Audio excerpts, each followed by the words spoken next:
keeper who has come. Penacony has opened its doors to factions beyond the family for the first time. And the Garden must record this historic moment. So you can try working together with others as well, as long as you can see them. No, I will accompany you into the dream to prevent harm from befalling you all. Memo keepers don't need a dream pool anyway. All right, drift peacefully off to sleep, and I'll be right with you.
Welcome to Penacony, honored guest.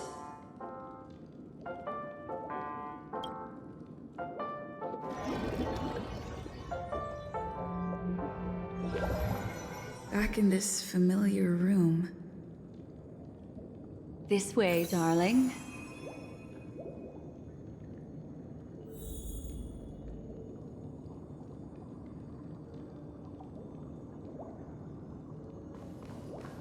What's wrong?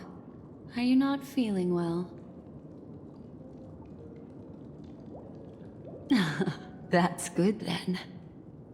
I know you're more sensitive to memoria, thus more easily affected by the dreamscape than others. This is also why I have to accompany you. I shall use my methods to relieve you. Don't worry, as your companions are safe. I had both of them each give me a trinket before I entered the dream. This will allow me to feel their presence in the memory zone. They're already awake in their rooms. Will you be comfortable in following me now? Time waits for no one. We must hurry to the lobby. March's room is this way. I should go meet up with her.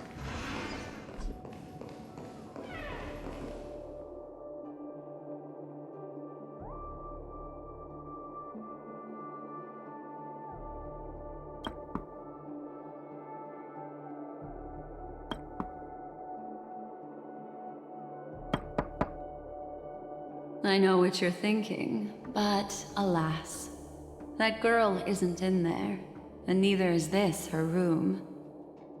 The moment you stepped into the memory zone, reality's building structures lost all meaning. I can sense that she is in a faraway place right now. In the meantime, if we want to find that lobby the navigator mentioned, we'll have to try a little harder.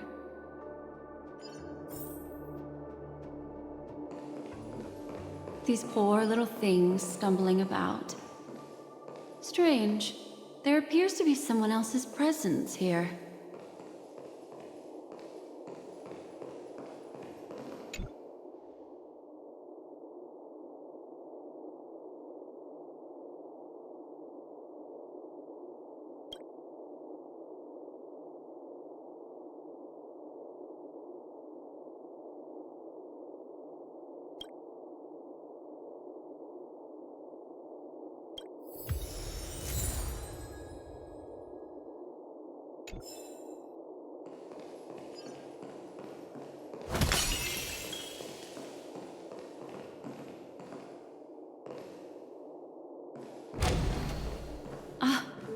Her?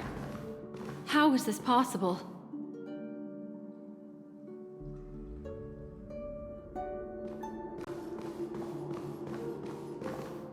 Are there no staff members here at all? Huh? What are you doing here?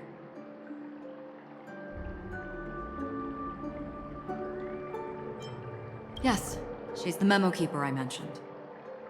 We'll have to cut the banter short. Let's first work together and remove these overly friendly children, shall we? I'm indebted to you both for your help.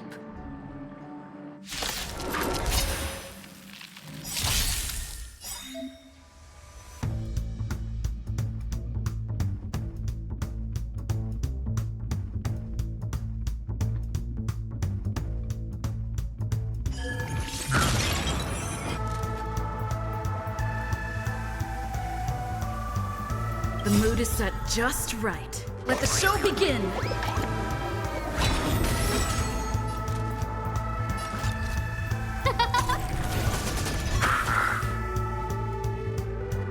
Let's improvise.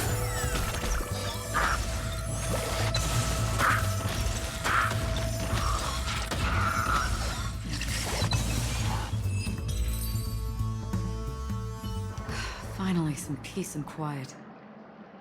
What are the two of you doing here? We could ask you the same thing. It's a long story. I fortuitously, as she should remember, became friends with some of the Bloodhounds and was helping them track down a wanted criminal. Except I ended up here for some reason.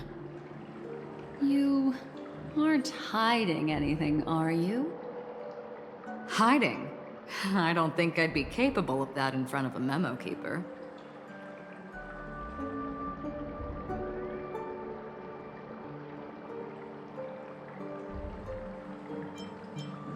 That's not what I meant. It's just a figure of speech. Your arrival is timely. This dreamscape is fraught with danger. Since our destination is the same, how about we join forces? I can protect you from harm, but in the memory zone, I'll need assistance from the memo keeper as well.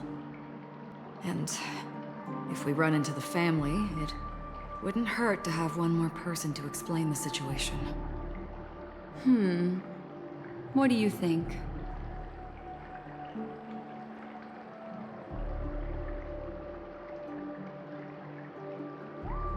Thank you. I'm truly grateful.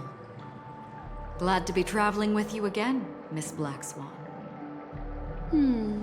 I truly hope so.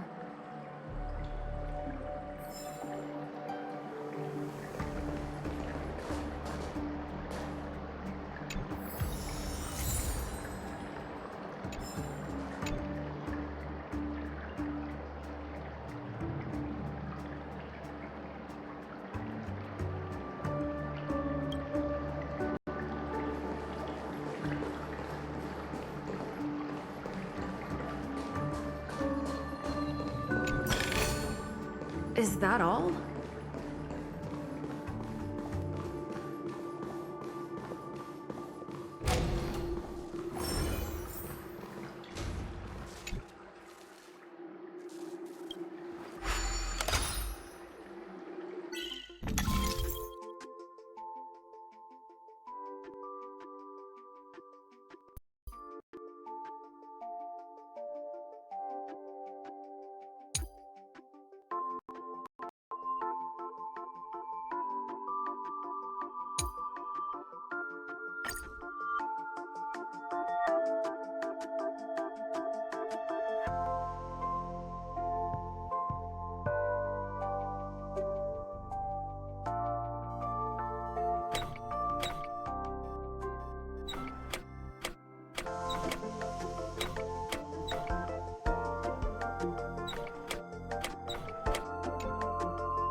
Looks good.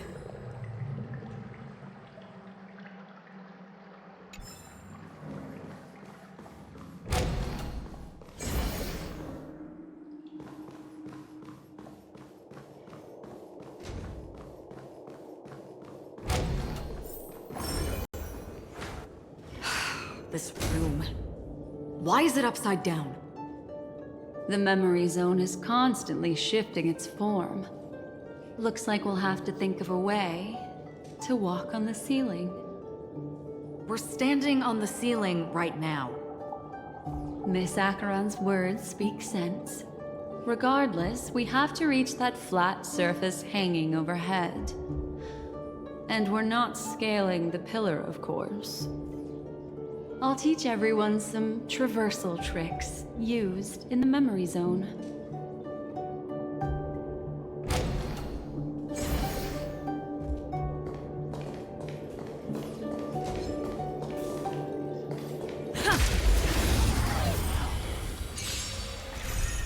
Who invited you? Who will it be? Take your positions. Dreams do come true. It'll heal. That's all you got?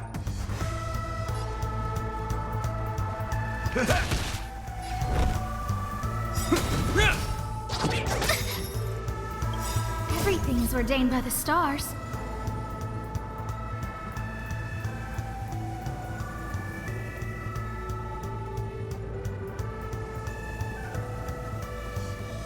Oh, stars, give these trailblazers your blessing!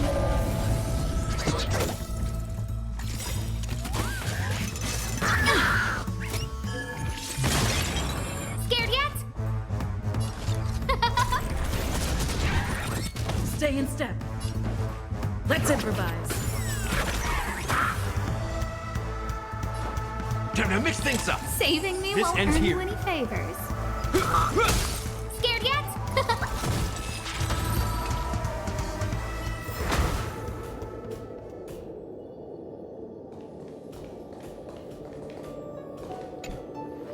How about it?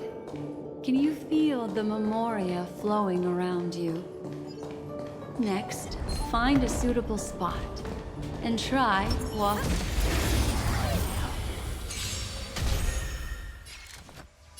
Who will it be? Rhythm get messed up. Dreams do come true. The mood is set just right. Let the show begin.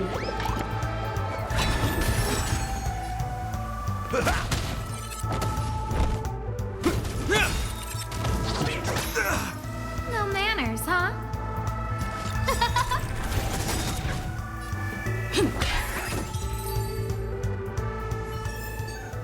The stars will always remember us.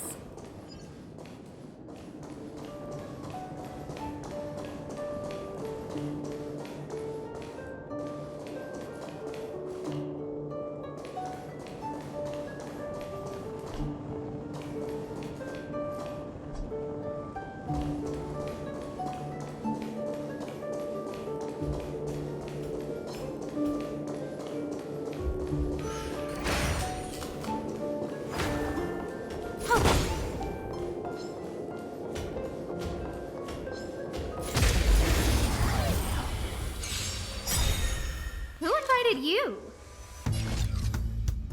Who will it be? Rhythm get messed up.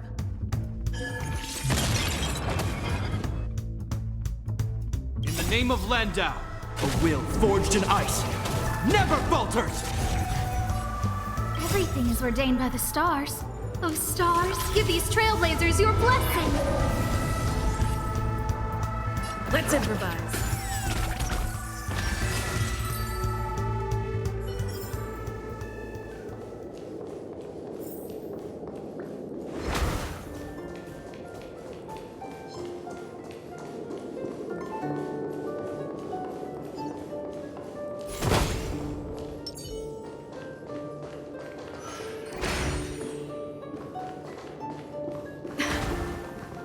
It worked. You really can walk up walls.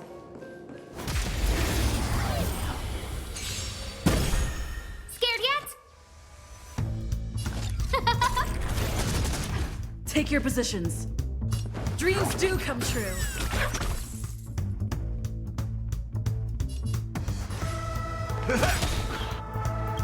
Nice like a good brew. But my friends, indulge yourselves!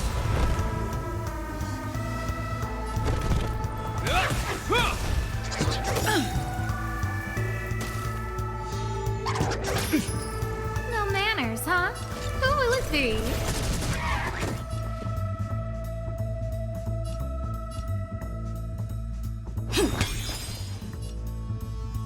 It ain't over. Hope you're prepared.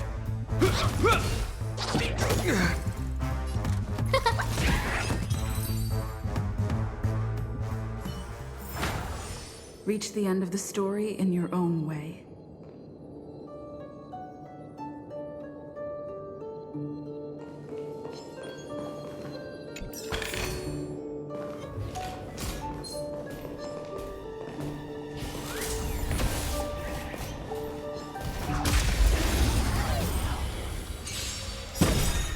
Who invited you? The mood is set just right. Let the show begin!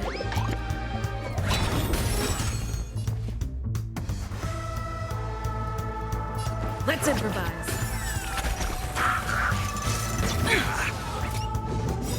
Ah, it's nothing.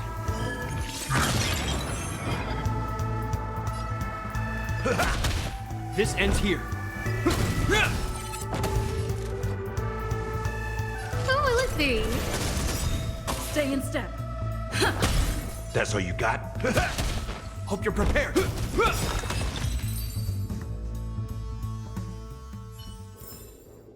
Reach the end of the story in your own way.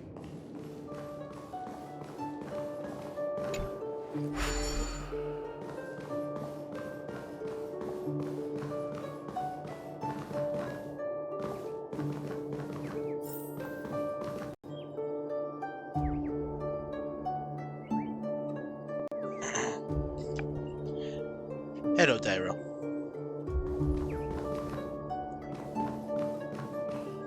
Yeah, more walking up walls.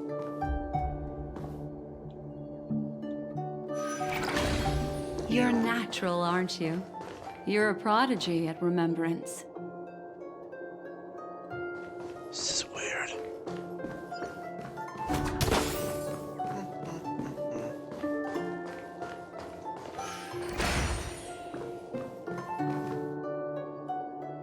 What's this?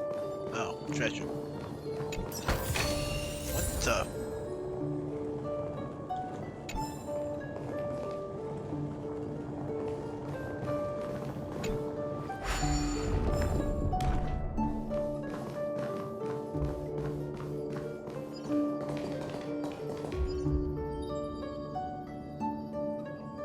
I don't know what that is. This is wild, dude.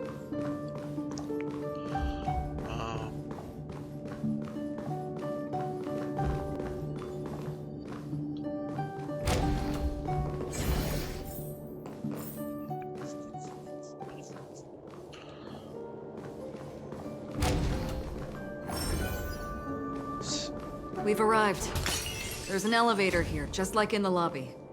We should be able to reach our destination with it. What's this? But the memory zone up ahead appears to be severely twisted. Be careful, everyone. So we're gonna see something stupid up ahead. What does this give?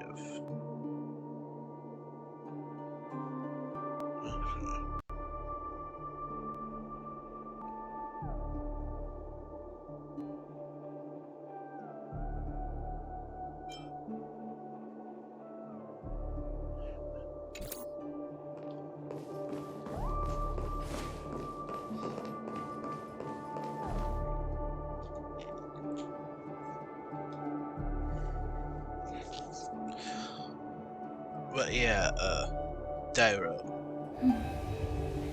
You're freaking right. This story's wild.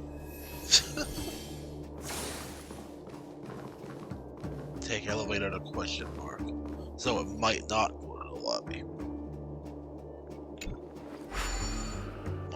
now.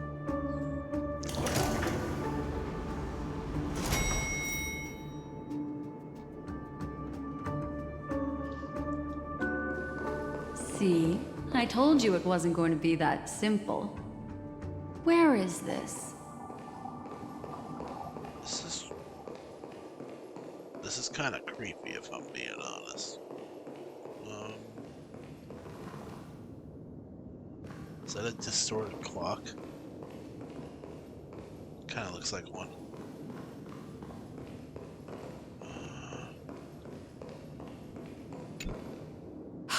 This door is locked too.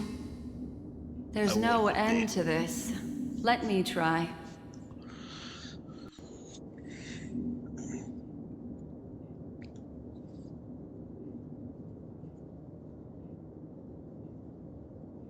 This memory zone is overly twisted. I have to use inelegant methods, so you two, please give me a little time. Got it. I can see the core of this dreamscape. And there are members of the family, and some figures trying to find their way forward. It appears that your friends aren't faring too well. 1, Oh no. 2, 3. Wait. 3. There's a third person seeking the way to the lobby. Wait. It's the girl who was with you.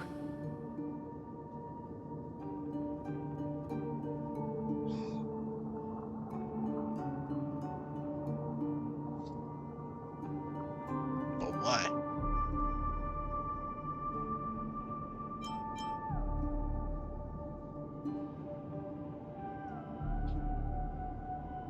It eludes me, but there is a known semblance in the memory zone, mirroring the essence she radiates. What reason does she have to delve so deep into the dreamscape? Is she running? No. Running away? Something's right behind her. This is not good. Everyone, we must hurry. Lovely. The heck?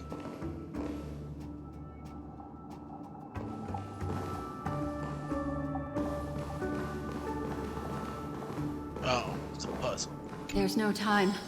I'll just have to break the rules and use some methods to help you phase through the memory zone. I picked up slivers of her thoughts in the memory zone. These will help you form an impression of her. Now, you must hang on to these thoughts with all your might and shape them in your mind. I got some very familiar memories just now. She's not the only old friend who has appeared here. There was also a third party at the scene when you ran into danger. That memory zone meme. It is here as well. Of course it is. Would not surprise me one bit if Sampo's here somewhere too.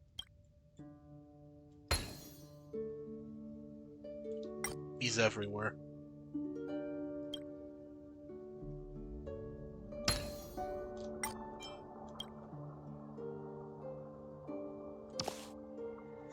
Hurry, through here.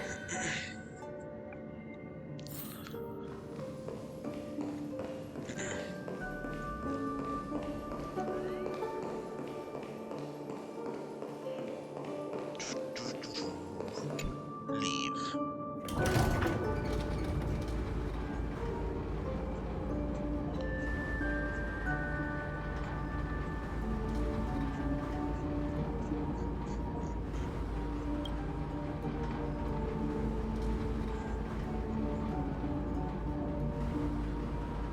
In my dream, I saw scorched earth and a new sapling emerging from it.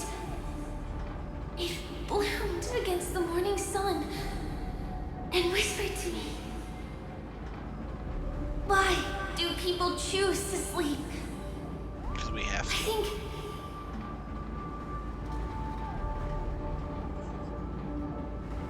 it's because they're afraid to to awaken from the dream. Watch out! A dangerous presence lurks nearby. Everyone, be on your guard. I see fish. And a whale. 2 whales.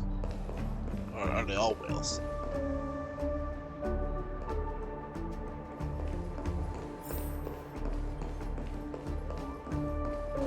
And it's Firefly.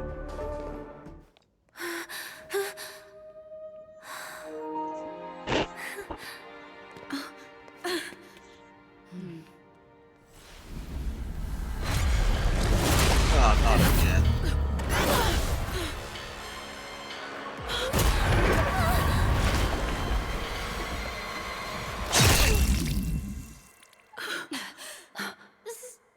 Sorry.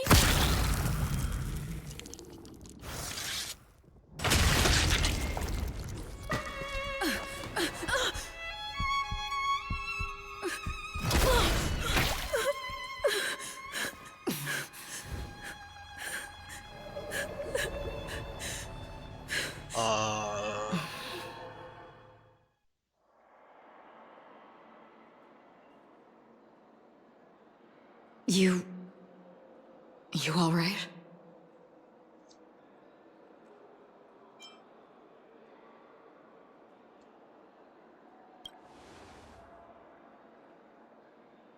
Look at me. Calm down. Deep breaths. All right? Allow me. Relax. You'll be fine.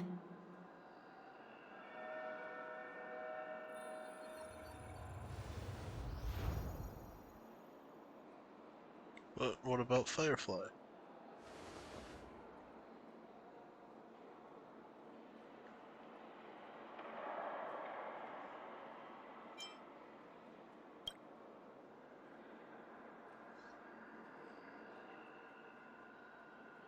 I'm really sorry, but I have to leave for a short while.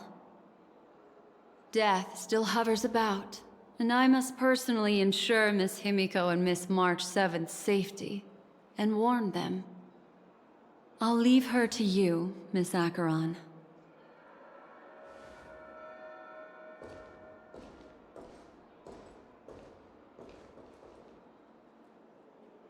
I'm sorry for what happened. I was too focused on that girl and got sloppy. It was my hesitation that caused her to lose her life. I'm sorry.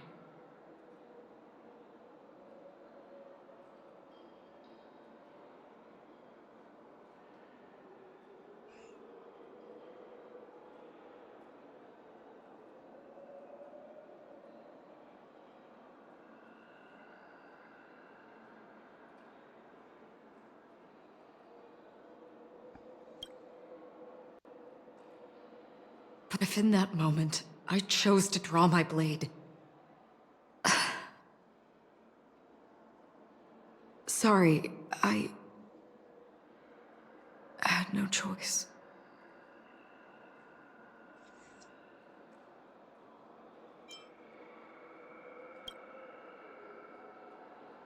I understand your anger, and I will accept it.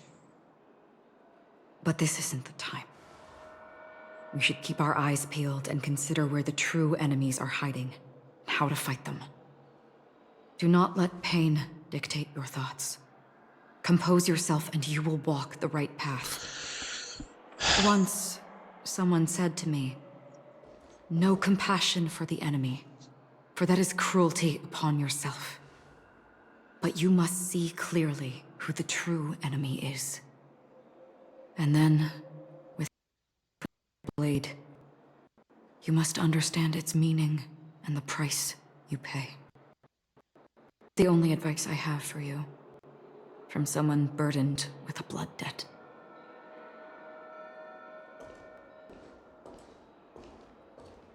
I'm back. Miss Himiko has something to tell you. There's good news and bad news.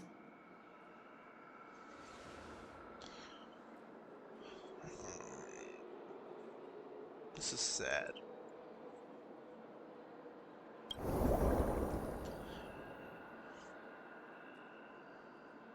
Oh boy. I understand the situation now. Please take her and retreat to a safe location. If time allows, you can investigate Firefly's matter first. Meet later at Clocky's statue.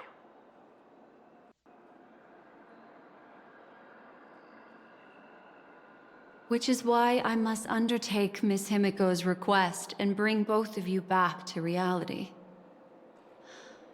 I'm glad to see that you're fine. Let us reach a safe place before speaking again. Miss Black Swan, do you not intend to open some sort of teleporter? I don't recommend that. Her mental state is unstable, so we have to avoid any rough traversal methods like just now. Also, while we're departing, we can still do more for Miss Firefly, can't we? Some remnants of her presence linger nearby. Seize the chance to etch them into your remembrance before they're gone. If we can start investigating on the way, that'd be good. Let's go. We have to find another path. Sorry, but could you give me a few more minutes? I have some unfinished business.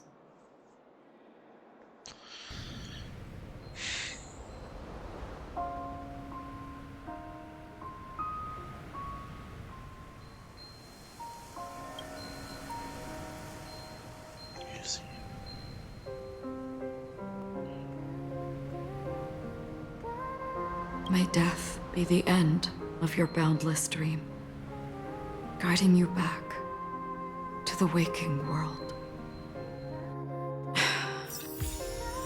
Let's go. This way. Follow me.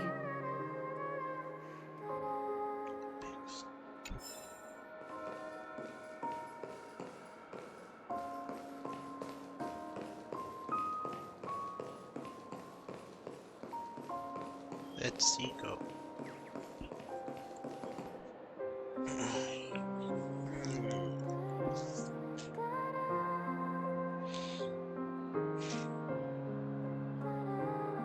Man. That was an unexpected turn.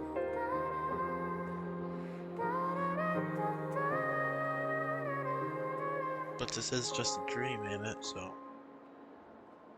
I don't know.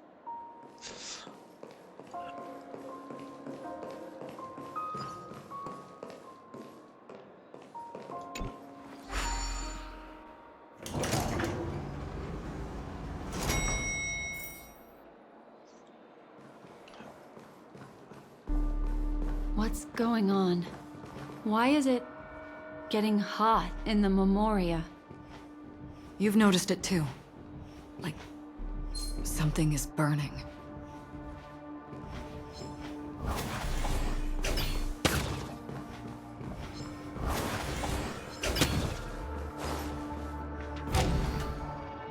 These are all charred remains.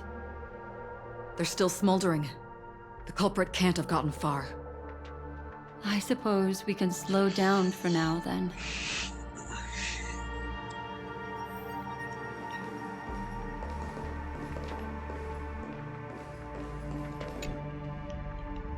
Remains of this grave universe.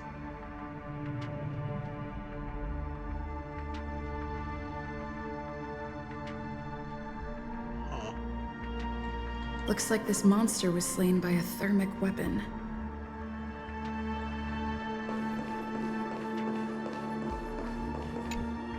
They're all just burning remembrances.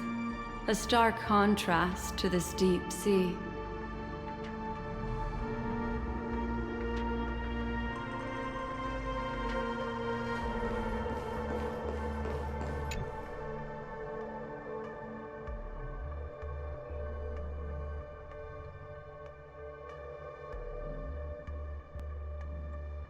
Looks like this monster died of a hyperthermic reaction.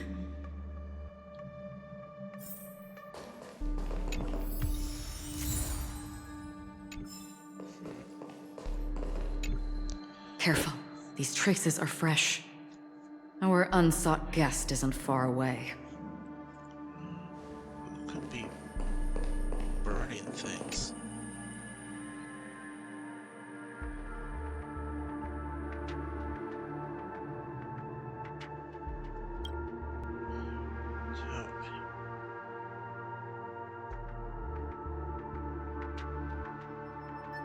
Something's off. These traces are fresh. Someone just left the scene. Would this person have anything to do with what's happened just now? I cannot reach a conclusion with so few clues. Just listen to your gut. You were the one who said that the remembrance doesn't lie. From the memories of these carcasses, that person was tall and much stronger than an adult male. The method was clean and crisp. All one-strike kills. Maybe a mercenary or an assassin. He entered through the door from the lobby and went farther into the hotel. If that's the case, he should have seen everything that happened here. I take back what I said. We have to hurry to that memory zone where Miss Firefly's presence was imprinted. Considering what this person can do, if his goal is that place as well, there won't be anything left there. You two this way. I'll try to create a stable shortcut for you.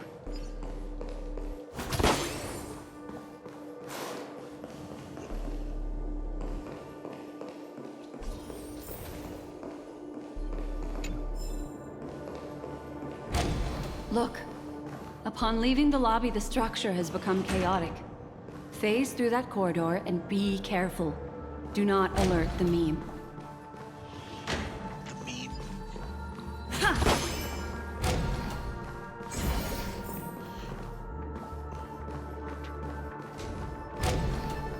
This story is freaking wild, dude. Like, what else is gonna happen? This is truly a magnificent sight. It's this room, then. Yes. More precisely, it's right below.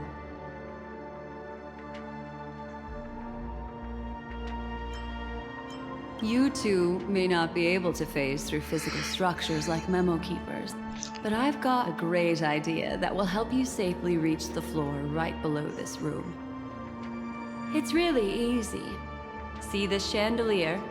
Next, we want to create some reasonably small movements.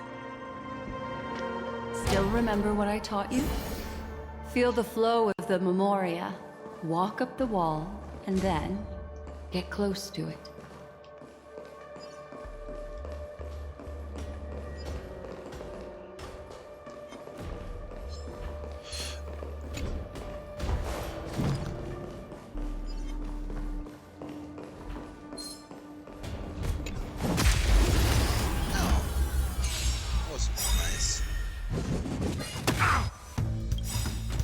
Everything is ordained by the stars. Oh, stars, give these trailblazers your blessing! In the name of Landau, a will forged in ice never falters! Who invited you?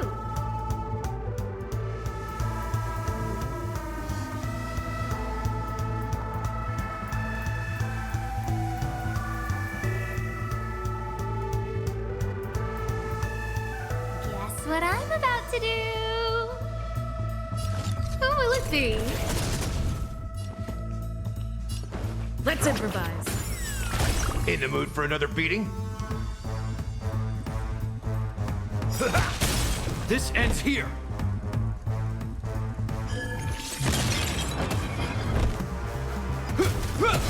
Scared yet?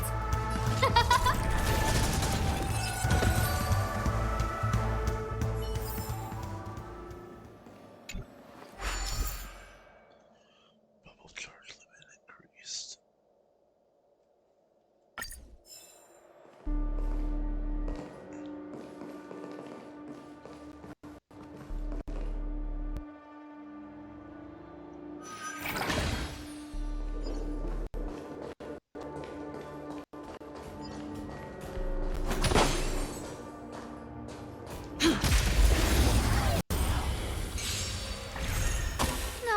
manners, huh?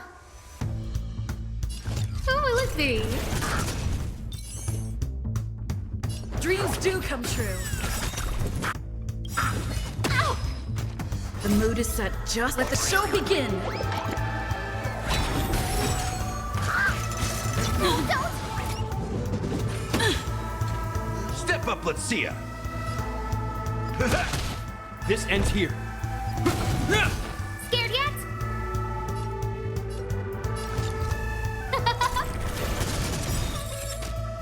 Everything is ordained by the stars. Oh, stars, give these trailblazers your blessing. Let's improvise. That's all you got?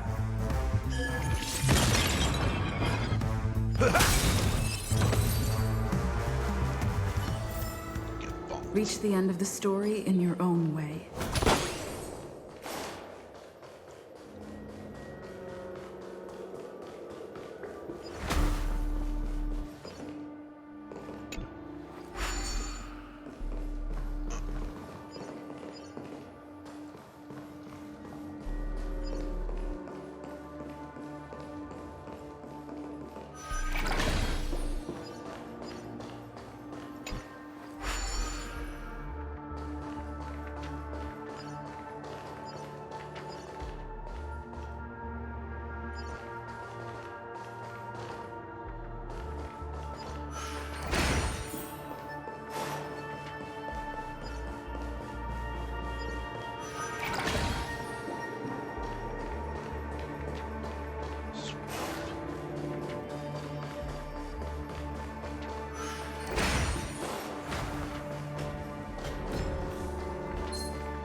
This is so weird.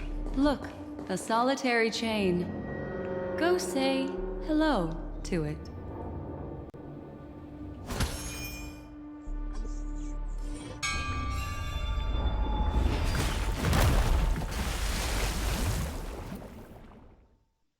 Look, it's common sense and easy, right?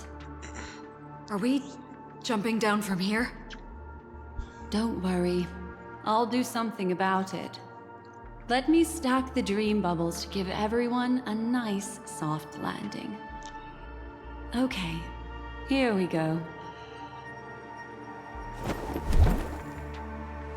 We landed safely. This is amazing. Don't imitate the Memo Keeper without the accompaniment of one. Well, wouldn't it be lovely if these nosy newcomers found their way back home?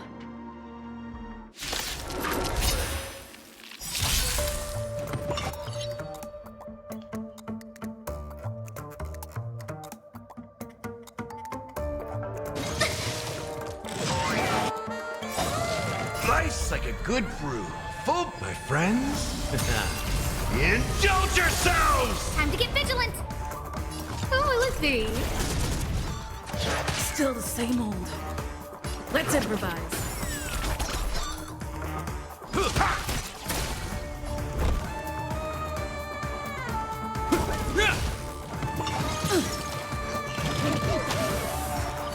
Is that all? No manners, huh?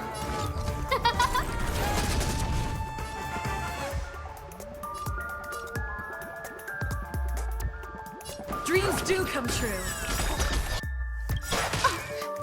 The mood is set just right. Let the show begin.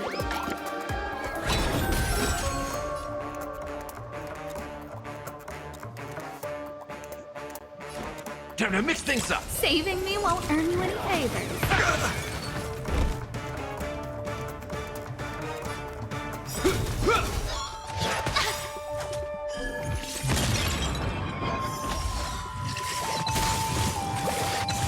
Scared yet?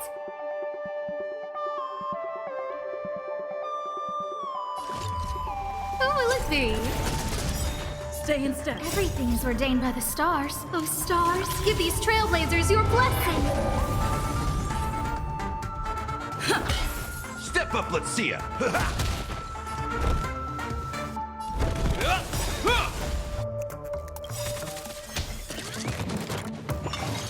That confidence. In the name of Landau, a will forged in ice never falters!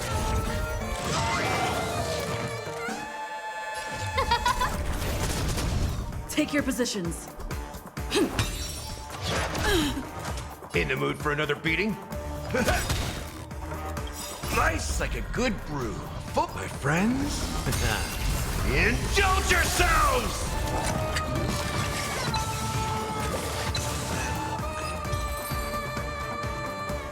No one will disturb us now. Here, how about I show you a little magic trick? Are you ready? Don't be too surprised. Is that... Firefly? Yes, it's what this room left behind. The memories of her. The slight trembling of the ground. The fleeting reflections on the screen. The flow of memoria. I gathered and reproduced them in fragments. As for the context, we'll need to sort that out a bit. Hurry along now. Recreating memories on this scale takes quite a toll on me. That thing I encountered with my trailblazer friend back then. If I'm not wrong, it has to do with the Watchmaker. She mentioned... your name. Thinking of you even in your absence. Seems like you two were pretty close. She seems to be sharing her discovery with someone, and it's related to the Watchmaker. She has no idea that she'll become a victim.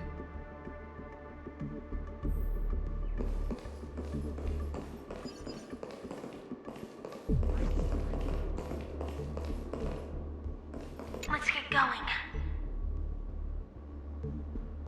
Let's? Is there someone else?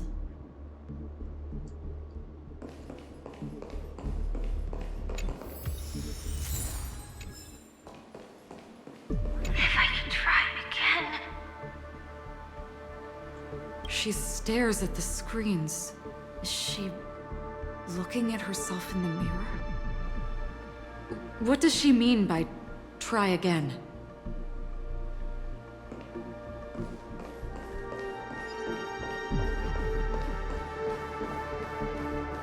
Why did you... This isn't what we agreed on.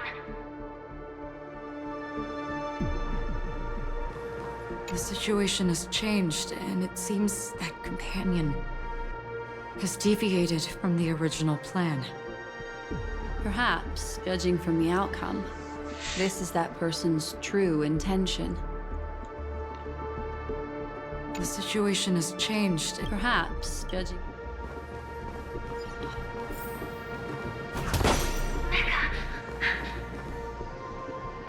Why? Who forced her to go that way? And Mecca? What an intriguing statement. I recall the Bloodhound family is pursuing a criminal, a tall male in silver armor.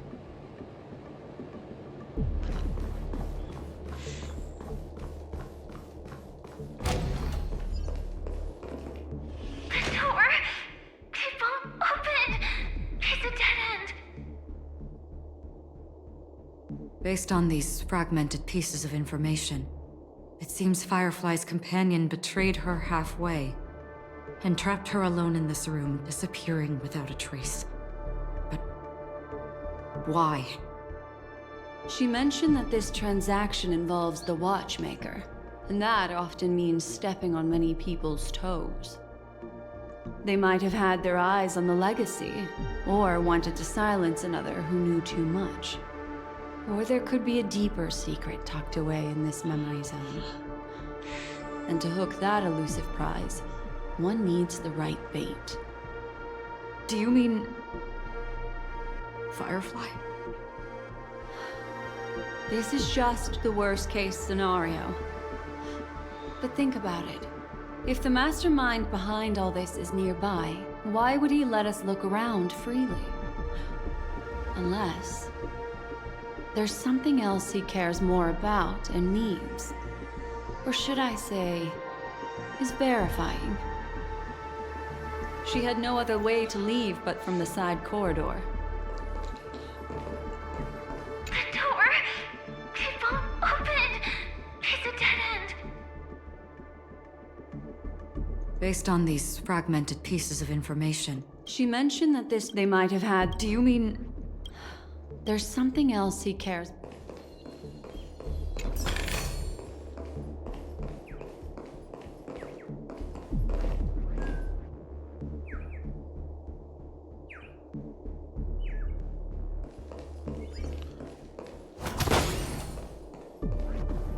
There's actually a path here. Unpredictable pathways pointing toward a wandering meme. She was completely lost in the memory zone. Unpredictable pathways pointing toward a wandering meme. She was completely lost in the memory zone.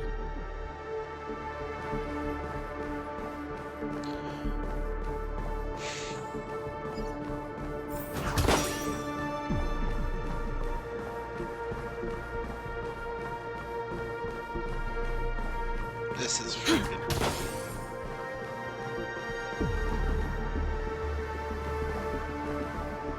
The heck?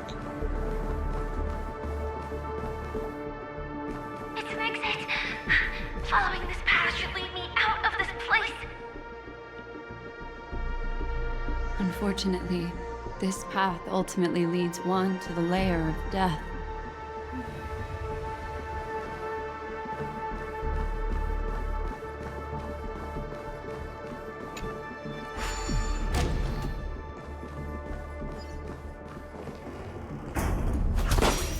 Finally back in the lobby.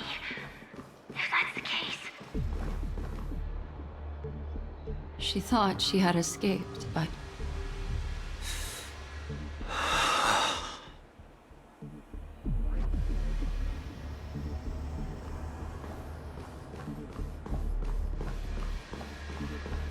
After that, it's the end. Everyone, over there. It seems like someone has been awaiting us. Ready to step into the spotlight now. Stellaron Hunt.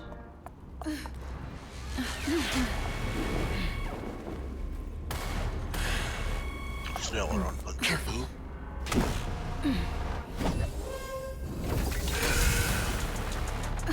A Galaxy Ranger. And a Memo Keeper. Leave now and nobody gets hurt. Or else, all of you will die here.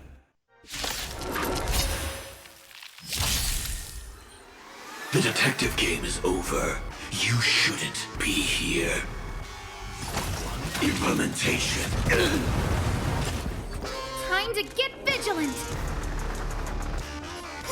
A gift from the stars.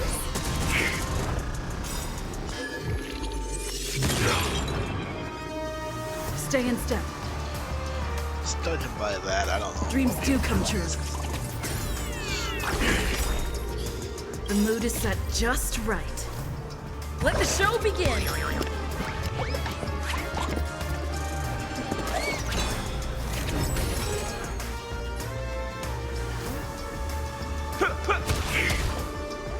You will know justice.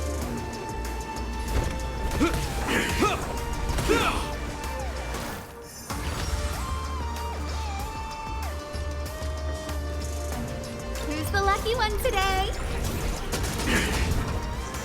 Take your positions. So, you in the mood for another? Let's kick things off with you! I hope you're prepared.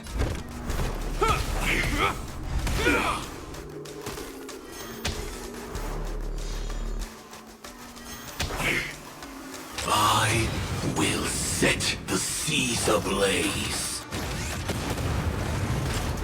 A guest with no manners, huh?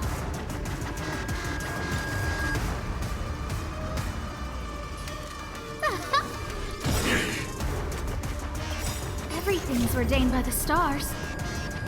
Oh, profound secrets of the stars! Give these trailblazers your blessing! Stay in step. It's my turn. You've arrived, huh? Step.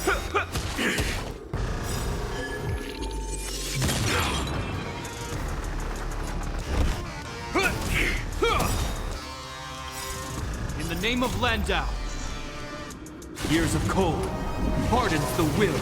We shall never fall!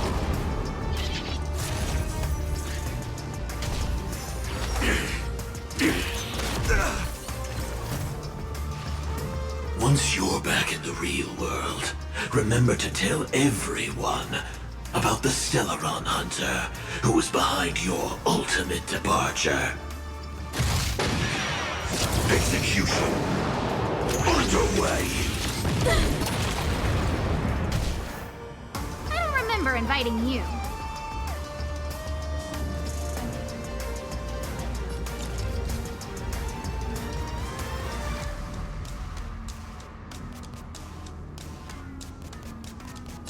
I see.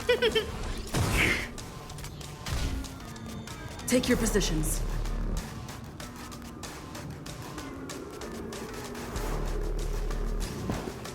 Let's improvise. So, you in the mood for another beating? Nice like a good brew, full-bodied and sweet. My friends, indulge yourself.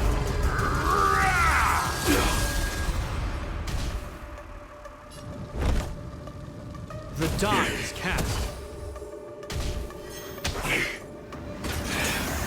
Annihilation. Step 1, implementation.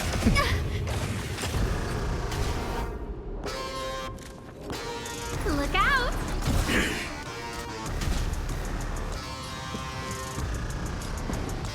Dreams do come true.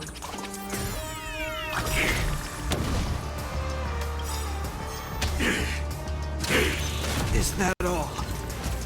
The mood is set just right. Let the show begin!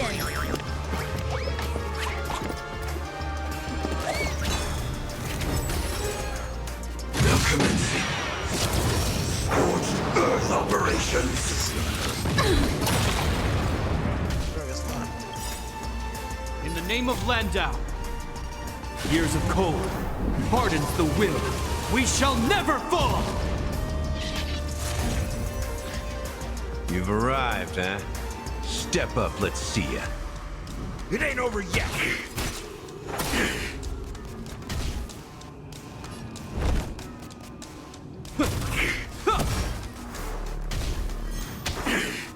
Step 2, implementation. Time to clean up. Everything's ordained by the stars. Oh, profound secrets of the stars! Give these trailblazers your blessing! Not shield, I'd probably be messed up.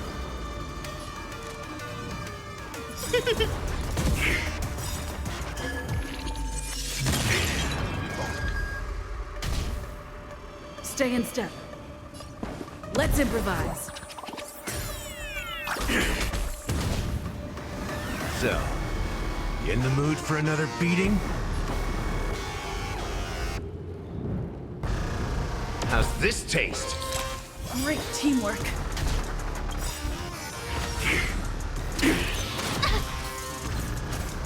Nice like a good brew. Full bot, my friends. Indulge yourself.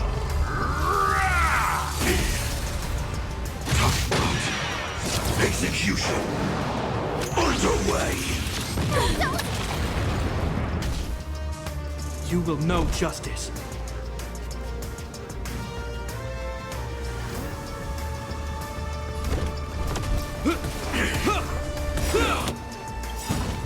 In the name of Landau, years of cold hardens the will. We shall never fall!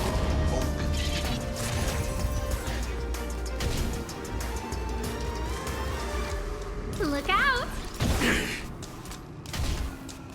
Take your positions. Dreams do come true.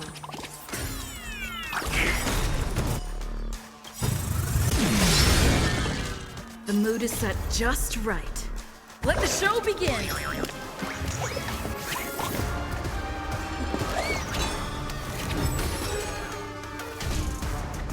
That's all you've got?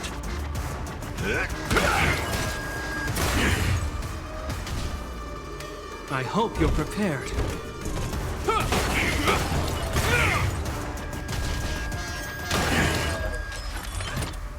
Step 1, implementation. It'll heal. A guest with no manners, huh? A gift from the stars. Stay in step. Let's improvise. Bonk.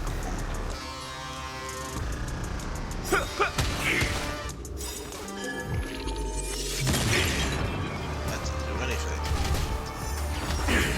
Light up the ignition. Time to clean up.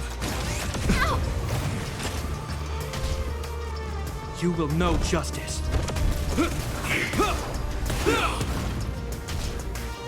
I don't remember inviting you. Who's the lucky one today? Everything is ordained by the stars. Oh, profound secrets of the stars. Give these trailblazers your blessing. Take your positions. Dreams do come true. You've arrived, huh?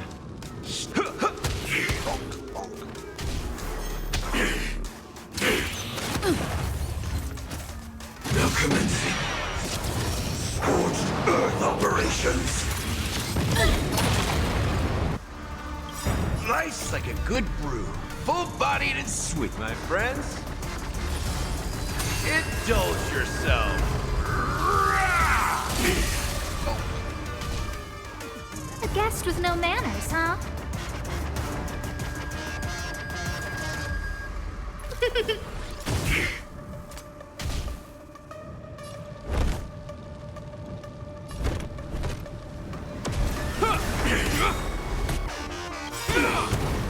In the name of Landau, years of cold hardens the will.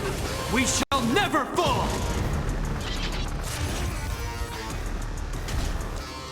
Stay in step. Let's improvise.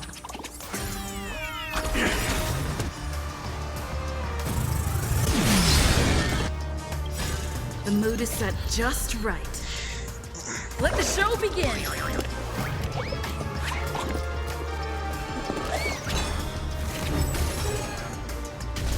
Man, That's all you've got?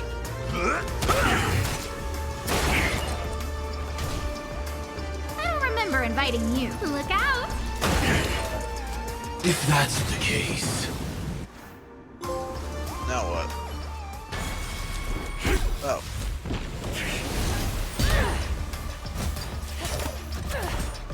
I Leave the expected dance that to be stage a to lot them. tougher. My dear.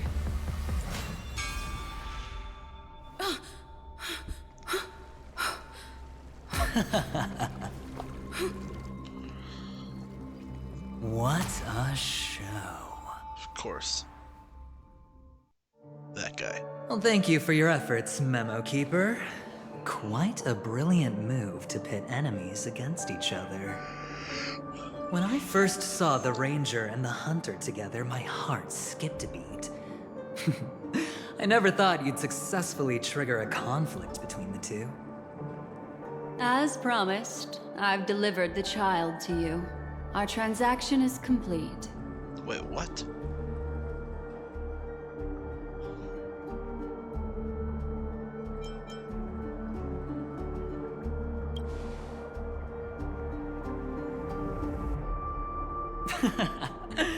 Looks like our nameless friend over here is still confused.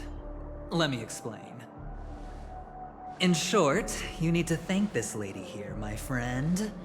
Not only did she not betray you, on the contrary, she rescued you.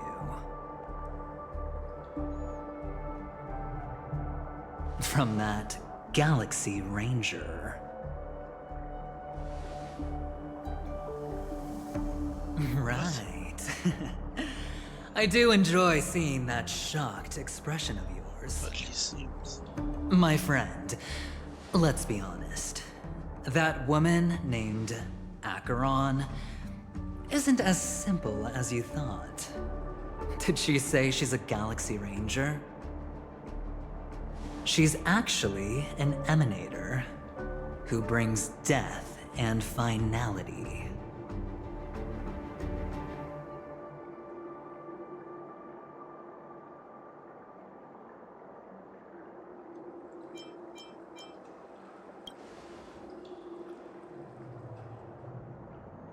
She was there? Wait, what? You're kidding. Oh my, this just got even more interesting. Let me give you some IPC insider information, my friend. Do you know Duke Inferno? Fatora's Ifrit?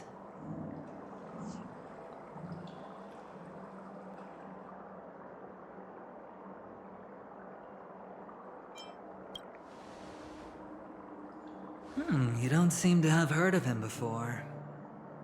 He belongs to the Annihilation Gang, so I guess it's normal. And let me explain it to you. This Duke Inferno is a fire demon from Fatora. He's an energy life form, and it's rumored that his birth is related to a certain genius. He and his thugs formed Everflame Mansion, and viewed Nanook as their savior. In actuality, they were led by this Duke to go around burning and looting, practicing the will of destruction. And even the other Annihilation gangs weren't spared. I'm not sure what the family was thinking, or perhaps someone was scheming behind the scenes. But, shockingly, these characters received an invitation. And why would the Everflame Mansion decline? They harbor fierce intentions, swearing to turn the planet of festivities into a sea of blazing flames. But there's no need to worry. They won't be able to attend. Do you know why? Because Ifrit is dead.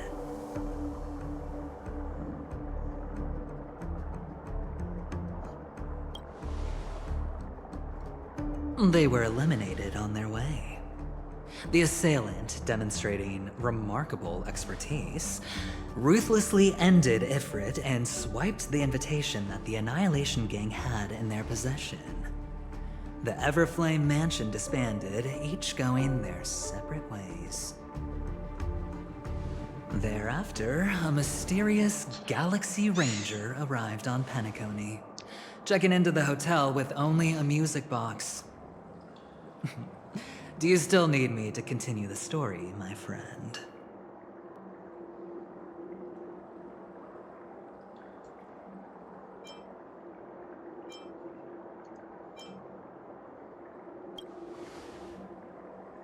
The Galaxy Rangers come and go like shadows, and there's little communication between them. Her story is almost too perfect. If she remains silent, there's no concrete evidence against her. While the IPC can investigate, it'll take some time. So, my friend, the choice is yours now. You can leave this place immediately, without looking back, and forever forsake the chance to get closer to the truth. Or, you can accept my invitation and learn a truth. A truth potent enough to upend everything in Penacony. I need your help, so I'll wait, but not for long. Once you are ready, follow me. As for aligning with me, see the truth first, then decide. You'll still have time. Acheron is the emanator of a particular eon? Can I really believe Aventurine? But he gave me a choice. Maybe I should talk to Black Swan again. Interrogate box. My. You look like a small, injured animal. Are you still willing to talk to me? Of course, I'm still willing to be your psychotherapist.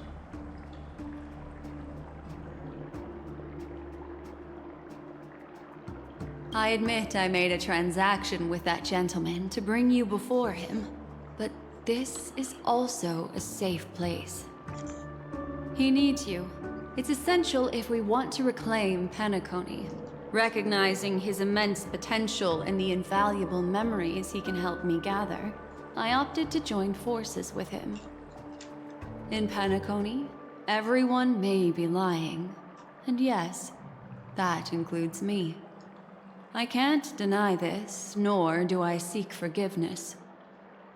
But do you still remember? I said, I have faith in your potential, and that's not a lie. The Garden of Recollection wants to witness the future of the Astral Express trailblazing the cosmos. And as for these memories, I will treasure them. I do not have reasons to hurt any of you. Instead, I will continue to assist you. Provided you are willing to accept my assistance. My take on this might surprise you. In my view, he's a trustworthy individual. Not for any other reason, but because he's an exceptional businessman. In this vast universe, no one values honesty and contracts more than a merchant. But always be on guard, particularly when making agreements with him. Scrutinize the details. Beyond the confines of the contract, your rights are off his radar. He'll go to extreme lengths to ensure his advantage.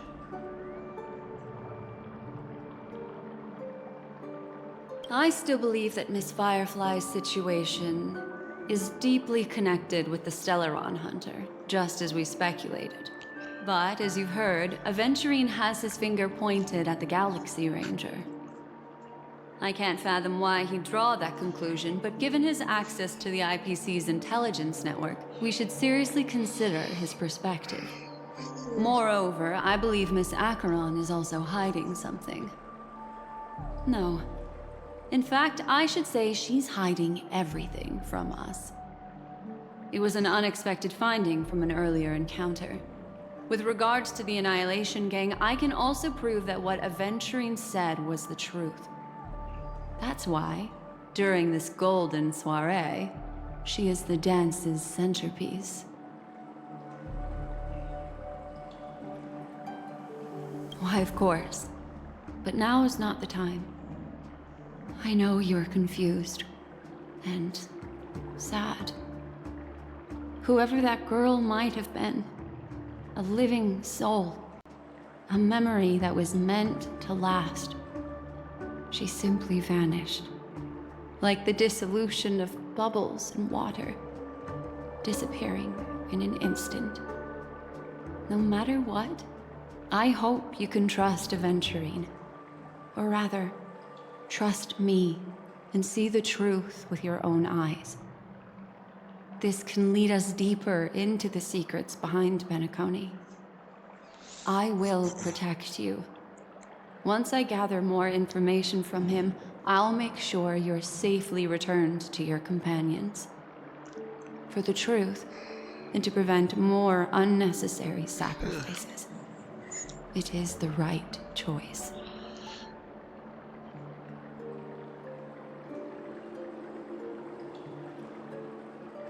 Perhaps he plans on doing so, but I won't. The Garden of Recollection has eyes everywhere. If he wants to hurt you, he'll have to fight against the Memo Keepers. I've warned him about that. Later, I'll stay by your side as a mimetic entity, just in case. Time to set off. Okay. Where did this weirdo go? Go and meet Aventurine? Or I could still choose not to help.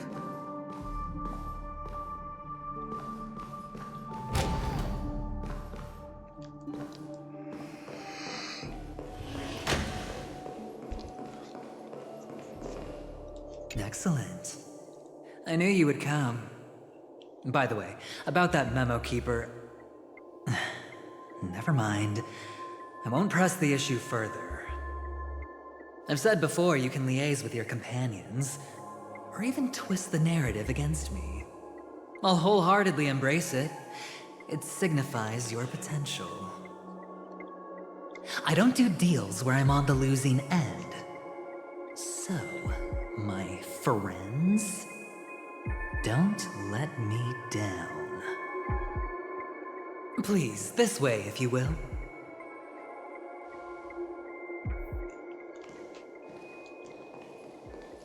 Oh, right. I remember mentioning something after that. What was it again? A familiar hallway, a familiar room. Do you remember? Last time we met was right here. This is the red light coming out of it. What the heck? This is it. Just beyond this door. Take a deep breath and get ready. I don't know if I want to go in there. But let's go. Oh, I remember. My friend. After that, we played an enjoyable game. Tell me, doesn't this feel eerily familiar? I remember everything now. This was what I told you at that time. Look, friend. The game has already begun. Allow me to make you an offer. One you can't refuse.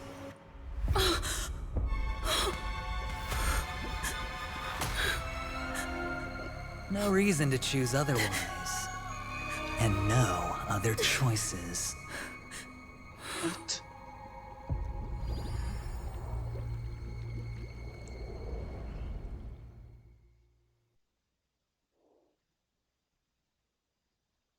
Robin too?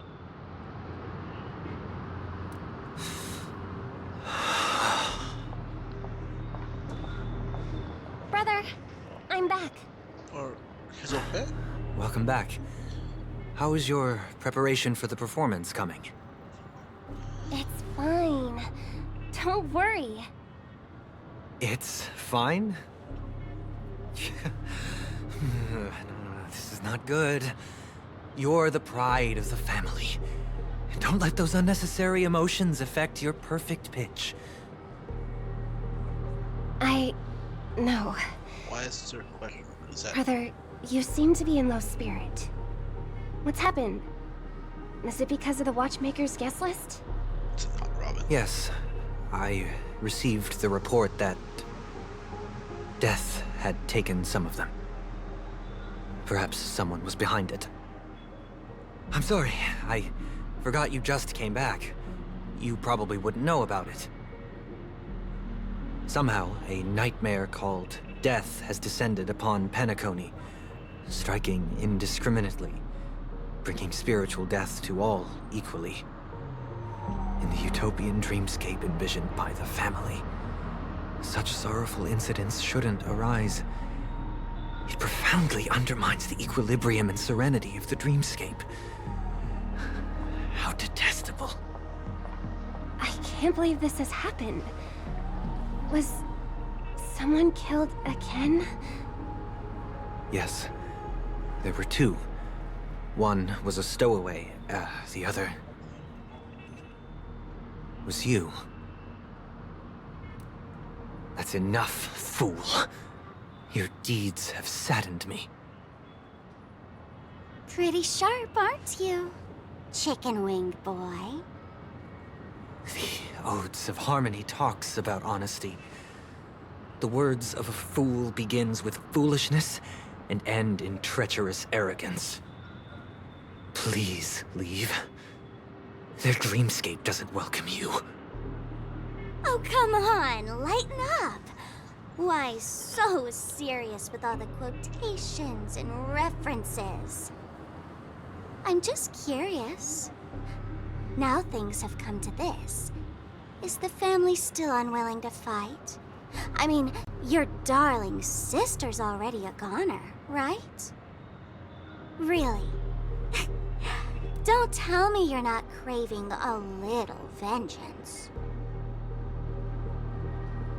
It's not yet time.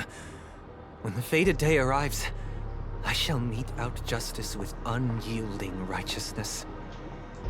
Wow, you can endure that much? Truly a heart of ice you've got there.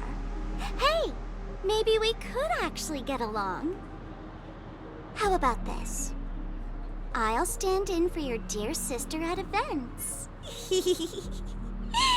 Surely you don't want the world to hear the Charmony Festival's been called off. The family has a plan. And do not dishonor my dear sister with your deceitful tongue again, fool. All right. Just putting it out there.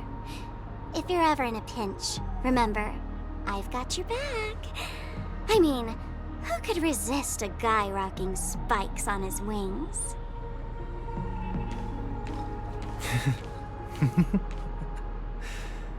There's no need.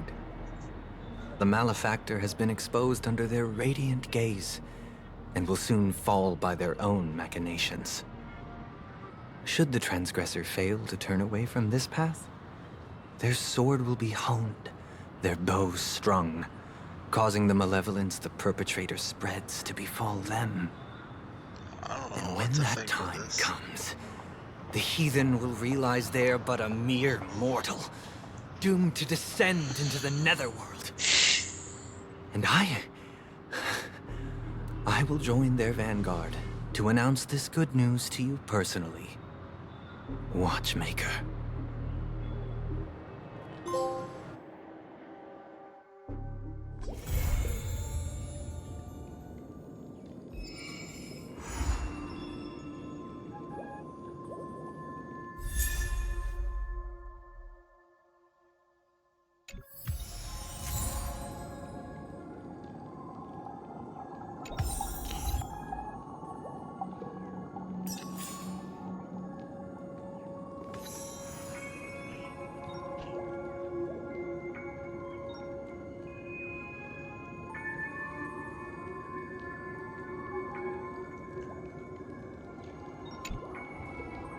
Ah, friend. My expression wasn't much better than yours when I first saw this. Your eyes aren't deceiving you. It's her. The famous singer, Robin.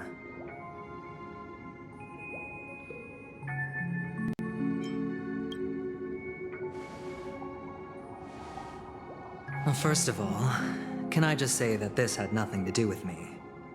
I'm just an unlucky bystander here. The family can testify for me.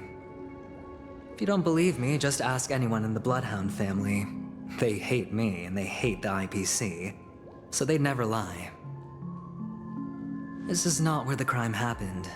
What I showed you was a memory. The most basic light cone manifesting tech. Authorized by the Garden of Recollection and owned by the IPC. Did you really think the Galaxy Ranger was an outsider this whole time? Penacony has made a solemn commitment to protect the safety of anyone inside a family dream. Any person in distress will be forcibly awakened and safely returned to reality. What gives them the confidence to make such conclusive statements?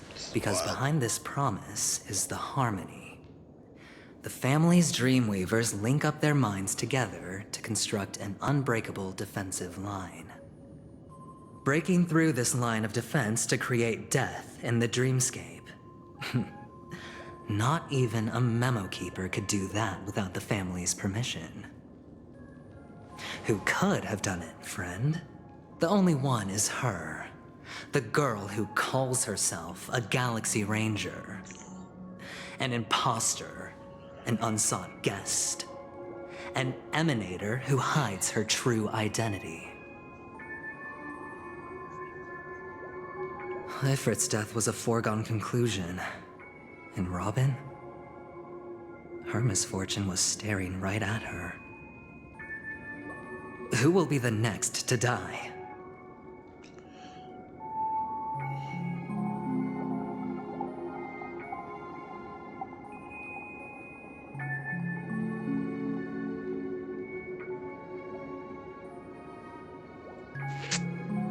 This story has really taken a dark turn, hasn't it?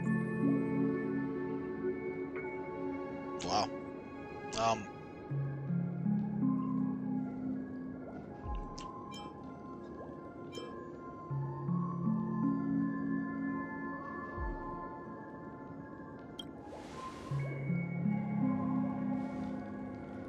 It's fine. Listen to your gut. Building trust always takes time, and I'm willing to wait. I just hope you realize that wherever that legacy is concerned, covert plans are already underway throughout Penacony. Everyone's got their own agenda. Careful you don't get stuck on the wrong side. If I were you, I'd keep my distance from Acheron. After all, any schemes out in the open are always going to be better than a monster in the shadows, right? Who's to say there isn't an even deeper conspiracy lurking beneath the surface? She's back. Memo Keeper, I think our little deal is finished. Aventurine is telling the truth. This memory is a real one, and there's no sign of any distortion grafting on. The IPC is not the Garden, and there are real limits to what they can actually do, but you know all this. Friend, let's not beat around the bush here. The thing is, I want to reach out personally to team up with the Astral Express. I told you I'm just not interested in scrambling for the legacy. I just came to Penacony for work. I'm here to retrieve some lost property for the IPC, if you catch my drift. I'm talking ownership of this frontier prison. This has all become a bad debt thanks to the cancer of all worlds. The IPC has tried sitting down for negotiations time and again, but the family wouldn't even take our calls. You have no idea how difficult these people are to deal with. Put it this way. They've hushed up the existence of death before, so they can definitely cover up any news about Robin's death. It'll just quietly float off like a bubble and pop. Nobody ever being the wiser. That's not fair, right? So then, friend, I need your help.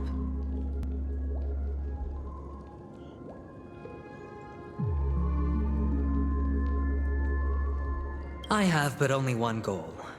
The family's front door is like a high wall, and to tear the whole thing down, I'll have to dig out a few chunks first. Once I find a weak point, the IPC will have plenty of means. Now we have our chance. So long as we can get to the truth behind her death, we can have justice for Robin. While also gaining a valuable bargaining chip for bringing the family to the table. Truly a once-in-a-blue-moon opportunity. I've been investigating and making lots of friends all over Penacony precisely for this very moment. This tragic news would be extremely bad for the family, so they'll be doing everything they can to stop it leaking, especially to the IPC. But I trust that there are still a few factions that remain exceptions, and that's why I need you all. The reputation of the Astral Express precedes you. The Harmony will give you the fairest of appraisals. You get to find out really what happened and seek justice. And I get to put it toward completing my mission for the IPC. It's what you call a win-win situation.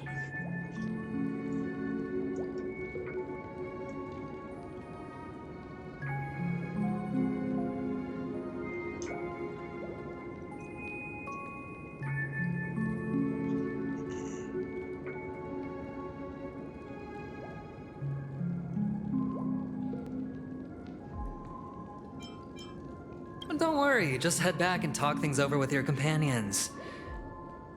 That navigator is really smart.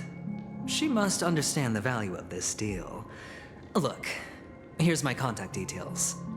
If you come to any conclusions, call me. Oh, and take this. A thorough investigation can always use a little more funding. Don't mention it. So long, friend.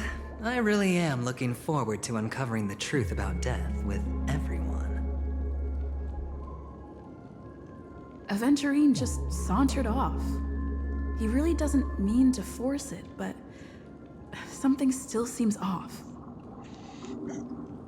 What now? What are your plans? Black Swan. What is she thinking?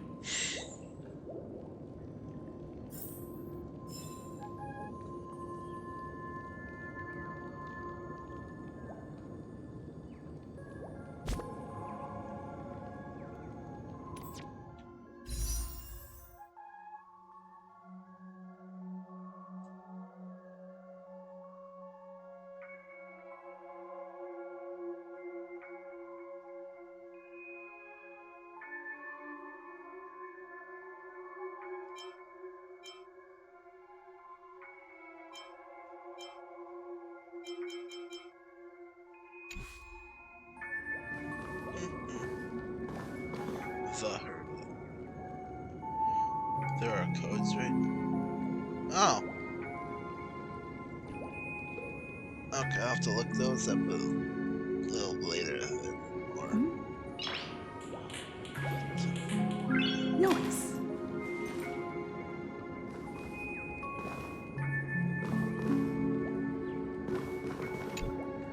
On the surface, this doesn't look like a bad deal for you. Spiral, though. But Aventurine is a shrewd merchant whose scheme won't just be as simple as it appears to be. He doesn't know about Miss Firefly yet, but judging by your reaction, he may have noticed something going on and deliberately shifted topics to the truth of death to try and pull you in line with his way of thinking. That's quick thinking and very sound logic. Aventurine is no fool, and working with him definitely has its dangers.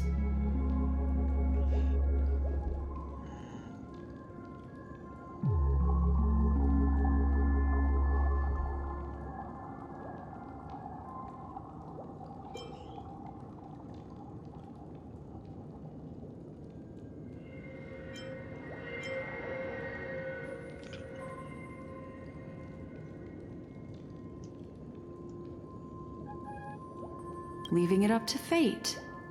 It's just how that gambler thinks. Anyway, be careful out there. There's more than one way to blaze a trail. In a dark forest beset by wolves, ensuring your own escape to safety should be your primary concern. As for the other questions,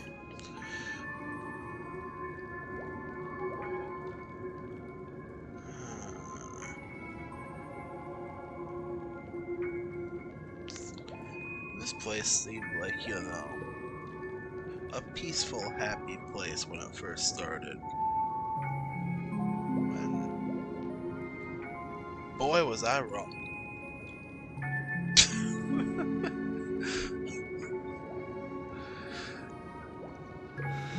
Oy.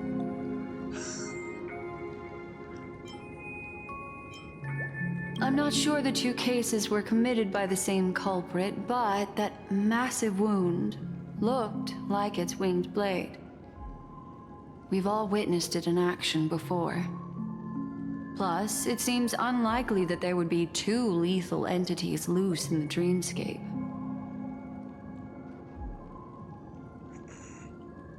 Sorry, I can't answer that question.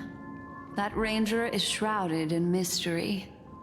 I'm afraid no one is capable of providing an answer. But without a doubt, she is the most special guest at this banquet. It's like Aventurine said just then. It's best to keep your distance from her.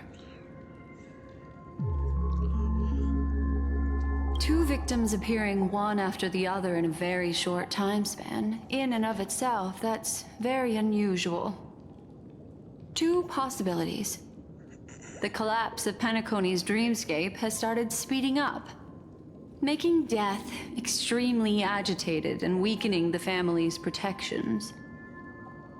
Or everything has been planned out and executed by someone. If someone has chosen these victims deliberately, first a stowaway, then a family celebrity, then this murderer's motives are worth thoroughly chewing over.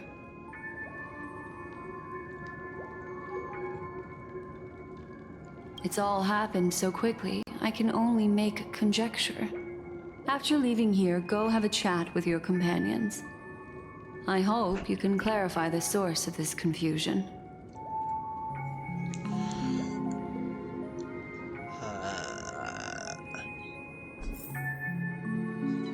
Come, this way. It's a short walk. Don't get lost.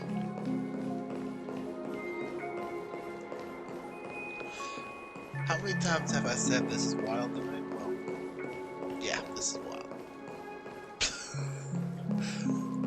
That's the whole. That's the only thing I can say about this.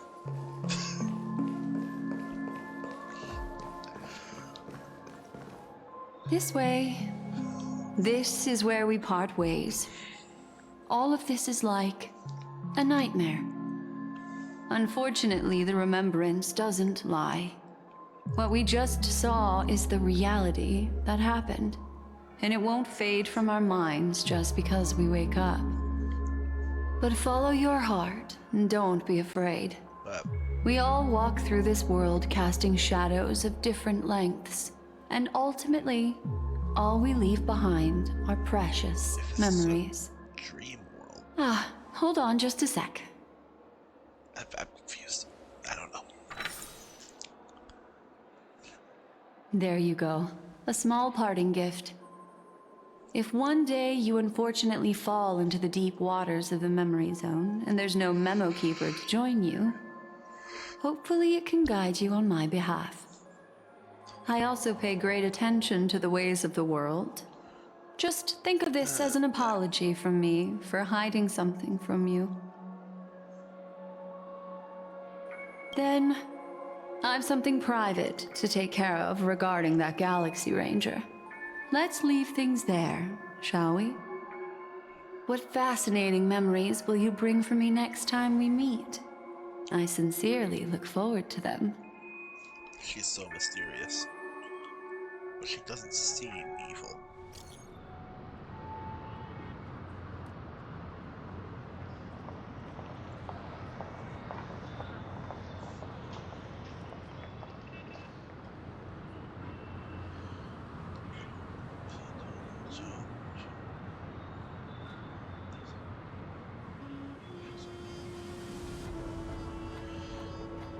Do I need to get off the express?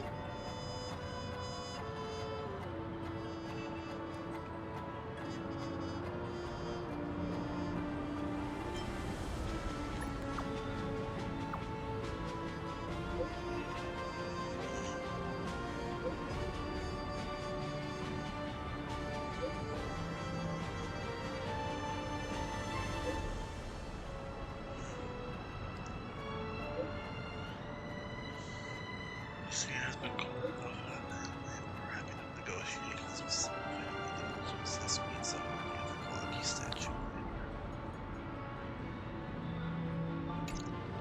A family rep. Is Himiko okay?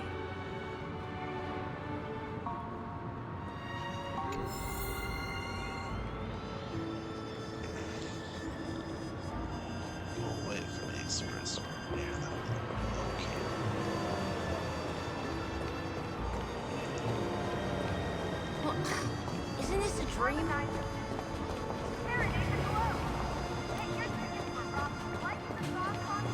This place still seems calm. Wait, why is the car floating?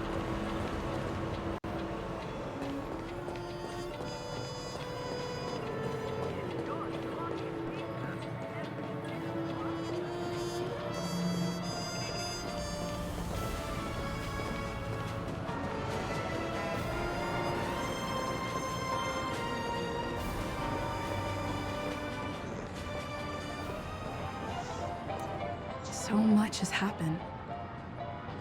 I should take a moment to gather my thoughts and wait for everyone to arrive.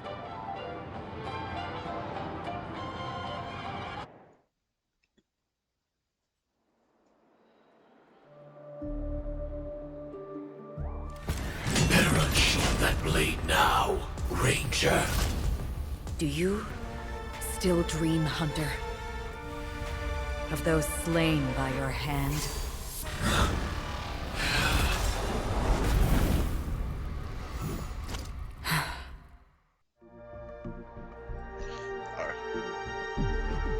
Yes, she's mysterious. It appears the outcome has already been determined. You're still alive, as are you. You still have room to make a choice. Leave the music box behind. She is. And then go. But he's mysterious.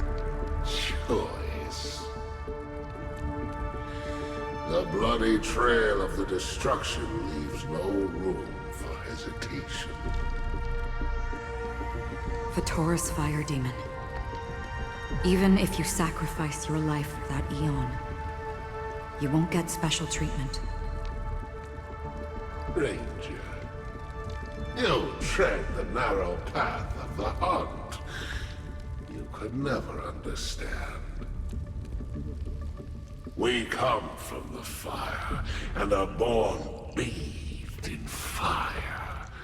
We spread, burn, and destroy, until all the kindling has burned out and we leave only ashes on the ground. Burning forms the entire life of a fire demon, from the beginning to the end. We are born to die, just to put into practice a profile of another universal truth. All things are created for the destruction. Your companions don't seem to think so. They fight for your chance at survival. They are my children, and just as I was, they are flames that have yet to burn white hot. They're still young, and I don't blame them. But my flames are faint, and time is running out. Can you see the planet of festivities in the distance? I plan to bring Purgatory with me there. And before that, I must surpass you. Why? Because on the path they have forged, you have traveled farther than I have. Emanator.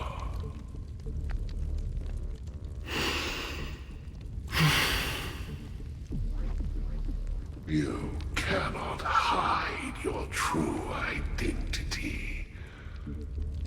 Draw that sword, for we shall indeed remain here, bound to fight a decisive battle to the death, for I choose this. Destruction is intense, but brief. To cravenly cling to life is to endure an endlessly prolonged existence. Even if the answer turns out to be your own destruction.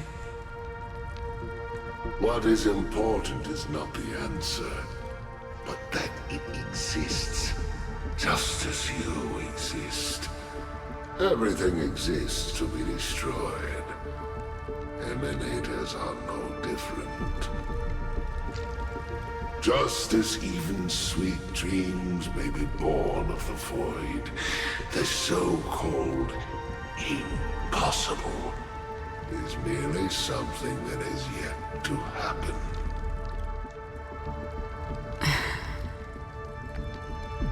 All right. I accept. You shall witness the most brilliant and intense fire in existence. May this flame illuminate the farthest reaches of your bottomless dream. A bottomless dream. Yes, that's right. But you've made one small mistake. This blade remains in its scabbard not out of pity or scorn. It's a personal secret that I don't want to disclose, but perhaps out of reciprocity.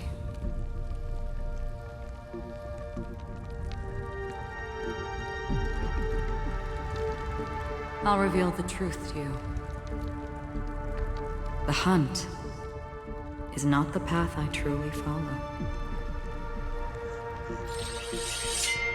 May death be the end of your boundless dream, guiding you back to the waking world.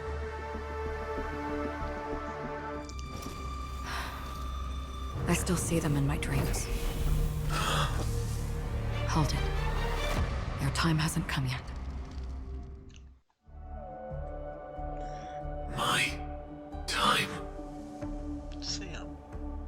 I've seen many clever disguises that can conceal appearances, but they can never cover up who a person really is. And you're no different. You had no desire to kill the Trailblazer. You only did what you did to drive me and the Memo Keeper away, but why?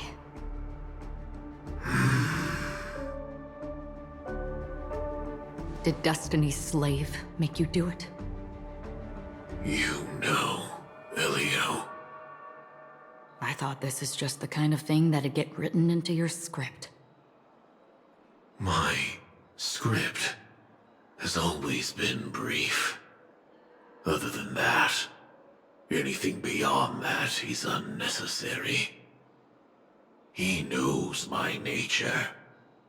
There is but a single destiny from which no one can escape. And until then, I hold the privilege of choice. However, you appear to be ignorant of this, so it's time for me to inquire. Who exactly are you? This is wild. Not your enemy, perhaps. That's not what I asked. I don't deserve your curiosity. Loners wandering the cosmos always have their secrets. Take me. I've also been wanted by the IPC, so it's little wonder I know something about the Stellaron Hunters. That's all. Maybe I can help. What reason would you have for doing that? I tend to forget things. Which is why, rather than memories, I'm accustomed to using my emotions to capture what I normally wouldn't otherwise. So, I know who is inside that cold armor. How about it? Ready to take off that armor and sit down for a talk? It's not yet time. I don't need help, but I can give you a suggestion that would make things better for you and me. If your goal is the Watchmaker's legacy, then go look into the family. Not only are they covering up the existence of death, but they're burying the past and the truth about what happens inside the dreamscape. Already on it. And the Astral Express is no enemy of yours. I know that. I just never expected to hear you say it. What's next, then? The Trailblazer's been taken by Black Swan. Will you go look for her? No need for that. No harm in mentioning that Elio's only given me one instruction. Get all of the Astral Express to track down the Grand Legacy.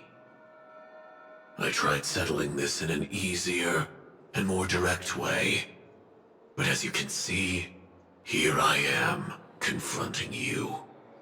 I failed. Can't ever go against the script. The so-called impossible is merely something that has yet to happen. That's it. Before we split, can I ask you one more thing?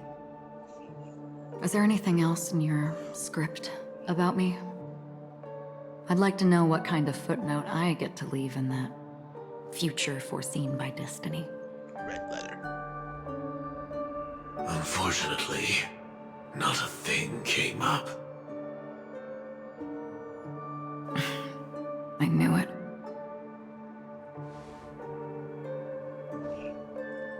Hang on. I don't. Don't. What? Your first question was, do you still have dreams about everyone who died because of you? I don't. Never have. I was born without the ability to dream. I live for this cold, harsh reality. For a little light, and to burn, to keep on burning, until I turn to ash. So, I really envy you. Is that so? Then you're already living in the waking world.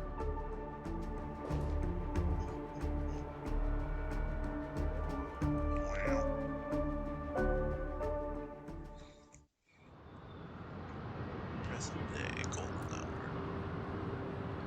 hour. We heard about Miss Firefly from Black Swan, but we never expected Miss Robin to... I'm sorry that I couldn't be with you then. Give me 1 second.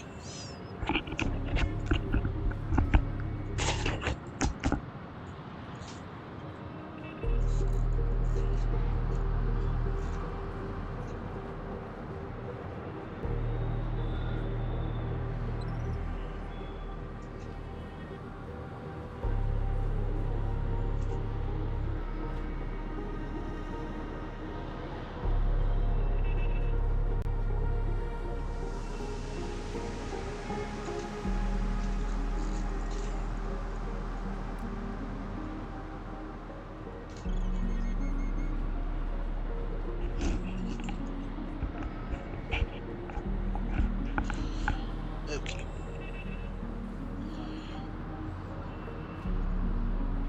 Reality cruises on in serenity, while undercurrents bubble up from the dreamscape.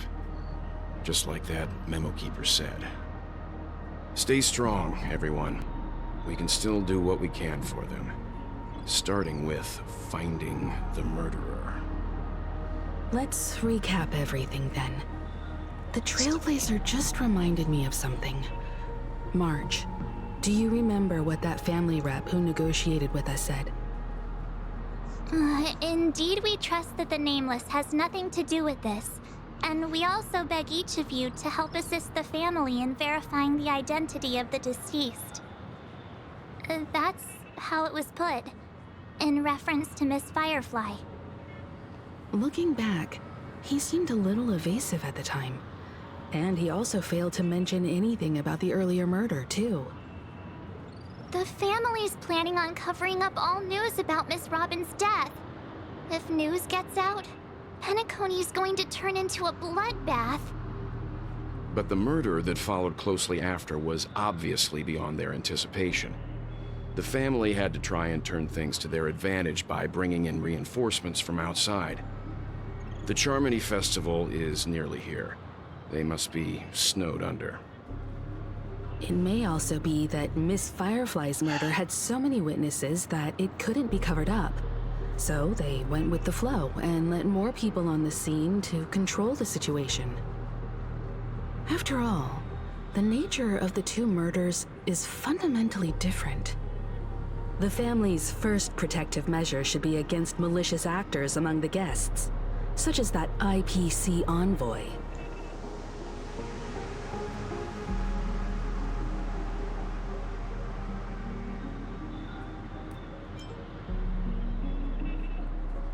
Indeed, he was particularly concerned about that Galaxy Ranger.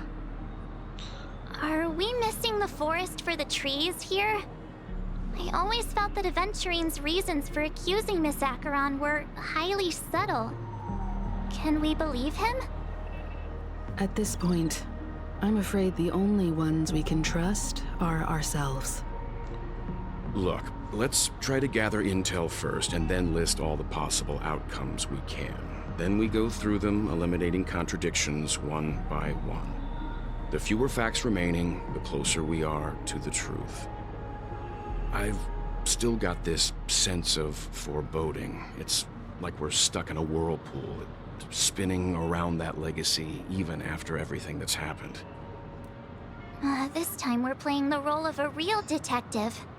But before we start, what are we going to say to the family and Aventurine? As I see things, the family harbors no ill will towards the Astral Express.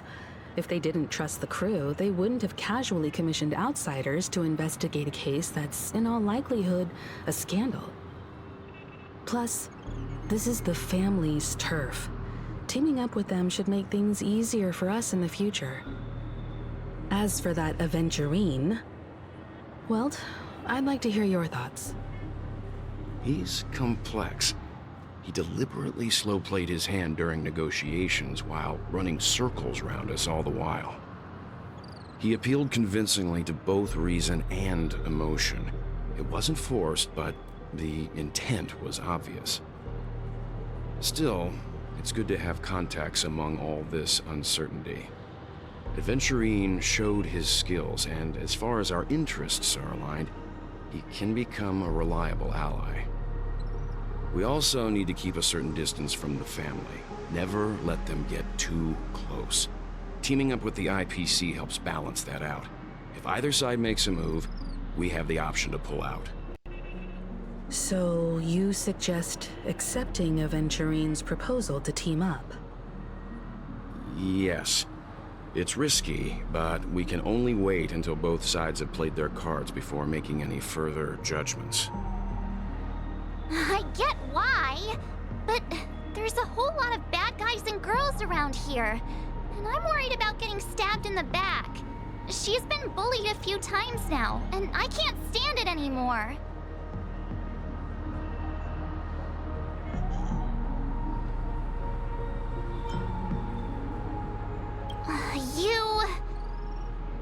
No, I can't accept this. Forget about it. Just let me keep an eye on him. If that doesn't work, we can just turn the tables and use him instead. Then, could you please reply to Aventurine? Everyone, take this time to put together your thoughts.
Looks like Aventurine is happy with this outcome.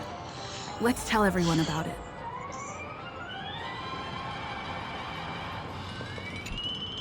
Aventurine's goal is to try and recapture Penacony for IPC. To do this, he'll have to bring down the family in its entirety to create a big enough chance. The existence of death will be covered up by the family. So how does he plan on taking them down? It's gotta be something important enough that everyone will notice. But it also can't be anything too out in the open.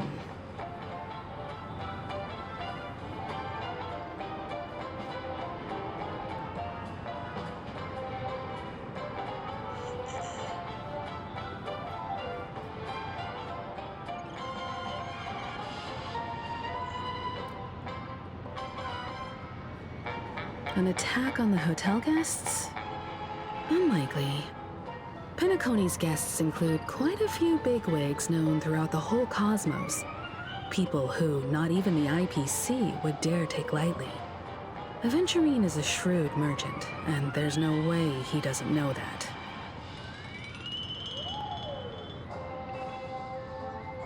He's definitely going for the family, and it's just a matter of how. The harmony is strong in Penacony, and almost impossible to take on head-to-head. The fact that the IPC dispatched Aventurine shows that they do not intend to simply play by the book here.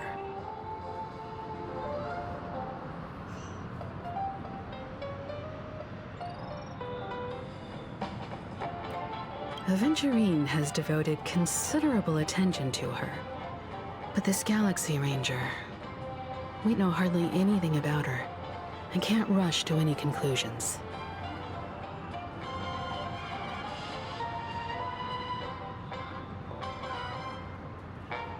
I was also considering this possibility, especially because he respects you so much, and has sought you out before a few times. Perhaps he's also unsure of your intentions and is probing you.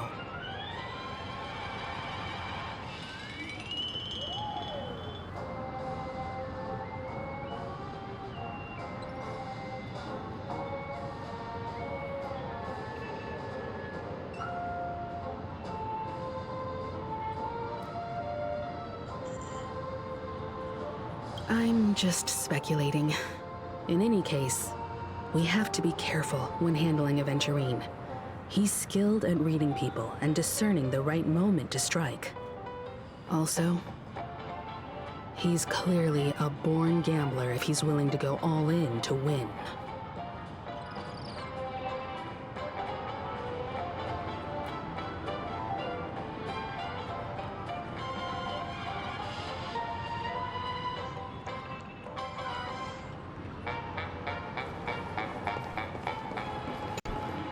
Aventurine said something that concerns me. He accused that Galaxy Ranger of killing Robin without any evidence whatsoever, but said nothing about her connection to that memory zone meme or why he was stalking you. It was a groundless accusation, which only serves to make him seem more suspicious.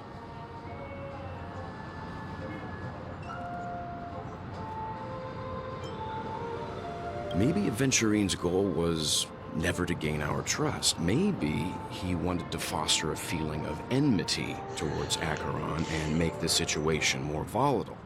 Two birds, one stone. However, I asked Dan Heng back on the Express to confirm that story about the Annihilation Gang and the lost messages. It wasn't something that Aventurine made up out of thin air. You've met her many times now. What's your impression of Miss Acheron?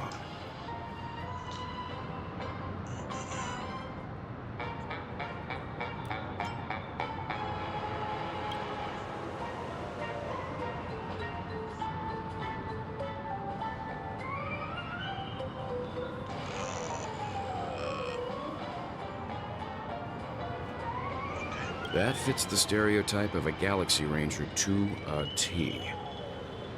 They're eccentric, unpredictable, and fond of being alone. No wonder she's a suspect.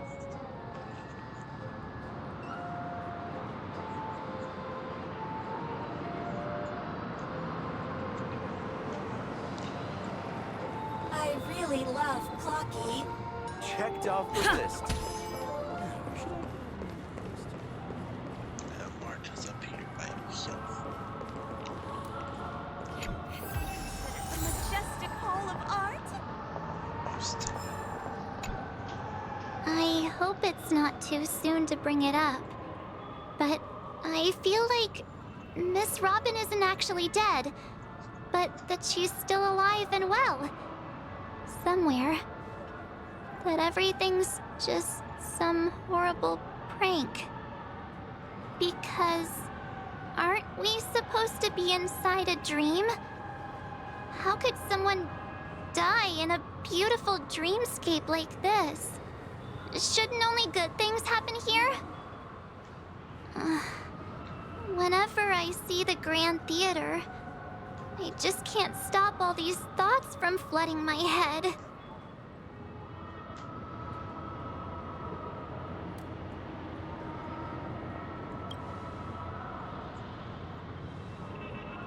No. After all, they've brought everyone this sleepy dreamscape, which everyone loves.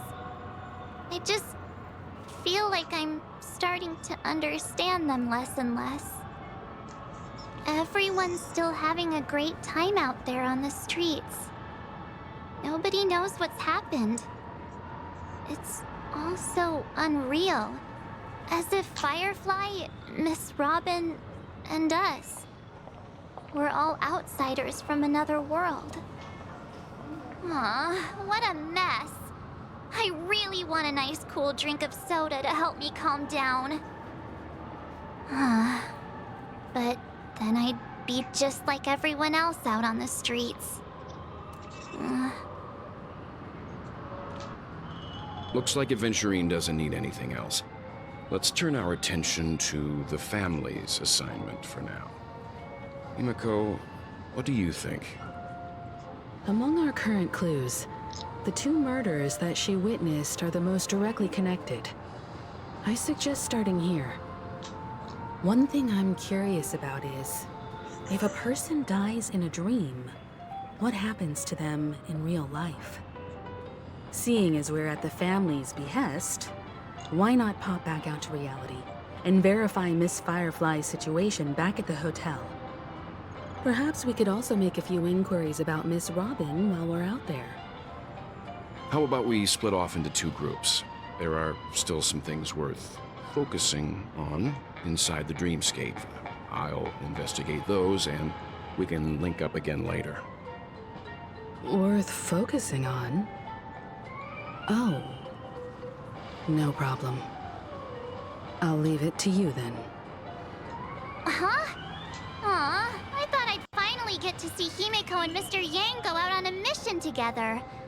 Oh well. Take care then, Mr. Yang. I will. Keep in touch.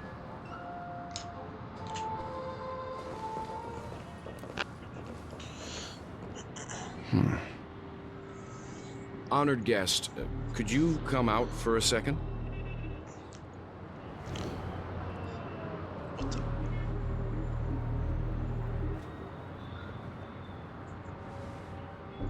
I'd be embarrassed too, getting stared at like that. Forgive me. My name is Welt Yang. I'm one of the crew members on the Astral Express. I believe you've met my colleagues. Welt. Is there something about my name? First, don't you want to know my name? I already do, Miss Acheron. You're a prominent figure in Penacony. What are they saying about me? Some claim that you're the real culprit behind these murders, that the Annihilation Gang's tragic fate at the banquet was a result of your blade, and that you're now attempting to unleash another bloodbath on Penacony. The Annihilation Gang? Ifrit of Everflame Mansion. Tragic fate. That Duke turned his dying body to flames and sacrificed his life as a martyr. He was a determined and heroic pathstrider. Not even a villain should be disparaged like this. And what's more, there were plenty of suspects invited. Do they really think that a blade is more dangerous than that black hole you're wielding? Keen intuition. Not even the family managed to point out the truth behind this cane. So you must surely know, Miss Acheron, that peering into a black hole is not a wise move.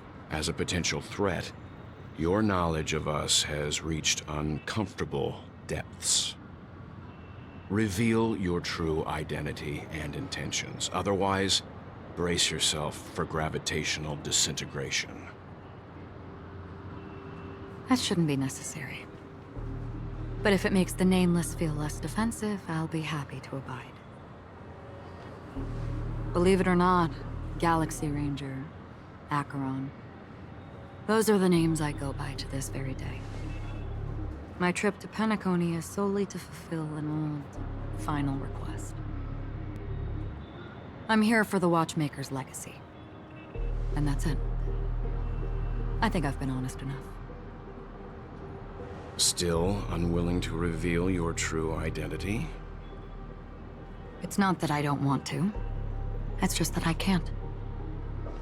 I've come so far, and I can't sum up all of that in just a few words. Everyone has their own unspeakable past. Secrets that they don't want to be revealed. And I won't be asking any more questions, such as why the Astral Express is roaming around the cosmos with a Stellaron on board. Is she okay? That Memo Keeper didn't do anything, right? She's fine. Let's just stick with the topic. Gaining my trust depends on how much you're willing to reveal. I've run around many different Penacony dreamscapes just to try and find that legacy. And during this period, I came into contact with quite a few guests. In the process, I gradually came to realize the secret of Penacony may be closely related to the Trailblaze. That's why I've come to ask for your help. I don't have enough proof yet, but I'd like to speculate something. The source of all tragedy lies within the family. If you could trust me, we could find the proof to support this claim together. Mr. Yang, I think you've come to the same conclusion, haven't you? Let's leave it at that. For now, I'll choose to believe that you bear no hostility. Share your findings with me, and me alone. I don't want vague conjecture to interfere with other people's judgments before we find solid proof. Mm-hmm. By the way, would you like something to drink? Before we go, how about 2 cups of Wake the Heck Up? No, 4 cups. Because the conversation coming up will last forever.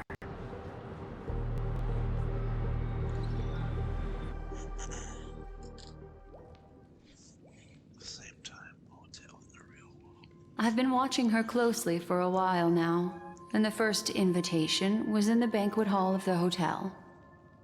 She just sat in one corner, keeping silent, chugging down a couple cups of Wake the Heck Up. I told her it's a pungent, bitter beverage, not the taste of sweet dreams, only for people allergic to Soulglad. And she said, Really? But I don't taste any difference at all between them.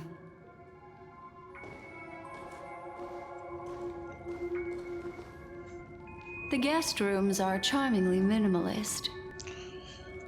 An aesthetic you share, Miss Acheron. It's a cinch, this music box.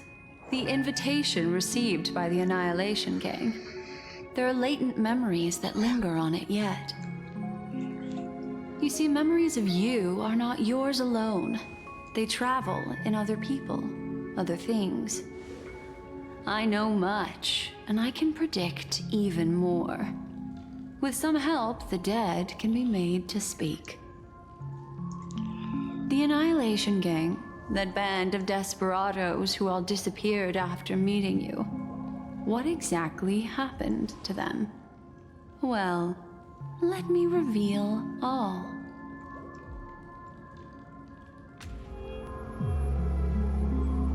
Gradation 12. Dreamscape 12. Father, I dedicate this to you. Well done, Dubra. Wherever they go, shall be met by annihilation. There it is. It's hazy, but it's Ifrit's voice. The other one is probably his progeny. This is the residual memory from when the invitation was first delivered. They were abruptly interrupted. Then, what happened next is... They sought refuge in a land of sleep, merely wishing for undisturbed rest, away from the storms. Children of the flame, this marks your rite of passage. She won't be necessary. I alone am enough.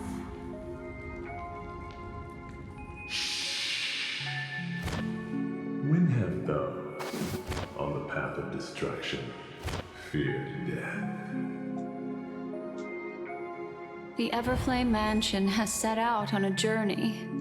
Those poor people, they have no idea what lies in wait ahead of them. Memory recovery is going well, but slowly. She'll be here soon, and time is short. There's nobody else here, so there's no need to be delicate. In fact, I think I'd better go all out.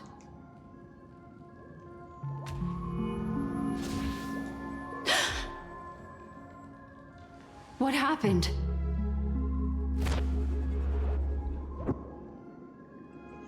The memory after that is blank. How is that possible? This music box fell into Acheron's hands, and she brought it to Penacony. That's a fact, and that's how it should have gone. But along the way...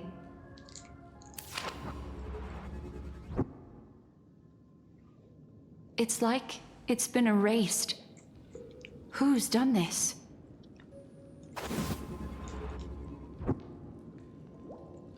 Who are you? Who are you? It's... no. Is this not a memory? Oh, a memo keeper.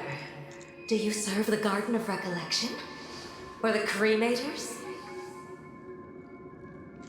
My name is Constance. A pleasure to meet you. We were supposed to meet in Penacony and spend an unforgettable time together. But that seems unrealistic. Dahlia's not welcome on the banquet star, and I don't need a coming-of-age ceremony. And you, I know what you're looking for. Want her secret? I can give it to you, and then you can enjoy the banquet for me. I wish you unforgettable memories.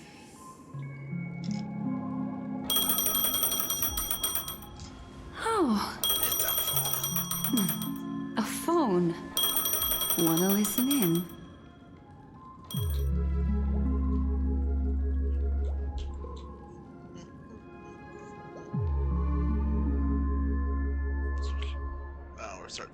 A few days ago, the IPC made an announcement. Under the watchful guidance of the Marketing Development Department, and in accordance with the Interstellar Peace Charter, the independent Sigonian sovereignty has hereby been established and shall take a legislative seat at the Interstellar Congress.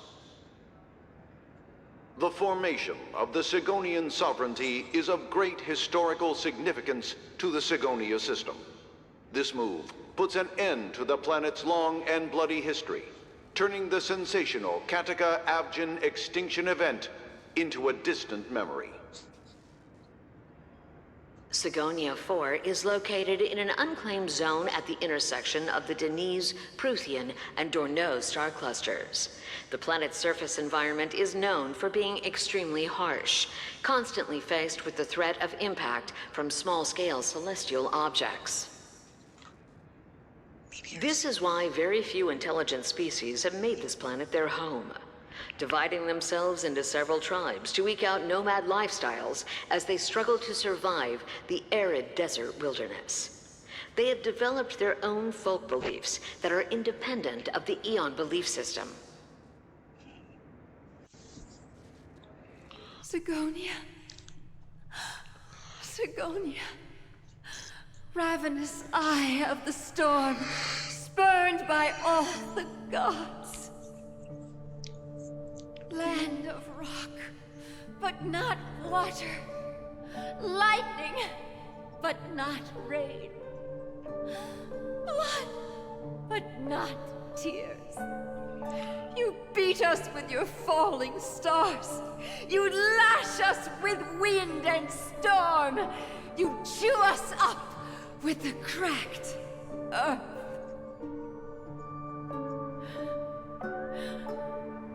You promised us a land of honey, yet yoked us beneath a sword of bitterness.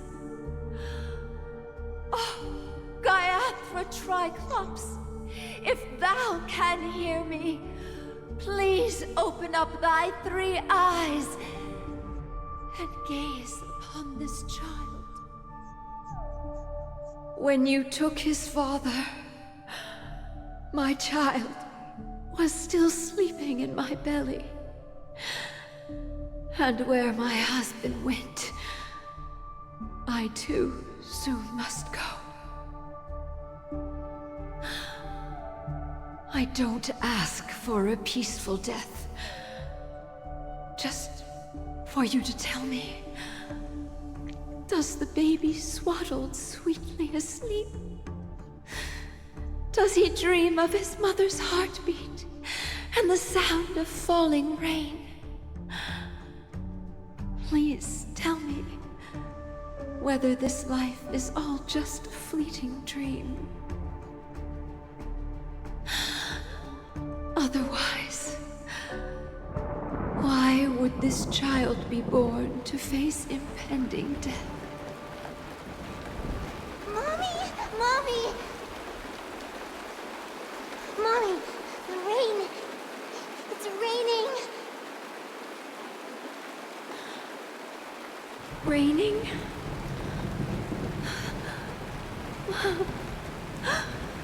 Raining. It's raining. It's true. Those outworlders weren't lying to us. They really did summon the rain. Mommy, we can leave here. We can go back home.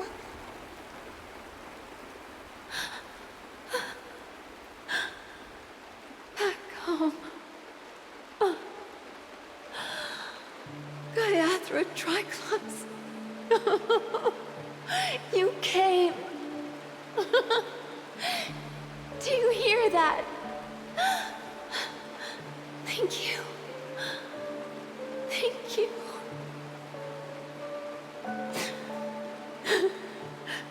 Darling, listen. This is the sound of rain. On the day you were born, the sky also sent down a gift like this from Gaiathra. Such a lucky child. Such a blessed child. Just like your name. A gift from them to Avjen. My boy.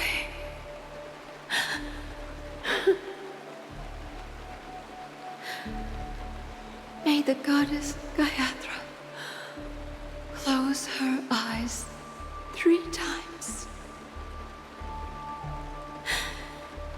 Keep your blood eternally pulsing. Let your journey be forever peaceful. And your schemes forever concealed.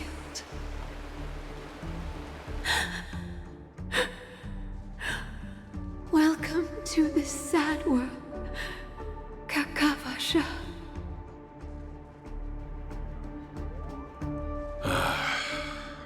Time to wake up, gambler.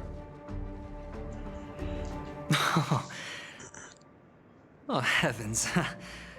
I must have drunk too much Soul Glad. Didn't expect you to be back so soon. How is it? Find anything? Just as you guessed. Nobody outside knows about Robin's death. There aren't even baseless conspiracy theories. They're still streaming the rehearsal for her ceremony, using a stand-in, I guess. They must be dreaming. Of course. Who could imagine that death would actually descend upon the idyllic dream created by the family? Let alone that the victim would be the female lead of the Charmony Festival. To be honest with you, I didn't believe it. I even tested it a few times myself, until I discovered that I couldn't actually die. Whenever there's any danger, I'm forced awake by the dream pool, and it's all as if everything were just a nightmare. That's why I'm convinced that there are a few big secrets lurking behind the scenes. Then you must have heard about the Memory Zone meme. When I graciously deigned to establish connections with the Oak family on your behalf, they were quite in a pitiful state of disarray. Besides Robin, there was another body. I don't know the exact details, just that it was a stowaway. 2 murder cases? I told you something seemed off about the Nameless. Oh, she must have come across the other one. This murderer is a psycho. And I have to say, the case does represent an opportunity. We can leverage the family's malfeasance and let the IPC use this as a reason to intervene. It's just that their trickery runs deeper than I thought. Robin's stand-in was all ready to go. These 2 murders are definitely getting hushed up. What should we do? Let me think. It's too rare an opportunity to miss out on, so I gotta be careful. Incredible, gambler. Have you already exhausted your limited repertoire of tricks so soon? There are plenty of chips, but it'd be best to choose carefully. The most straightforward has to be Robin. Remember? That masked fool once told me to find a mute as a friend. Robin is what she calls the mute.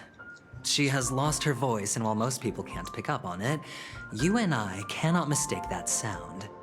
Not produced by any voice box, but rather by the resonance of the harmony. If that girl hadn't gone hoarse from singing practice, there'd only be one possibility. Something was up with the family. Or Robin herself. To get to the bottom of this, I tried every way I could to meet her. But she died. Right before my very eyes. A complete and utter loss. Incidentally, it seems to have resulted in your rather undignified arrival on the interrogation stand.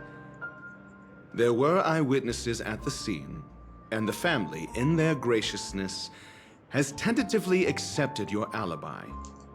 However, for the foreseeable future, you shall, regrettably, find yourself under the vigilant watch of the hounds. Well, things aren't looking too optimistic, Doctor. I'm starting to break out in a cold sweat. Do you reckon there's still any chance of a comeback, given how things are? A probability?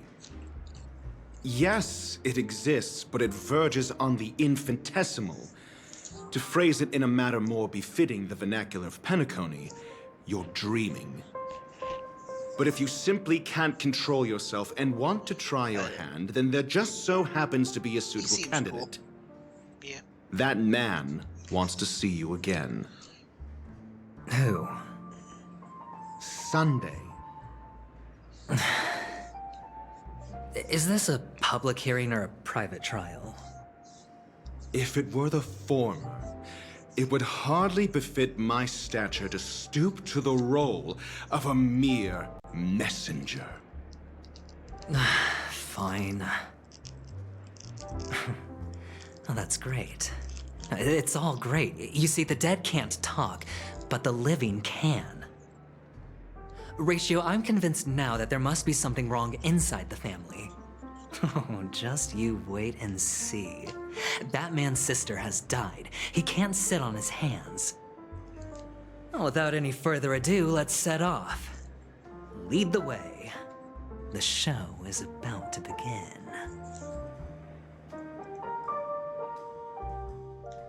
We're here. The Dewlight Pavilion is the Oak family's fortress and a place where heads of the families meet to discuss great plans for Penacony. Fortress? I like this metaphor. I dealt with the warlords of the Amanicus star system not long ago, and their synchronized orbital manor wasn't this heavily guarded.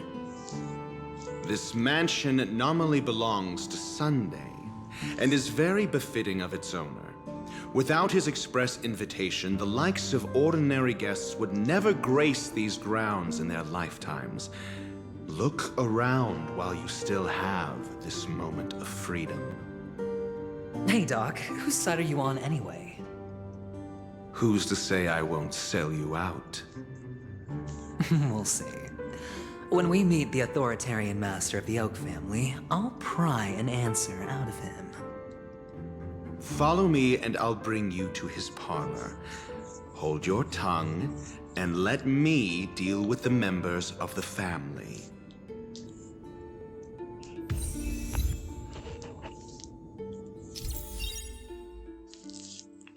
That's the real audio.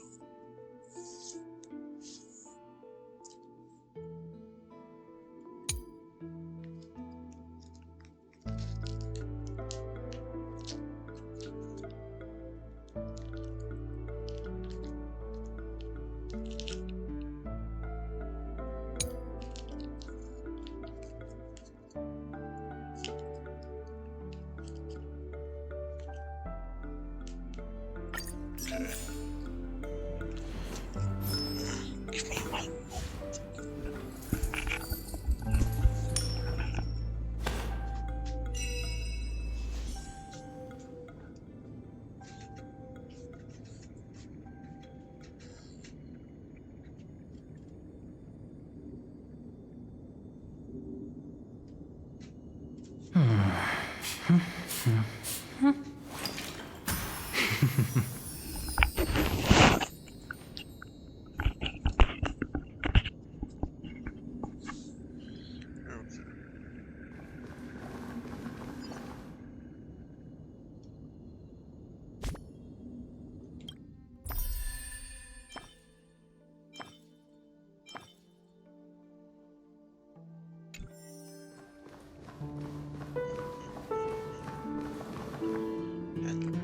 He's a small bean. Hey, you two! That's a place of business. No entry. I was requested by Mr. Sunday to bring him the suspect. My name is Ratio. He should have mentioned it to you. Oh, I remember you. Veritas Ratio. Your punch virtual particle clock is impressive. Excuse me? The one on your head. Of course, it's nothing compared to my full pocket dimensional annihilating power armor of the Mobile Knights. Right, and as I mentioned, that fantasy raiment of yours doesn't exist. That's because you can't see it. Like I say, only family can see the glory of the Mobile Knights. Ugh, enough. Get going. Don't keep Mr. Sunday waiting. It seems like the idiocy index here is no better than it is out there.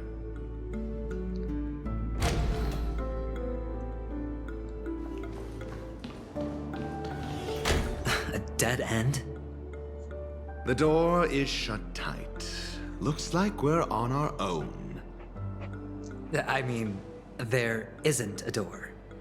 How did you get in before? For security reasons, the family built the administrative site deep in the dreamscape, with the mechanisms hidden in these nightingale statues. The direction of the statues can be controlled. On the previous occasion, an attendant named Kona had gone to the side room to verify something before setting the statues in the correct positions. Well, maybe we should do the same. Let's go and take a look. Of course, we can also use brute force.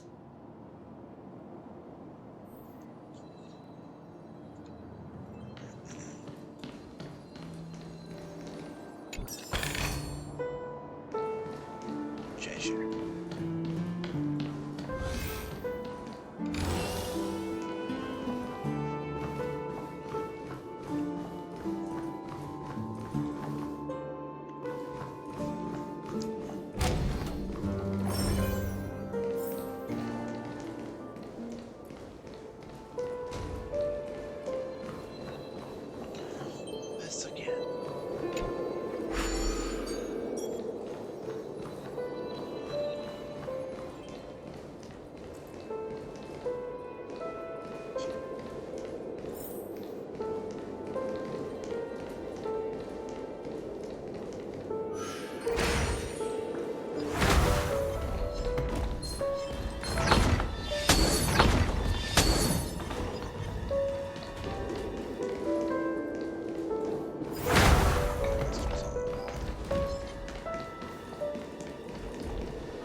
6 nightingales facing in different directions.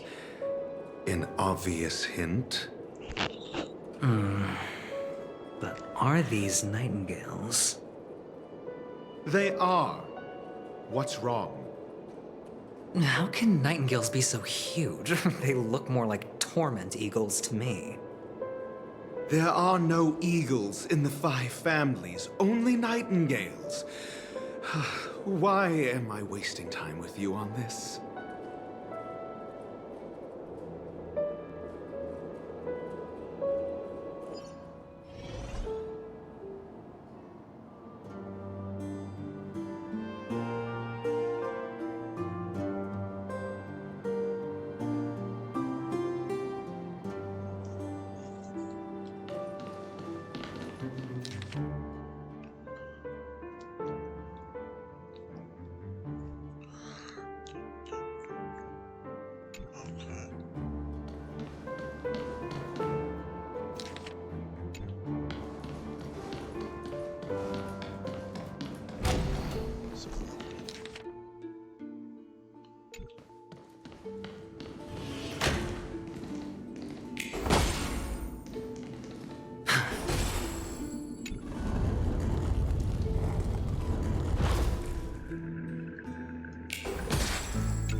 Just as I thought.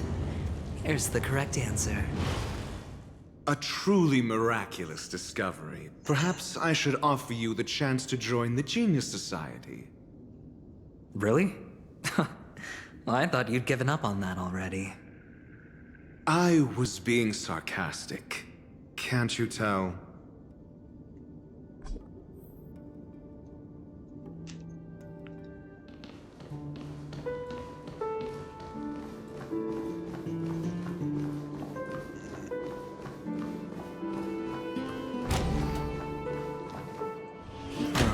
Impressive. So much for Mr. Sunday's reserved, virtuous image. Do you need me to remind you? We're in a dreamscape. No matter how grand the mansion looks, it'll not affect Penacony. Stop wasting your time nitpicking the family here. Yeah, you're right.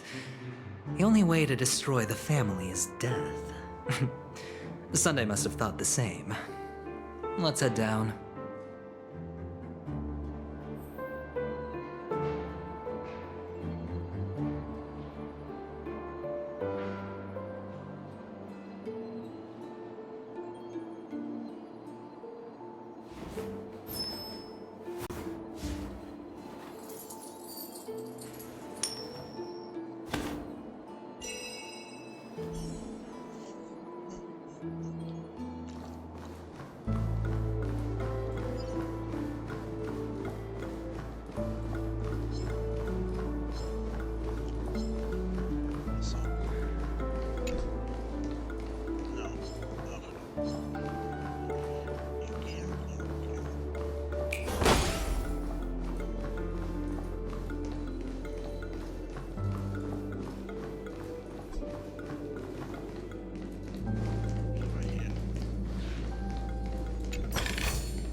This is hardly enough for a seat at the table.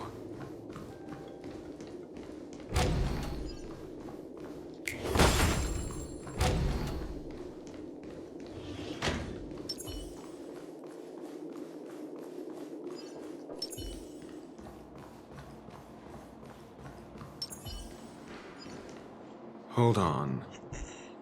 Huh? What's wrong? Are we heading the wrong way? No, but this door is locked. My friend? Did you really make an appointment with him?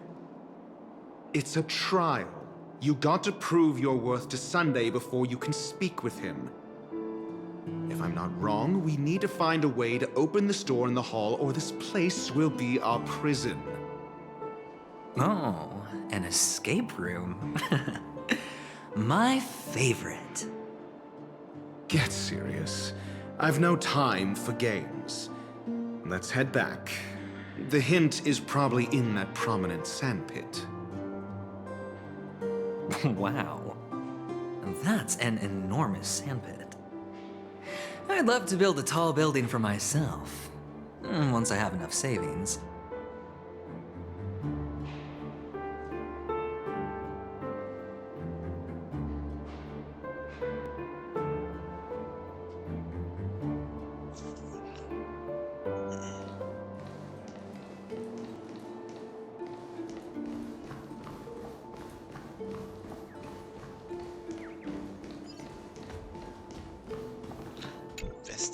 Oh, look.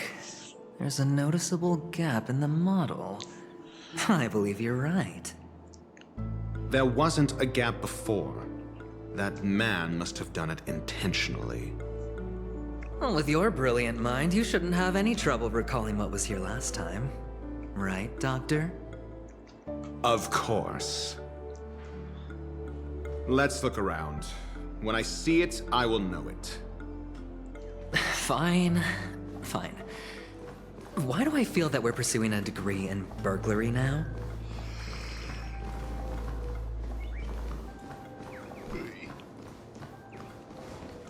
There's a way.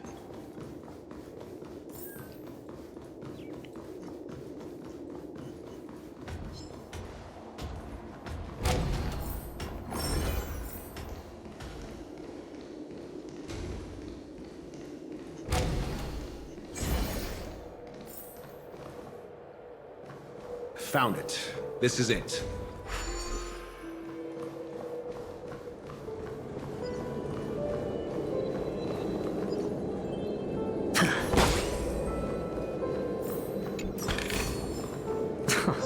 This is hardly enough for a seat at the table.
Fortune follows luck, just like it always does.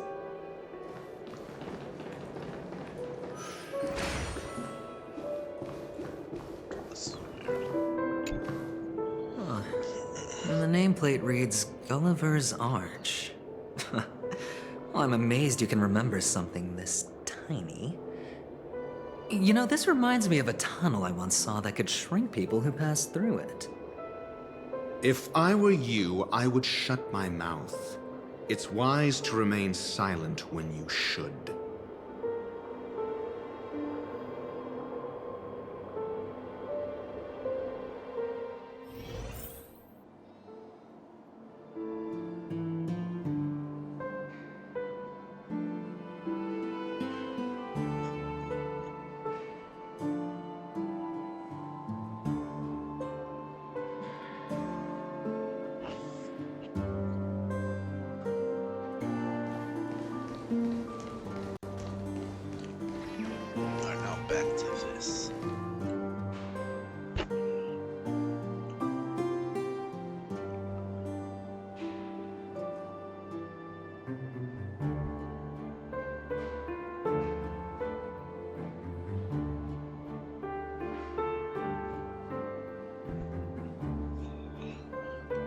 Oh, this reminds me of one of those building toys.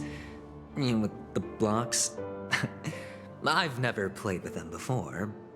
I wonder if it's more interesting than stacking chips.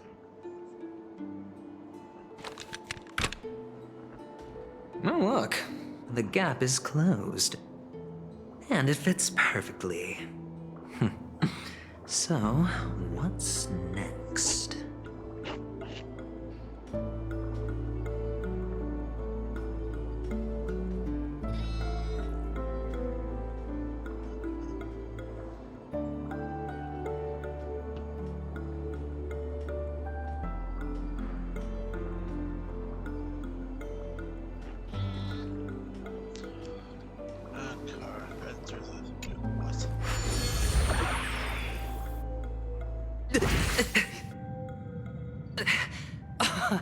Oh, good heavens. Did I drink? Am I still in a dream? Indeed. Oh, Doctor, you're huge. It's me! Down here! In the sand pit! Oh, actually, I think we could make this work for us. Just find a way to slip me into Sunday's collar, and I'll infiltrate the family just like that.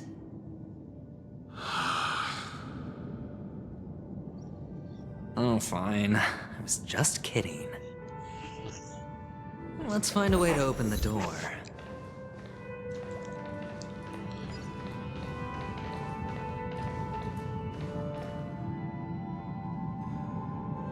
Dude, you good, bro?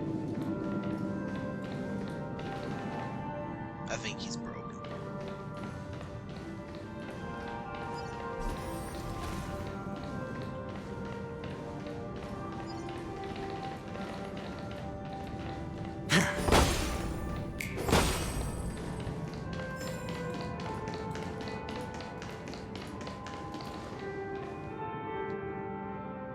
There's more dudes walking in the place.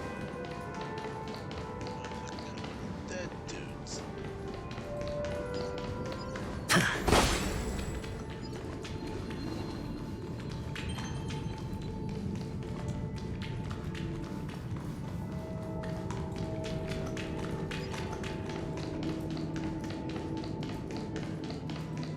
That's they're all gonna fly away. Here, yep. God, whatever.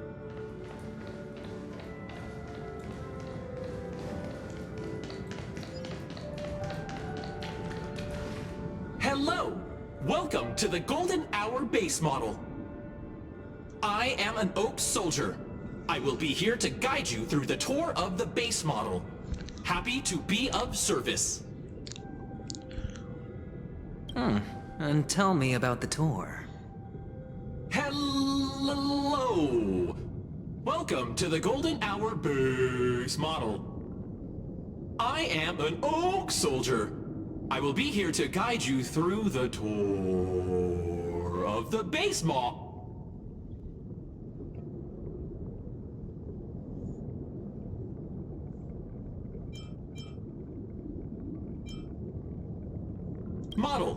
Happy to be of service. Generating guide. Please wait patient.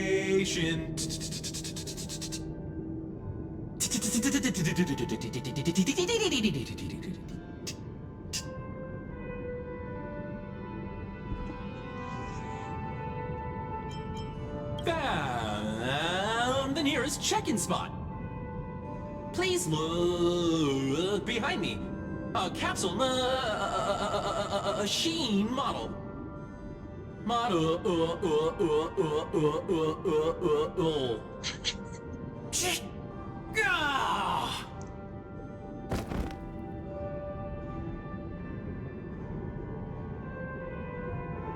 Okay then. What's up with that? Now the family's toys are trying to frame me? I didn't do a thing to it, Doc. You've got to be my witness. I saw nothing. Oh, capsule machine. There's no mechanism on the floor. Could there be one at the top? Doctor, do me a favor.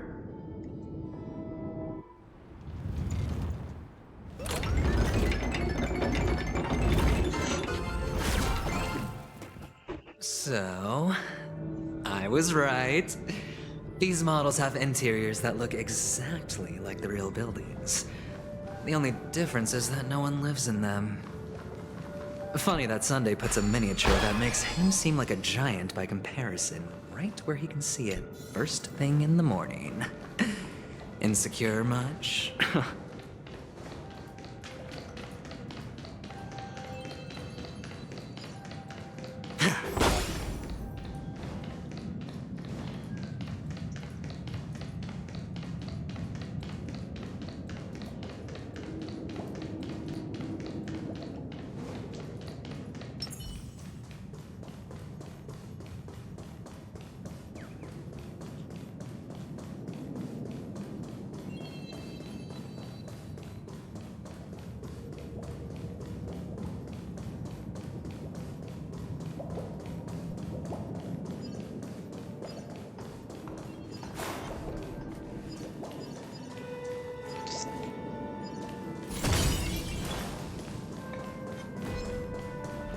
Oh, one of the fragments flew upstairs.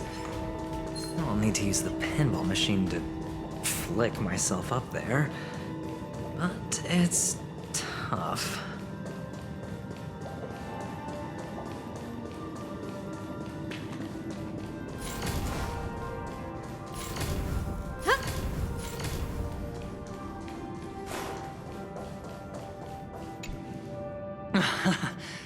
Oh, great. There's another pinball machine base here. And it's empty too. Doc! I'll need your brain power again. There's no need to yell. I can hear you. The pinball machine must be hidden somewhere in the hall. Like the arch. Wait here, and I'll be back in a minute.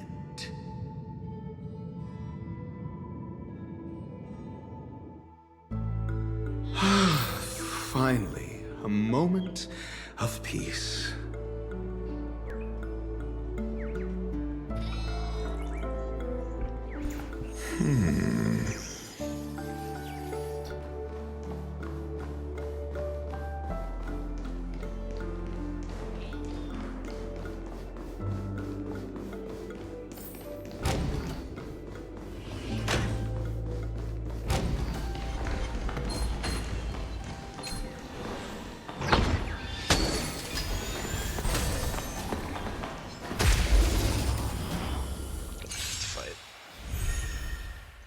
There's two battles. Never stop thinking. A gift from the stars.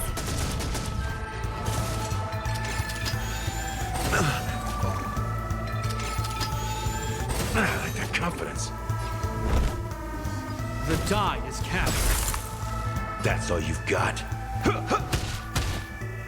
Do you have answers?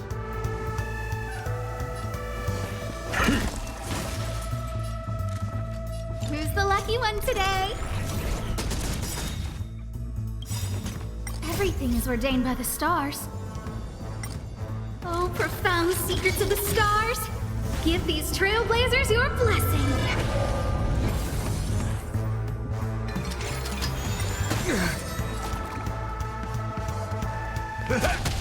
Hope you're prepared.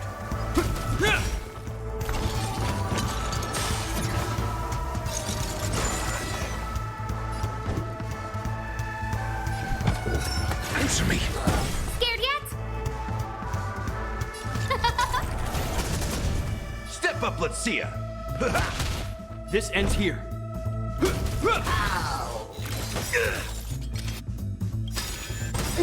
In the name of Landau, a will forged in ice never falters! Nice like a good brew. Full, my friends. Indulge yourselves! A test. SAS Perkibi. Knowledge, the measure of truth and falsehood. Don't ask.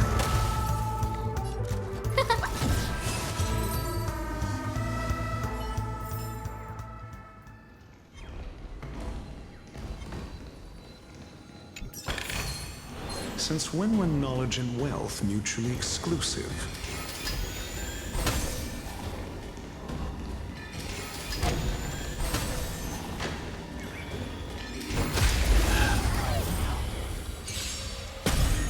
Got the defense? Answer me. Who invited you? Who will it be?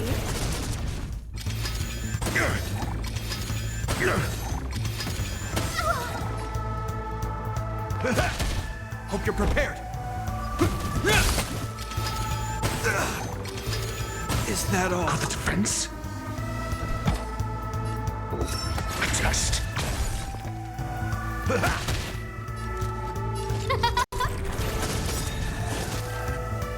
Everything is ordained by the stars. Oh, stars, give these trailblazers your blessing. This ends here. Got the defense?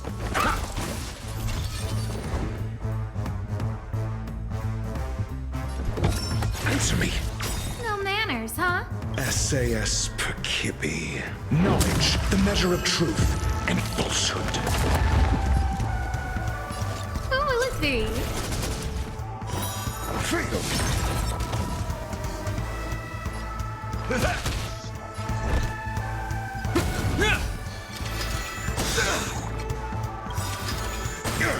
In the name of Landau, a will forged in ice never falters! Scared yet?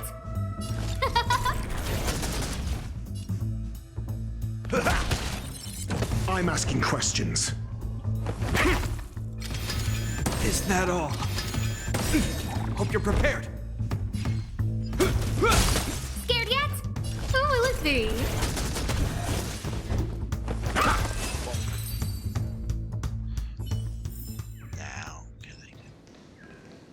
That's it.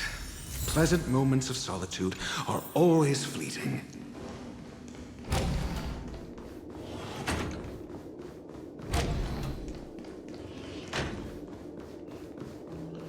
Now I'm back to the little city model. Oh, you're back. Just place it here. Thank you.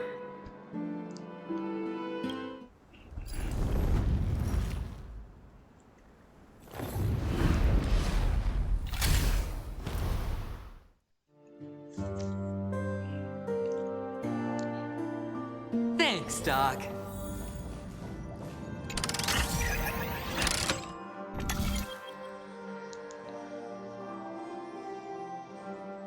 Connect. Of course it is.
Oh, Ratio, you should come in here and take a look. The view here is breathtaking.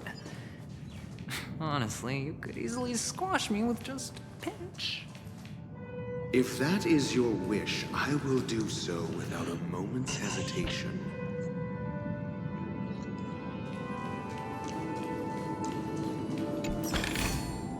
Hope you like them.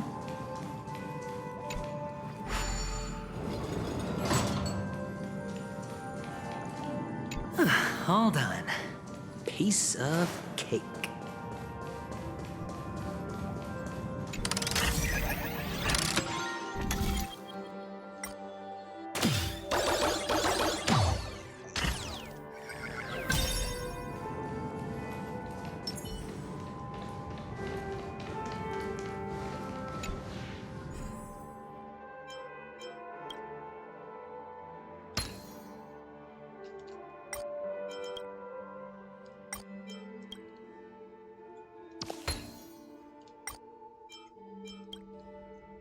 And the joyous tour of Toy City has come to an end. Makes me feel sad. Well, Penacony isn't all bad, right? I'll use this interesting experience as a talking point at the poker table. Of course he's talking about games.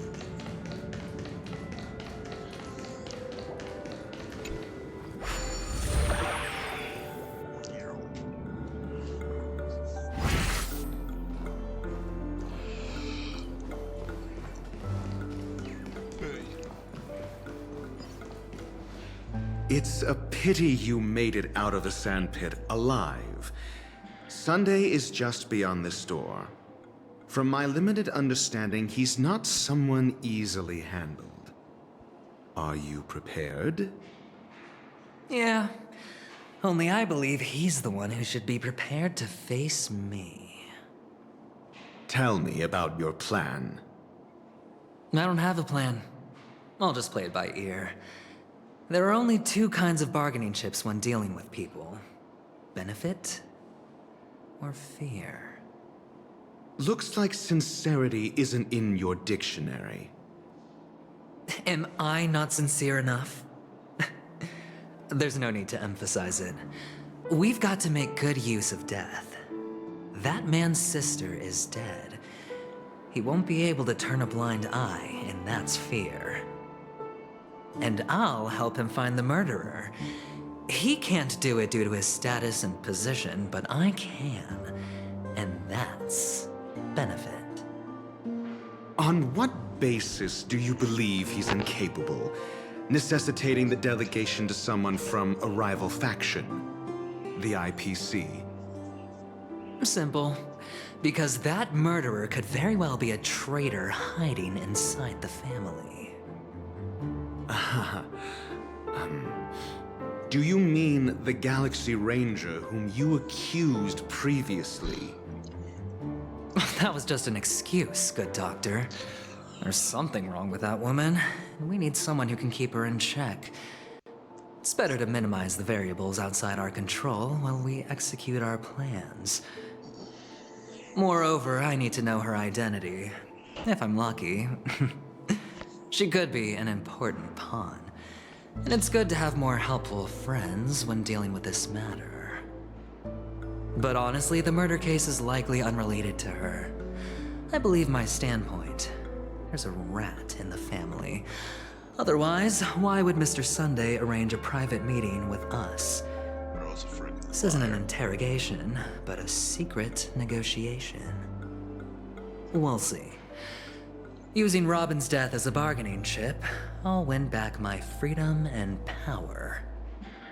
In the end, I'll ruin this beautiful dream and create the grandest death. If the chance of winning is just beyond this door, even if that chance is close to zero, well, you can't win if you don't play, right? Ah, the charming audacity. To think that you, of all people, might emerge victorious, dear gambler. 3 chips are enough.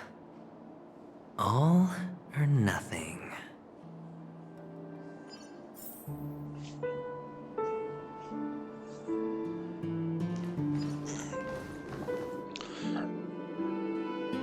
Be back in a minute. Gotta use the bathroom.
Alright, but let's continue.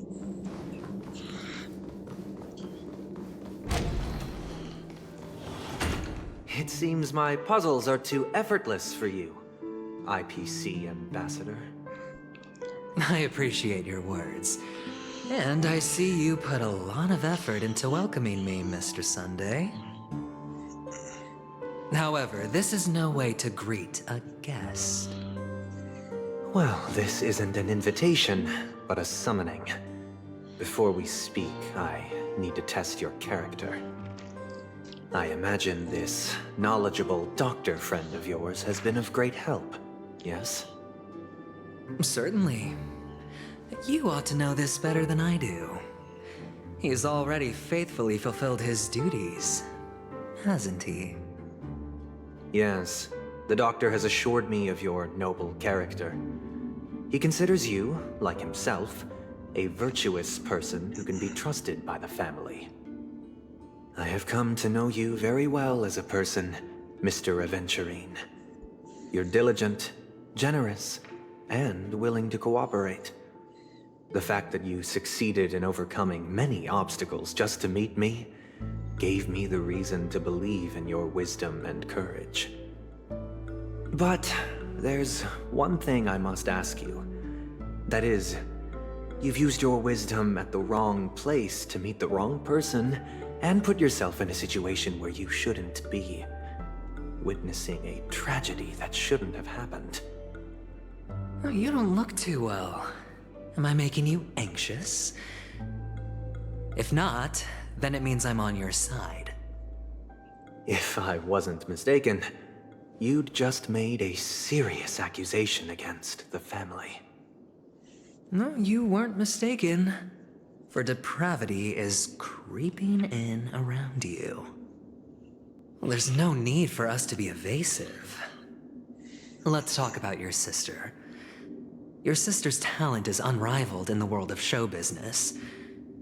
As you know, her voice has been out of tune since she returned to Penacony. What's more disheartening, she can't sing anymore. Who could be responsible for this? Many suspect the culprit is among the outsiders, but I know you hold a different opinion.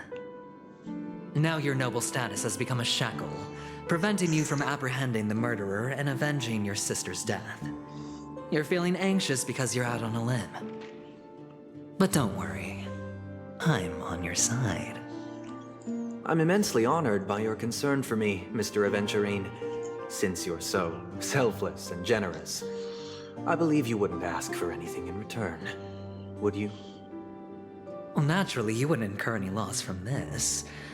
I just want to reclaim what is mine. My liberty and the personal items under the family's custody, the bag of gift money, and... the box in which the cornerstone is stored. That's right. Cornerstone. I've heard it's a treasured asset of the Strategic Investment Department. A sacred stone that seals the Preservation Emanator, granting significant power. And every liquidation specialist holds one. For an object so precious, it probably comes at an even higher price than other forms of recompense. Please.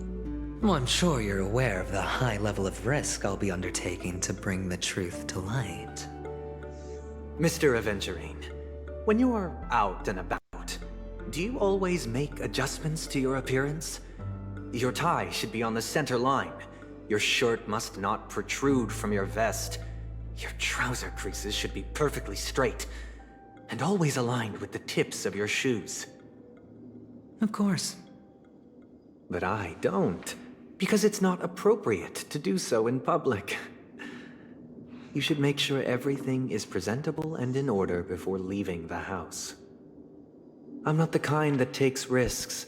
The cornerstone must be in the custody of the family. No room for negotiation. Please, don't let me turn you down twice.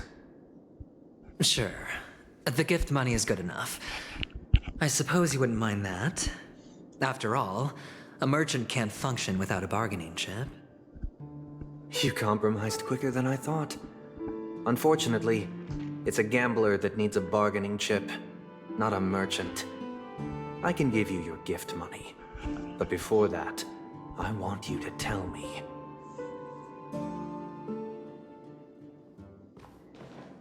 The fact that you can decisively forsake the box you asked for, what exactly is stored in it?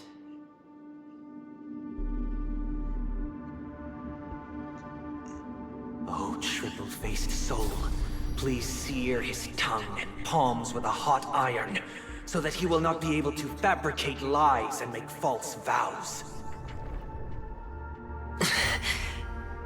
What have you done? Under the light of the harmony, all wickedness is revealed. I implore them to shed their light, and I'll ask you questions on their behalf. Next, you have 113 seconds to prove your innocence and gain my trust. And if I refuse to answer? You can try, and we'll see if the harmony rejects you. Question. Do you own a cornerstone? Yes. What a simple answer. You, too, understand that idle chatter leads only to poverty. Did you hand over the cornerstone to the family when you entered Penacony? Yes. Does the cornerstone you handed over to the family belong to you? Yes. Is your cornerstone in this room right now? Yes. Is your memory free from any kind of tampering or deletion, encompassing but not restricted to the techniques of the Garden of Recollection? Yes. Are you an Avgin from Sigonia? Yes. You even know about that? Do the Avgins have any ability to read, tamper with, or manipulate one's own or another's mind? No. Does it matter? Do you love your family more than yourself? Yes. All the Avgins were killed in a massacre. Am I right? No. Are you your clan's sole survivor?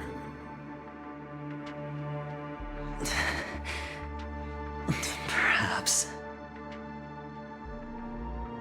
Do you hate and wish to destroy this world with your own hands?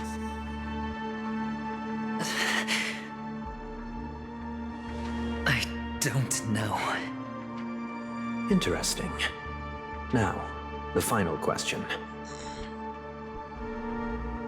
Can you swear that at this very moment, the Aventurine stone is safe and sound in this box?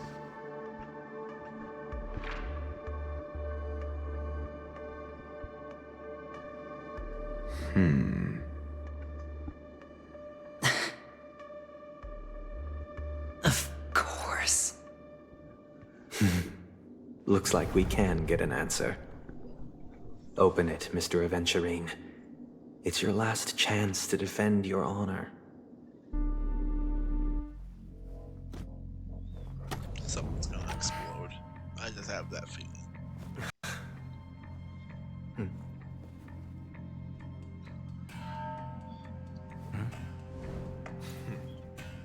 Please.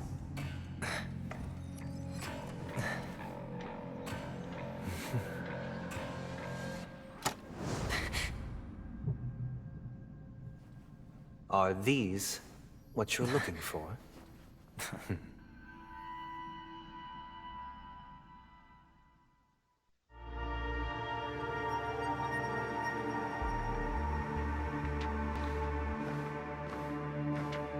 Since you came as promised, learned doctor, does this mean that you are willing to take the side of the family in this farce? What makes you think you can convince me? I've heard you haven't enjoyed Mr. Aventurine's company. I also understand that you're an avid learner who sees the pursuit of knowledge above all. In that case, you ought to realize that a competent scholar knows their position and wouldn't forsake more vital matters for the sake of petty pride. If you agree to assist the family, I'll share our research findings on the Stellaron. You must be quite aware that, besides the family, no other faction is willing to share such information.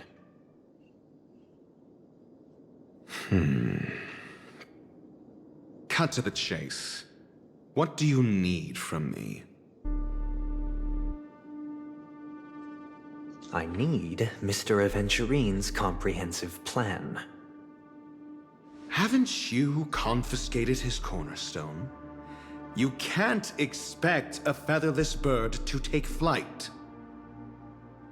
But I've also heard the 10 elites in the Strategic Investment Department have united, progressing together in the interests of the IPC. You'll have to speak more clearly than that. The cornerstone, which Mr. Aventurine surrendered. Was it really his? You question whether he would entrust you with someone else's cornerstone. The 10 Stonehearts aren't as united as you think. Cornerstones are significantly more precious to them than their very own lives. But you know that he's a crazed gambler. The more vocal he is about it, the more cautious I must be. Chase. I never imagined someone would share his way of thinking. Honestly, you should see a shrink. Bring it.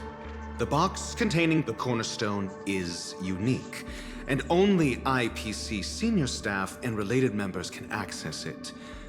But I happen to be among them.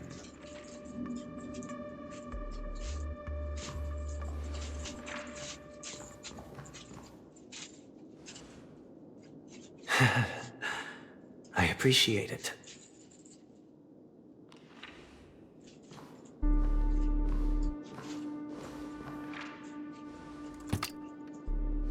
Unfortunately, your guess is correct.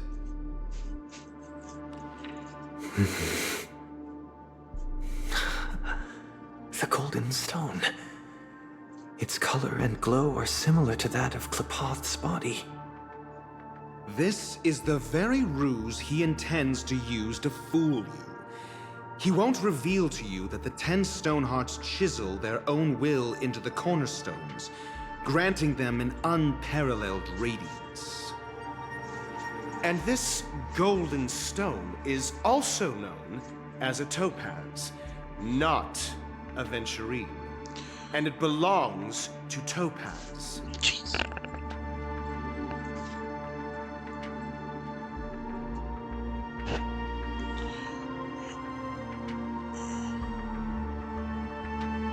So, do you wish to confront him? Not at the moment. I'm more interested to know the location of his cornerstone. The safest place somewhere you'd never think of. Because he never intended to hide it. In fact, that cornerstone has been in your hands from the very beginning.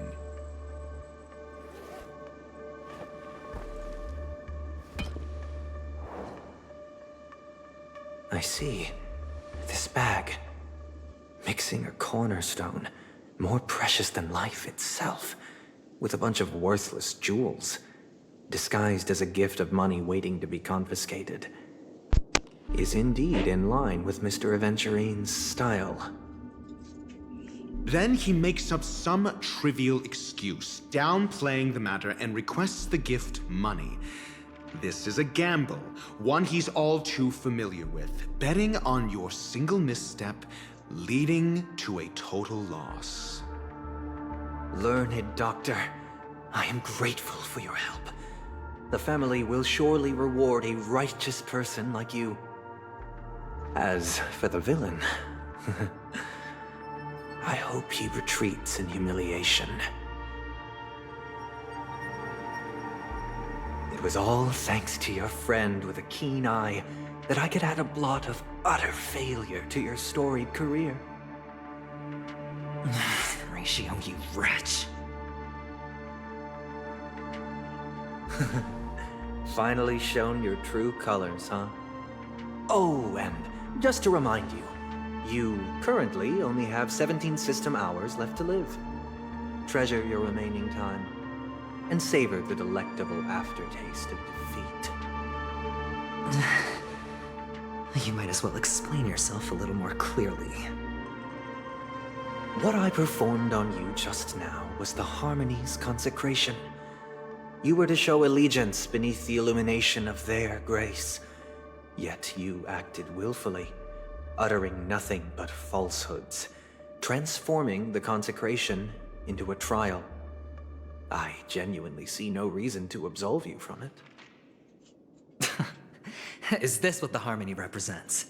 But is it built upon constraint and coercion? You misunderstand, Mr. Aventurine. Punishment is meant for the irreverent, but I have seen your resilient spirit, and thus I offer you the possibility of a new beginning. Throughout these 17 system hours, you will be unable to escape the dreamscape or contact any of your companions. You only have 2 paths before you, and it all depends on whether you can complete my test within the time limit. Should you succeed, you will be able to coalesce into the Harmony and be with your family. If you fail, you will suffer the wrath of the eternal Centurion and fall into an abyss of doom. Sounds like I'm gonna end up the same either way. I indeed do need a servant to help me uncover the evil hidden in the family from an external perspective. I will purge the evil from the inside and bring the real culprits to justice within 17 system hours. When the time comes, compare your findings with mine. If both our findings align, or if you can provide me more insights, then they will truly be able to grant you mercy and honesty. Shameless hypocrites. You took everything from me and still demand the truth? That isn't fair. Your carnival reeks with the stench of cash. Nothing is achievable without it. This is meant to be an act of personal virtue, not requiring the family's support. Your bag is over there. Do as you please. I believe you can trade this bag of worthless jewels for everything you need. That's what gamblers excel at, isn't it? Off you go, Mr. Aventurine. You are free. I will wait here for your good news.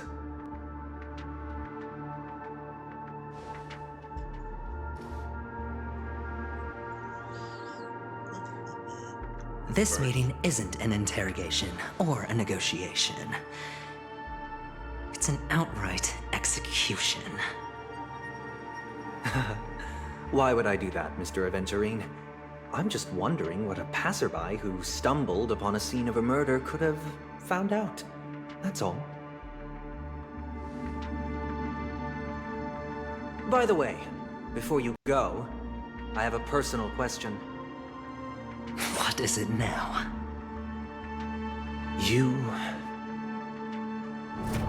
Do you truly wish to bring about the destruction of this world? Kakavasha! Where did you go? Oh, are you injured? I got it back, sister. You went to look for them? That's too dangerous. It's just a necklace. It's neither food nor water. We can survive without it. But I can't live without you, little brother.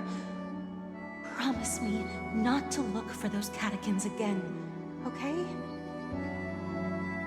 Sister, don't be afraid. The catechins are fools, but I'm smart.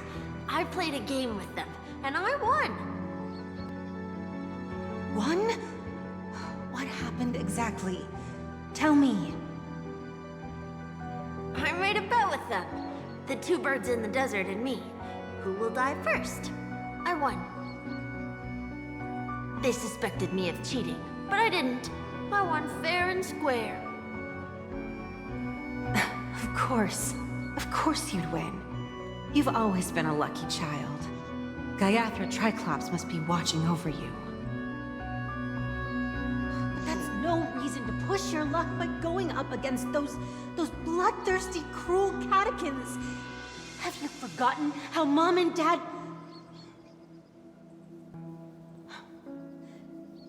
Look, this is just a necklace.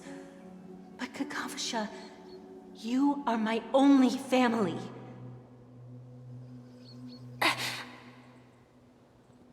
I'm sorry, sister. I thought you'd be happy. Because Mom left you this necklace. There'll be no next time. It is important, but not as important as you, my dearest brother. I don't blame you, but you must remember what Mom said. Pain and poverty are the trials of Gaiathra Triclops. She has also granted us a chance, and that's your good luck, Kakavasha. Your good luck is the most precious wealth we, all Avgin, have. You're a child blessed by Gaiathra Triclops, and can lead the clan to happiness. So always remember to protect yourself, and never resent the pain and poverty you're going through, all right?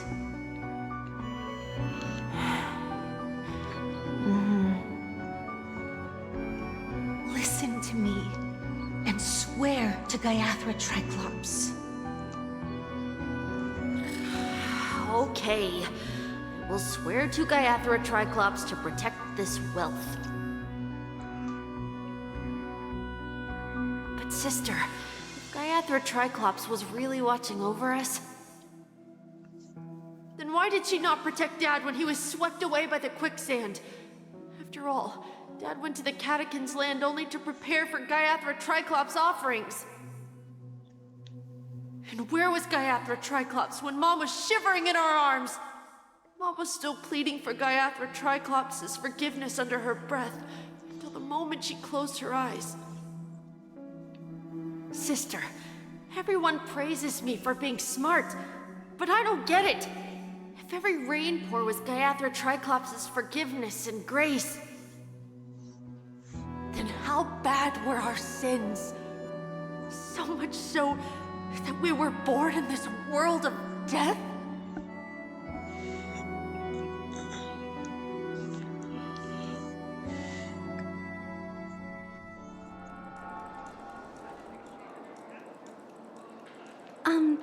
Excuse me.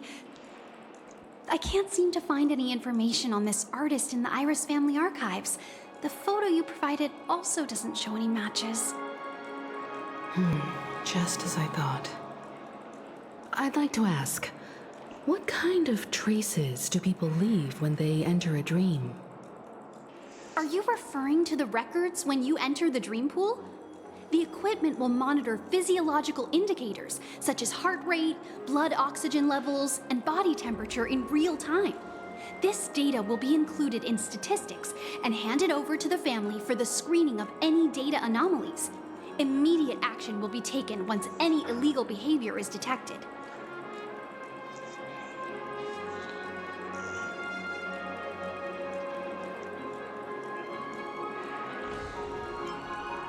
Please rest assured, your vitals are monitored in case of emergencies, allowing us to wake you if necessary. This is all for the safety of our guests. Can I trouble you to access the records? I apologize. The hotel does not have access. This information is managed by the Bloodhound family. We can only gain access if there's a problem. Looks like nothing can be found here. At least we know who to look for next. We can ask the Bloodhound family for information. Thank you for your assistance, Miss Allie. By the way, is Miss Robin doing fine? We are looking forward to her performance. Fine? What does that mean? Is there something wrong with Miss Robin? The preparations for the Charmony Festival have been proceeding smoothly, so I guess things are pretty good. I believe she will be able to put on a spectacular show for all of you. I'm sure. She's dead. Sure enough, no one knows about Miss Robin. I'm not surprised. But that Miss Firefly is truly mysterious. There's no information on her in the hotel system. Even if she's a stowaway, she should have a disguised identity after entering the planet. She's also in the running for the legacy. How is she going to sneak into the dreamscape unnoticed? Is there any other way to enter a dream? Besides the hotel room's dream pool?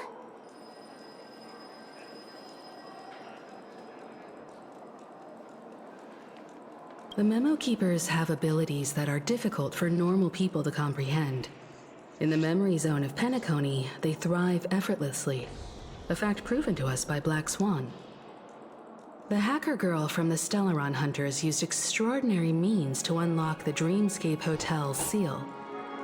According to the scene witnessed by her, it is likely that they are behind Miss Firefly's case. The Garden of Recollection and the Stellaron Hunters.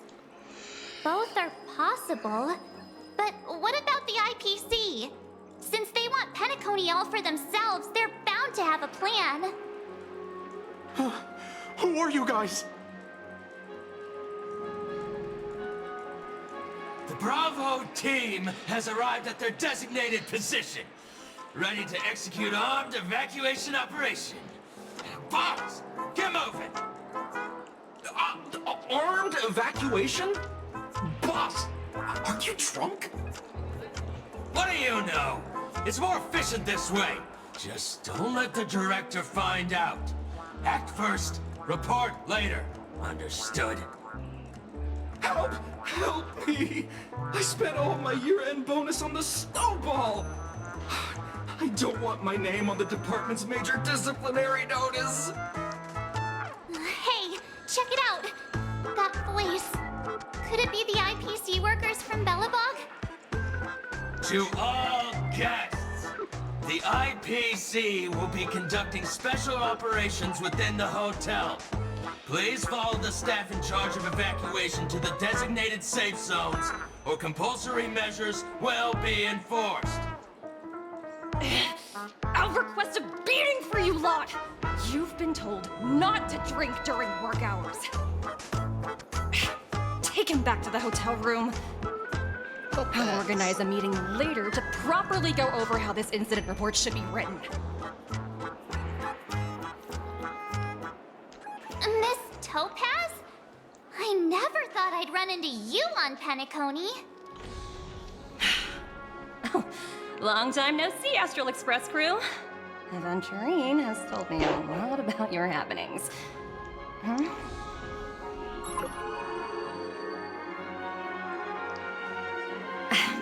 It's fine. Do as they ask, and try to avoid any conflicts with the family. Report to me before taking any action. Yes, all right. As you see, the IPC isn't very popular here on Penacony. Cordiality from the family is a mere facade. The former frontier prison has turned around and cuffed its shackles on the IPC staff now. Only Aventurine, who carries an invitation, is allowed to attend the banquet. An entourage like us, we can only sit around in the reality hotel, unauthorized to even enter dreams. No wonder Aventurine's scrambling to partner up with someone. The IPC can't back him up in the dreamscape. His situation isn't optimistic, I hear. You're all helping to investigate some dirt on the family, are you not? Let me know if you need anything outside the dreamscape. The IPC always treats its partners well. Thank you, Miss Topaz. We're on our way to the Hounds to verify some intel. Perhaps you've had dealings with them? Yep. They're tailing us right now. Why not go and talk to them? It'll take the spotlight off me. Being constantly stared at is really uncomfortable.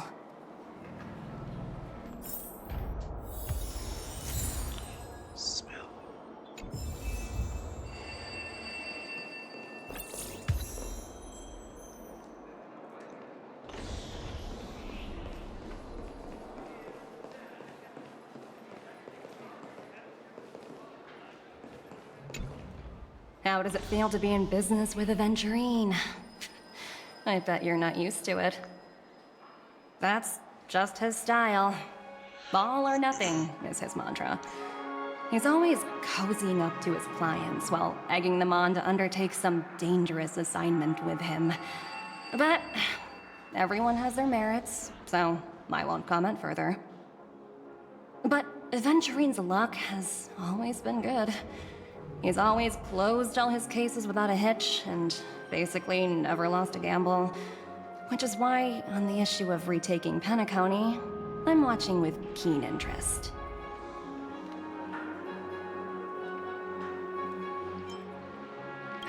Of course. It's business after all.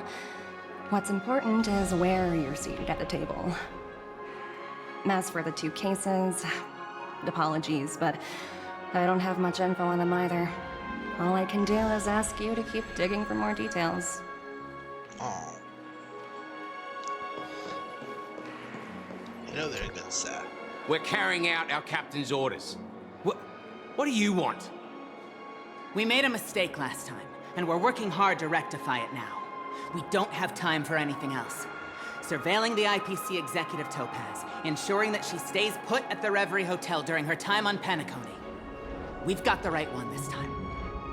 So that's it. They were the pair who were after Firefly at the time.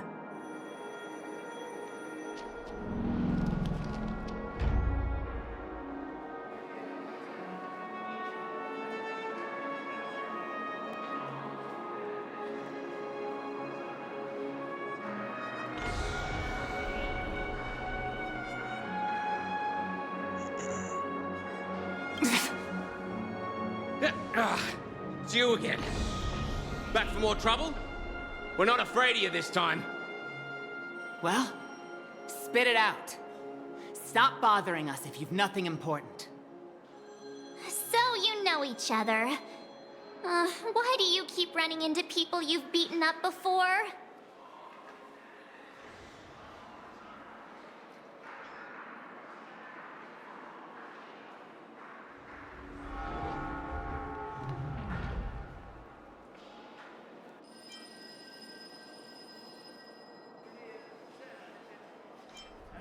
That's right.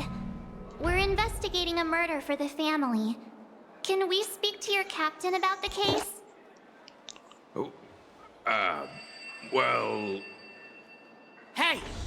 The security officer instructed everyone to shut their traps before he returned from Dream's Edge. What murder? You'd better stop spouting nonsense. Yeah, that's right. We have nothing to report. Please leave. Looks like they're not going to cooperate. But they did at least tell us that the captain is at Dream's Edge. Why don't we just look for the security officer then? It's probably Gallagher, the one she mentioned, right?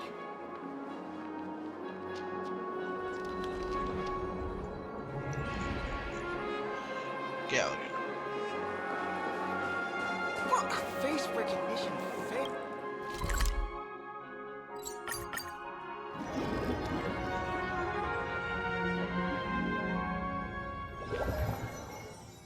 Such tight security. I bet they're stumped by the case as well. Constructing dreams. Gallagher. Gallagher. Where could he be? Right there. Apologies. The Bloodhound family is running an investigation up ahead. No unauthorized personnel allowed. Hold on a minute. I think I've seen you before. The gray-haired one. How much trouble have you stirred up exactly on Penacony?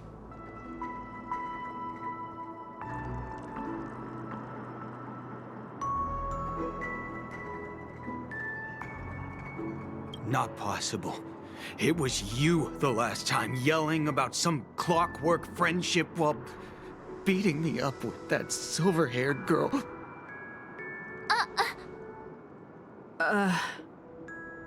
I'm not letting you get by this time. Please leave, or I'll have to get on my knees and beg you. Huh? What kind of heinous crime have you committed now? Hold on, sir. We have documents authorized by the family that would aid your investigation. If it wouldn't trouble you, could we see this Mr. Gallagher? Who exactly is this Gallagher you keep talking about? There's been a few people mentioning this name. Even the one with the gray hair. He didn't send you all here? It was the security officer who dispatched us. That's all I can divulge. He'll do. He's the one we've been looking for.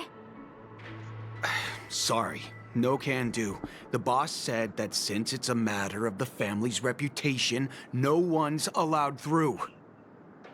Everyone, please leave.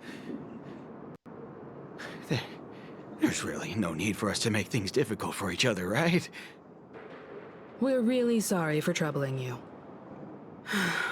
Let's think of another way. Another way. That's it! Didn't they say something about that... what was it? Clockwork? That got this guy to change his mind. Can you perform it again? That... clocky magic.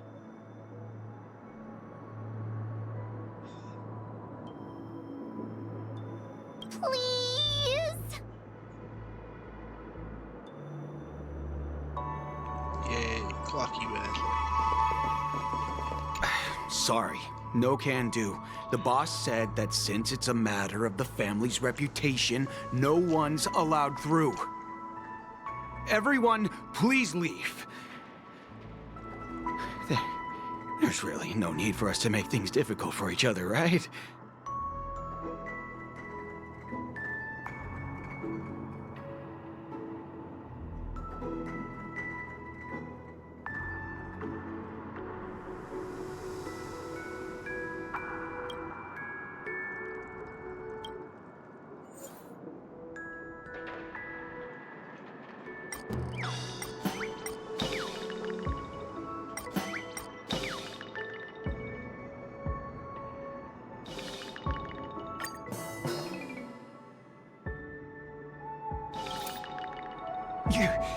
You lot insist on doing this. Sorry, but human lives and the family's reputation are at stake. It is imperative we know everything about the case. No, I meant to say... Do I really have to get down on my knees and grovel? I didn't think you were the type who would kick someone when they were down. If that's the case, I'll just have to acquiesce to everyone's wishes. Lower my esteemed head and plead with everyone. No. No need. Standing is just fine. You don't need to do that. Looks like he still doesn't want to budge an inch.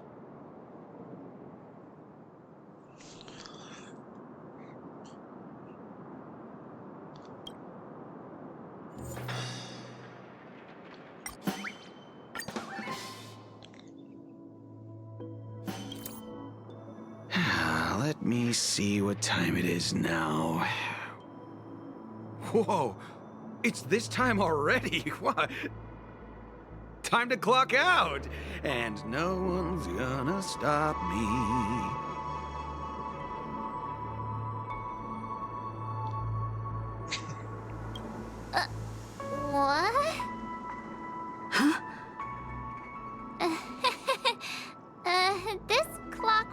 trick of yours. It's kinda dangerous. At least he won't be getting in our way again. Let's go find that Gallagher and ask him the intricacies of the case. I was wondering what all the commotion was. Huh. Oh, it's you guys. Welcome. Since you made it here, what can I do for you? Hello, Mr. Gallagher, sir.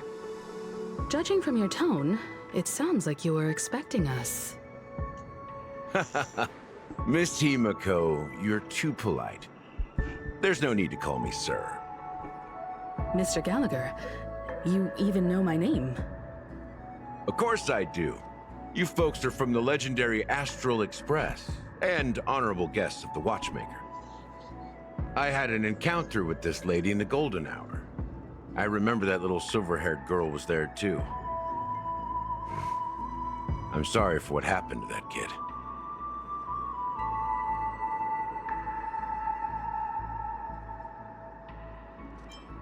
This is also the reason why we've come to visit you, Mr. Gallagher. The Express can't just overlook the death of that child. So we've decided to help the family get to the bottom of it, in the hopes of getting justice for her. The Nameless involved with the family. What an unpredictable twist of fate. Why? What's wrong with the family? It's nothing. On Penacony, everyone loves the family. No matter how much one resists the beautiful dream, when the time comes, they too will find it hard to let go. Who wants to leave a warm nest? Just idiots, little kids, and inebriated fools. Mr. Gallagher seems to be getting at something. You got it wrong. I'm not. You want to discuss the case? Sure, come with me. This is not a good place to talk. Let's go elsewhere.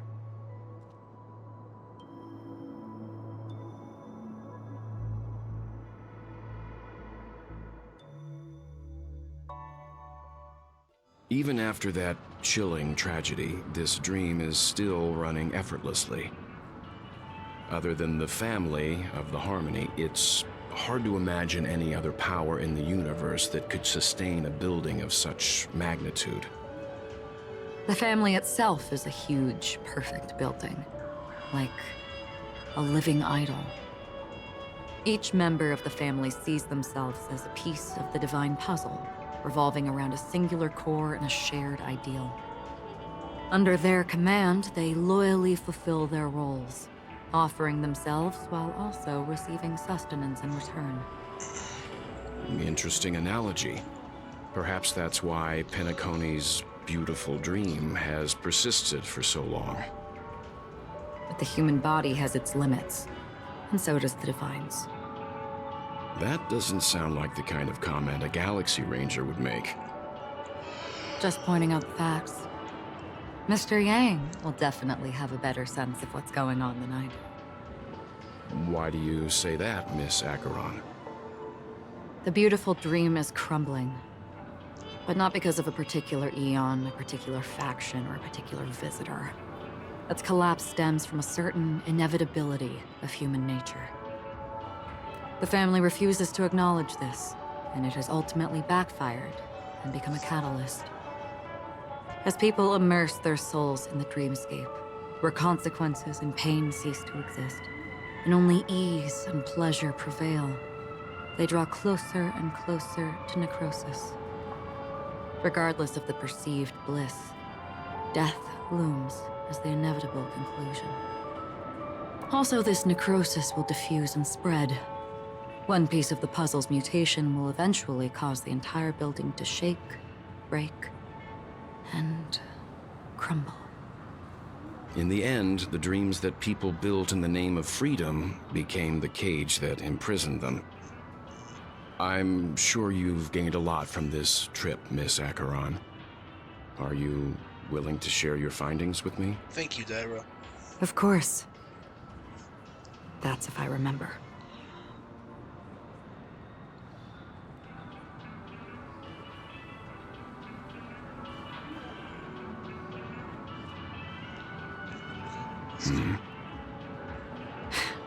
Don't mind me, it's just a habit.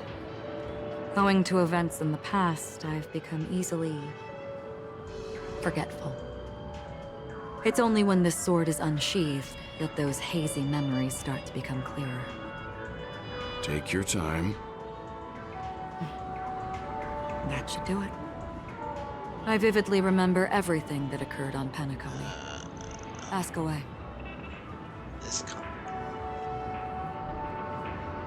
The moment of daybreak. I've heard that's where the Dawn Factory, which processes the foundation of the dreamscape, is located. Behind the dreamscape's song and dance stand many imagination factories. Workers create all kinds of whimsical works day in and day out in their dreams. Then they return to reality and sleep on a narrow bed in a room. A far cry from luxury. They say it will suffice. Experiencing the bizarre and motley dreamscape is the best reward. There I encountered a young woman who had just come of age. The perfect time to indulge in beautiful dreams.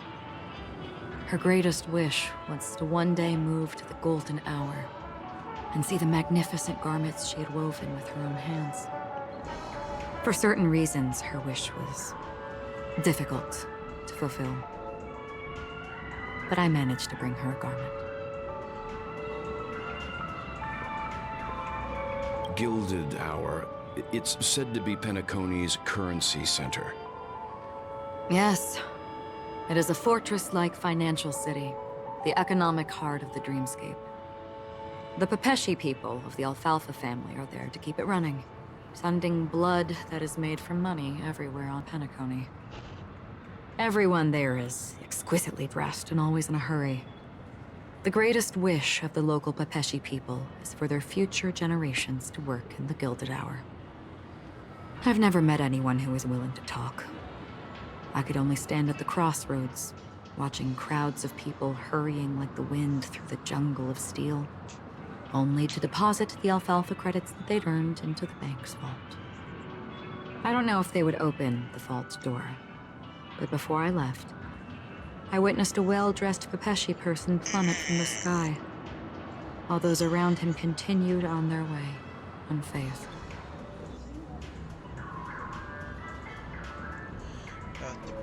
I hear the Blue Hour is very romantic. Do you have any tales to share? Perhaps Mr. Yang has heard. There is a large boat called the Eventide, anchored along the Sea of Dreams, where soft music and dancing persist endlessly every night. I ran into a wizened lady there. She was at the dock, waiting for her long-departed lover to return, waiting for countless hours within time that stood still. In the humid sea breeze, she spoke of her own youth. Like many who desired wealth and love, they came to Penacony to pursue their dreams. Alas, her lover's consciousness was lost in the dark depths of the Sea of Dreams. Finally, she suggested we continue our conversation on a boat in the shallows. I agreed and boarded the boat with her. But she never said anything. Her eyes absent-mindedly gazing at the horizon for what seemed like forever. Finally, we retreated to the beach.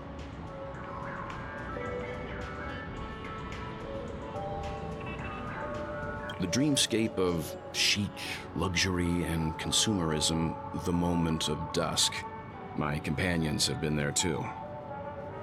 Then you all must have seen those who are attempting to realize their dreams. Or have realized them.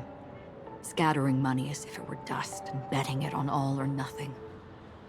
Everything has a price, and everything can be bought or sold. Even dreams themselves. I saw an Intellitron there, who was preparing to auction himself. When someone wins a bid, under stipulated periods and rules, he would do the buyer's every bidding, becoming that person's very possession. That Intellitron had been auctioned off 12 times, and I participated in his 13th. That was the grandest banquet I had ever attended. But never again did anyone cast another glance at him. This time around, there were no successful bids for him. This is what I've seen and heard along the way. Someone once said to me, Penacony wasn't like this a long time ago, nor should it be. I've traveled through the reality and dreamscape of the planet of festivities, watched the tides of night rise and fall when time stopped for people, where the spirits of the rich and impoverished remain forever fixed on their own scales. This is why I think the collapse of the beautiful dream is inevitable. There might be a way to change everything. Perhaps. But if this is indeed the world that people desire, if this is precisely why life chooses to slumber, should we still seek to change it?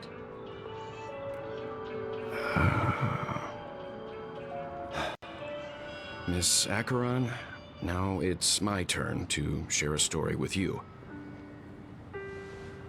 There was a man from my homeland who, at a time when the world was grappling with deep, unhealable pain, made a choice. He wove together the dreams of everyone in the world, linking people's dreamscapes, and shouldered this burden himself. From this, he created a giant, a spiritual atom. And since that moment, the giant stood between heaven and earth, becoming the pillar of the world's existence. As a price, those who found it hard to move forward, who could not advance, forever lost their future. They slumbered in a dream, devoid of disaster and pain, living out their days peacefully in the man's created utopia.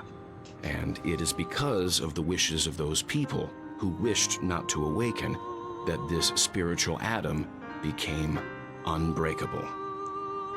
And yet, you stand here right now, which also means that man failed. Because people must always move towards the future.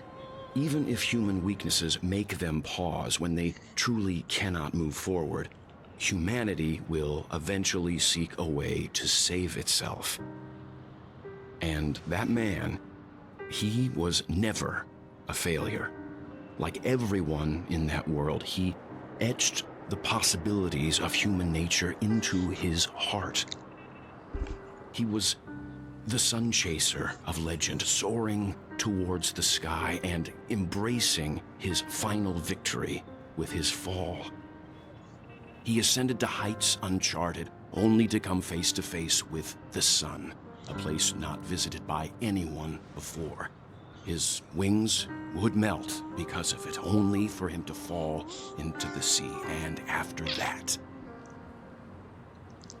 countless others would surpass him, soaring to even greater heights. A fitting metaphor for the Nameless's trailblazing spirit. Thank you, Mr. Yang. I know what you wish to confirm. The universe has innumerable similar, yet different worlds.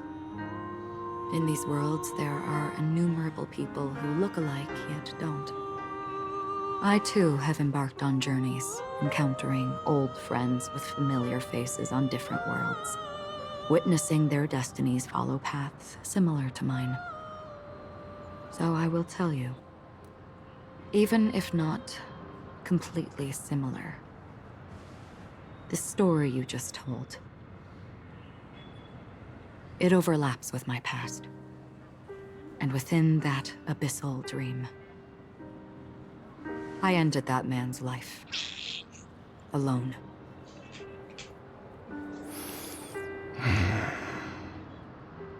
I am not who you think I am, nor will my home be as fortunate as your world. I am sorry.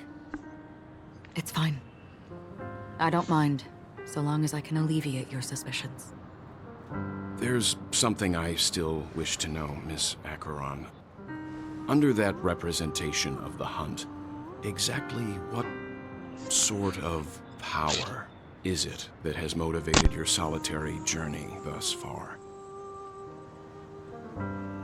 Mr. Yang, before answering that question, I wish to continue the previous topic.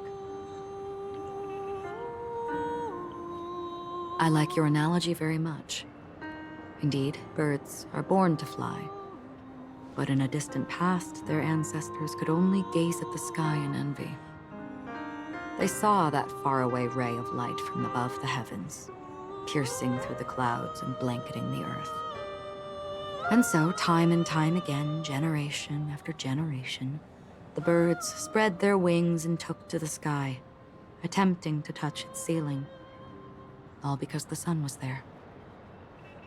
Then, what if the last bird finally soars into the sky, only to realize that the end of the light is not the sun, but darkness? Then why, exactly, do we even walk towards the light?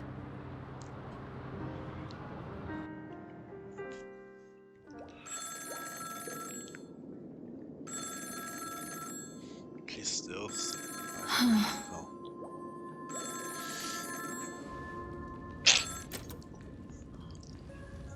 Long time no see. Having fun on Penacony? Acheron? This voice, it's not Constance. Could it be her companion? Though I don't know exactly what you are, or what you're up to, my bullets will find you. Until then, you best find a casket store on Penacony and ask the owner to reserve a good quality casket for you, imposter. Imposter? I see. Pretty sure I know that voice. She gave my whereabouts to someone who's tracking Acheron too. Who are you? Huh? Did I make a mistake? Who the fudge are you? I'm the Garden of Recollections memo keeper. Not bad. This is the kind of tough challenge I like. You that imposter's bodyguard? Never mind. It's fine. I'll leave a round for you. So get that forehead clean and wait for me. I don't know what you're talking about, but you know Acheron, the Galaxy Ranger, yes? I have something to ask you. Are you asking me to write your will? Sure. Go ahead. Not quite. I only want to ask, how exactly did she become a Galaxy Ranger? She's clearly not a path strider of the Hunt, but you are, aren't you? Tell me, what's Acheron's deal? Sure. Never thought I'd come across an ally. Fudge, what a stroke of luck. Well, I'll be on Penacony soon. Memo keeper, go buy a bottle of Asdana's white oak and warm it up, and I'll raise a glass to you. That lady's passed. Well, nobody knows. But if all you want is a simple answer, sure, you best get a chair and take a seat.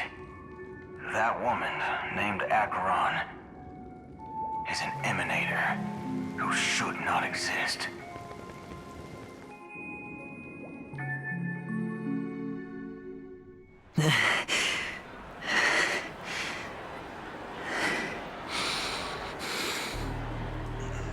You look pale. Or is that also part of your act? I didn't think you'd have the nerve to show yourself. I thought this was exactly what you wanted.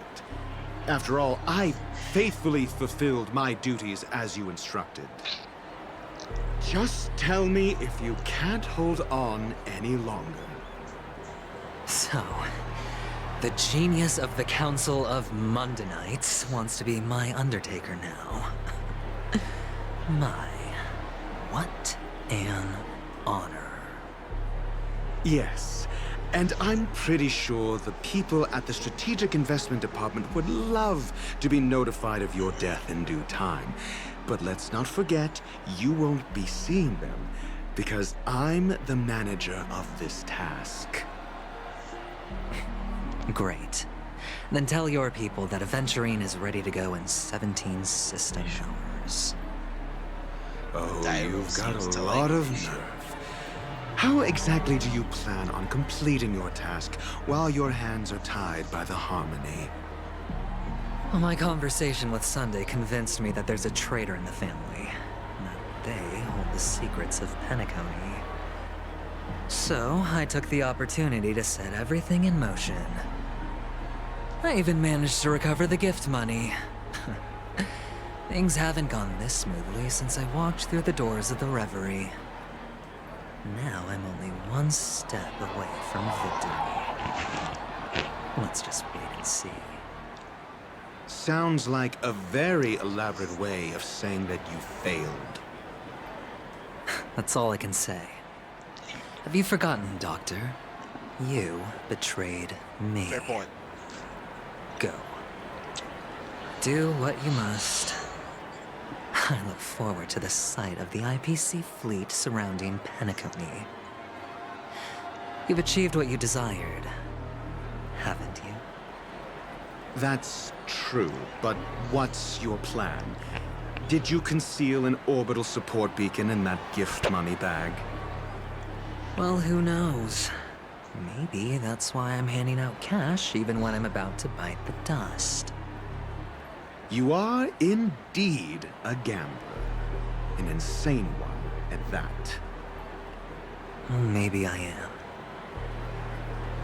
Who knows? Fine.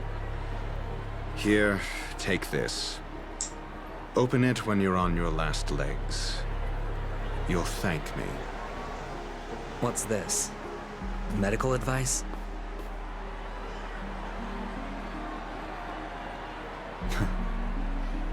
You catch on pretty fast, Doctor. Asking me to solve a case without giving a single clue. How typical of you, wing-headed scoundrel. But the way you're all on edge about that stowaway, it's just as I guessed it would be.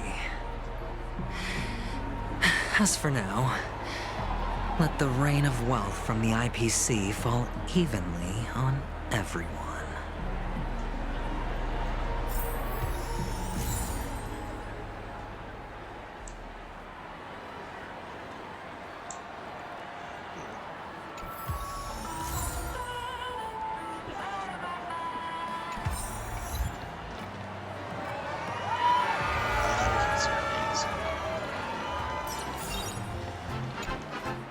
Would you be willing to support my performance?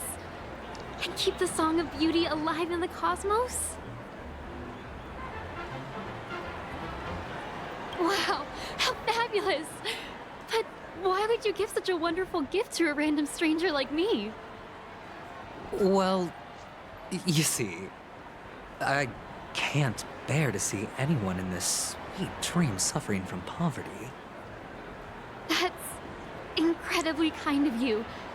Thank you so much, sir. If you ever get the chance, please, feel free to come by and indulge in my singing. Sure thing. Oh, by the way, do you happen to know anything interesting about death? Death?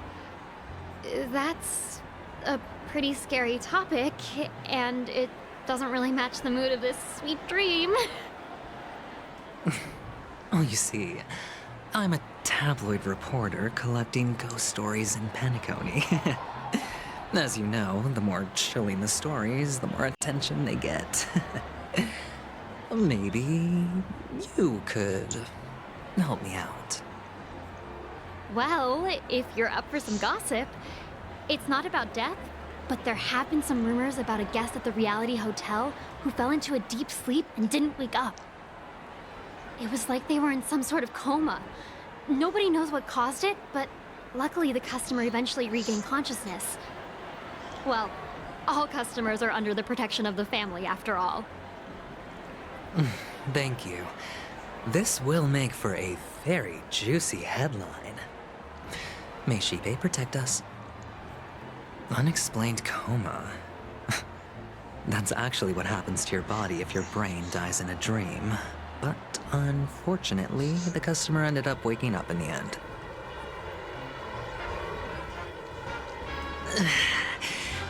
I can feel something inside my head. Is the harmony starting to kick in?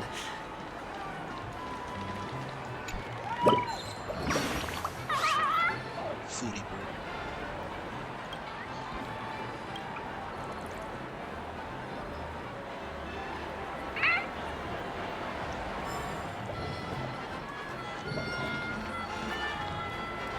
Why is the little girl filming him barf?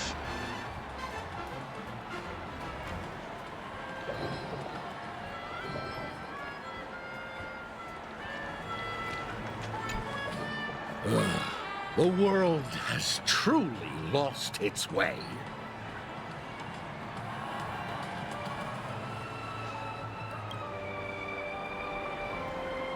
You... Wait. I get it now. This is some sort of prank show, right? You must have some cameras set up around here to film yourself doing good deeds, right? You youngsters are always looking for a quick way to get an audience. But you know what? A truly great show never comes easy. A great show will start soon, old man. But before that, I need to ask you something. Do you know where I can find death in this dream? Ah, I see. Another fearless youngster looking for death, huh? Well, let me give you a piece of advice. Don't think you're the first one who's ever thought of that idea. Death? Not even remotely innovative. I bought it from Dr. Edward. He claimed it was some exclusive fancy schmancy stuff. Oh, what a disappointment. The effects were awful. First, some monster covered in eyes stabs you in the gut. And then all you see are blurry glimpses of buildings and lights.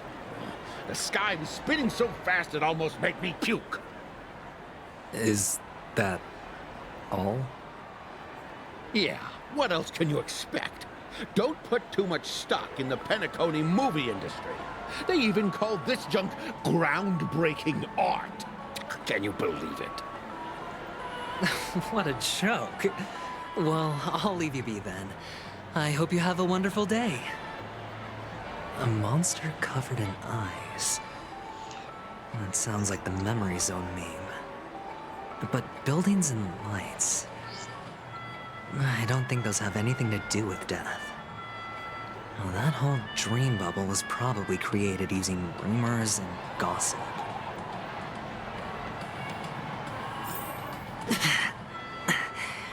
The disturbing voice in my head. It's getting closer. A sip of liquor. Blissful reprieve. To drown 1,000 sorrows. Let worries leave. I know I have what it takes to become a poet. Oh? You're giving these gems to me? Didn't expect to meet such a generous soul in this place. Or are you just pitying me? Well, it really doesn't matter. As long as I have Soul Glad, that's enough. This is just a dream after all. You really shouldn't drink so much Soul Glad, my friend. It's not good for your health. Oh? maybe I really should quit. But not before meeting the Devil of Soulglad. The Devil of Soulglad? Care to elaborate? Yeah. It's a seahorse with a long neck. They say it loves to appear to drunk people, especially the ones who are passed out on the side of the road. How funny. Yeah. Very funny indeed. Thank you.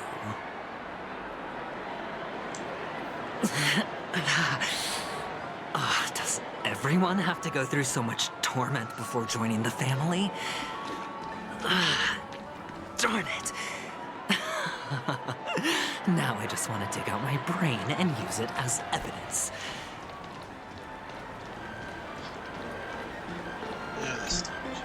Take care, my friend. If you ever find yourself in danger, remember that the hounds are always ready to help.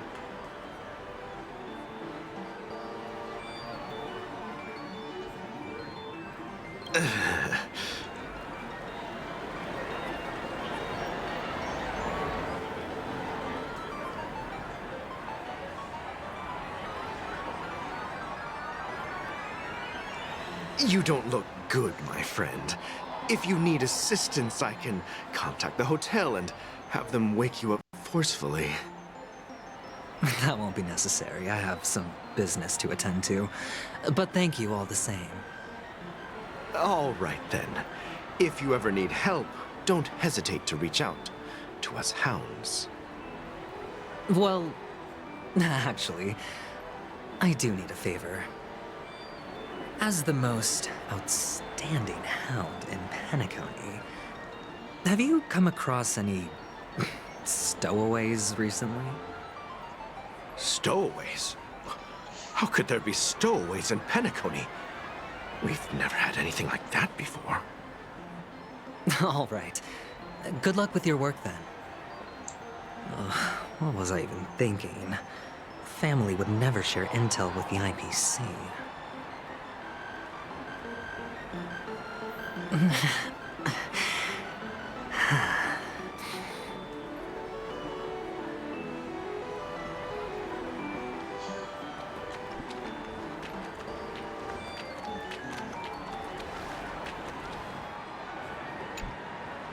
You want to talk to me?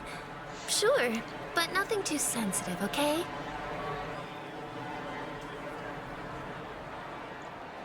Huh. Wealthy people have fancy ways to enjoy this dream. But to be honest, I've never seen anyone who gives out money to others like you.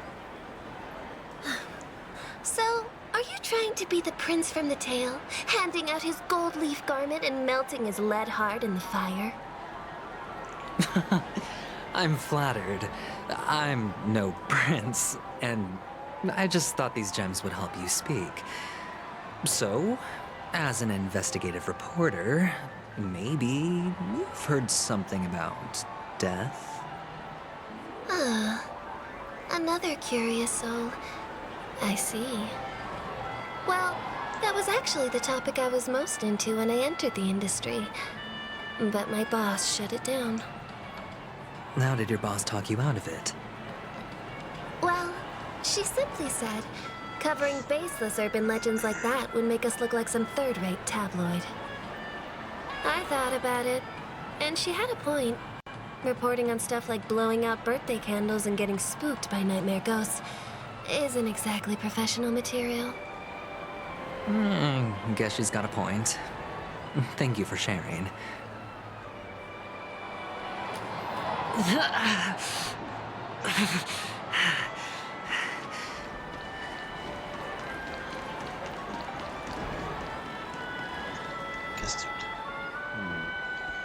Were you wanting to talk to me? Sorry, I thought you were checking out something behind me. Is this a gift? For me? Are you sure this isn't some kind of mistake? Yes, it's for you. Just take it. Is this for real? Someone is actually giving me a gift. Not for my parents, but for me. Thank you. Thank you so much. Oh, it's not much. I just want to ask you something. I knew it. What's on your mind? Are you trying to ask about my father or my mother? Neither. I just wanted to know if you've ever heard about death in the dreamscape. Oh, you sound just like my father. Always warning me about danger, even in dreams. He's an Intellitron, so his dream entry methods are different from us organics. Can't count on him to protect me if something does go haywire. Funny, right now I'm still under his protection. How ironic. Hey, stay positive. Gold will always shine one day, right?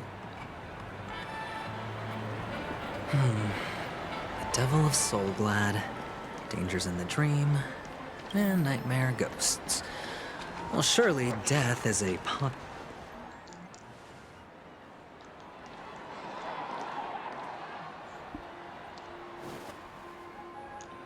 Remember what I said.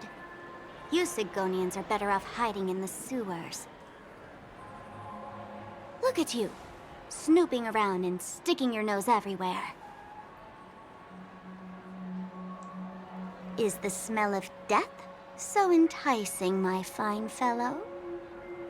Oh, it's you, masked fool. I should have guessed it. You're the imposter who appeared on TV after Robin's death, right?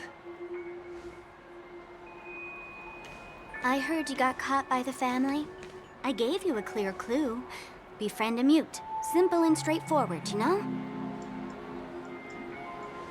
And what did you do? You messed it up and ended up as their prisoner. I told you to make friends with a mute, not become one yourself. You really let me down. What do you mean? You know better than I do.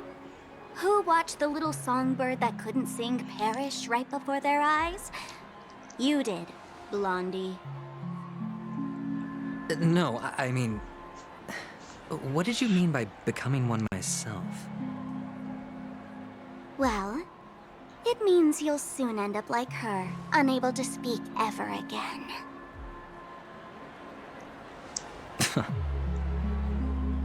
But it's a good thing if you ask me, because... Because I'm getting closer to the truth, right? Oh? Why else do you think I'm handing out cheap trinkets all over the streets, fool? All part of the act. Fool's bait. The more pathetic I seem, the more likely you'll come sniffing around. So, now that I've drawn you out, will you reward me with an answer for my efforts? Why should I help you? Don't you want to see Penacony descend into... chaos? Well, I can make that happen. I just need an answer to one question. Back then, when you asked me to find a mute, did you really mean Robin?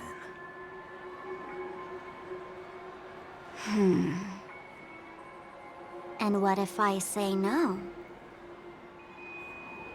Then I'll thank you. Oh, the word no has never sounded so pleasing. Well done. I admit I underestimated you, but what difference would it make? Let me tell you something. There were two mutes, but one is dead now, and the other, though she is still in Penacony, I'm afraid you'll never find her again.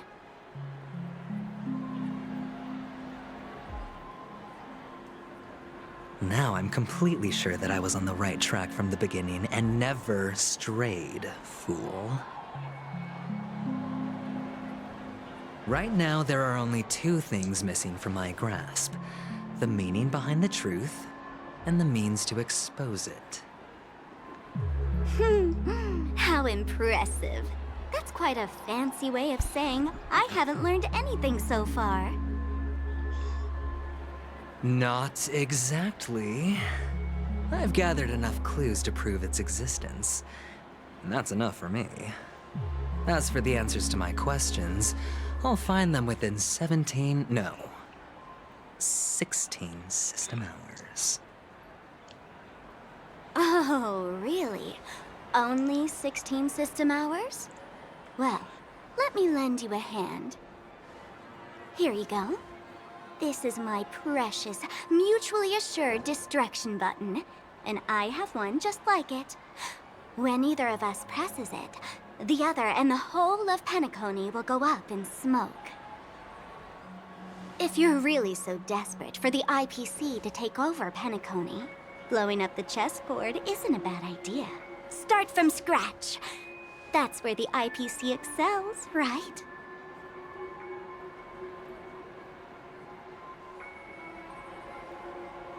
Just press the button when you're at your wit's end. And of course, feel free to reach out to me for my hospice care, too. Oh, a deadly button, huh? Well, I guess the family didn't take your threat seriously at all. Otherwise, how on earth did you manage to bring it in here? I have my own ways. That's all you need to know. Well, I'm afraid I'll have to decline your offer. Who knows if your little gadget will actually work. By the way, I have no plans to search for the other mute friend you speak of, but it's good to hear that he's still here in Penacony. I'll handle the rest myself. I'll orchestrate a grand finale for the downfall of the family. And at the climax, the walls will crumble, people will wake up, and those who couldn't speak will find their voices again. When that time comes, go ahead, press the button, light up the sky with a magnificent fireworks display for me. Catch you later, fool. You're still talking big, but sure, if that happens, I'll stay true to my word. Just don't let me down now, okay?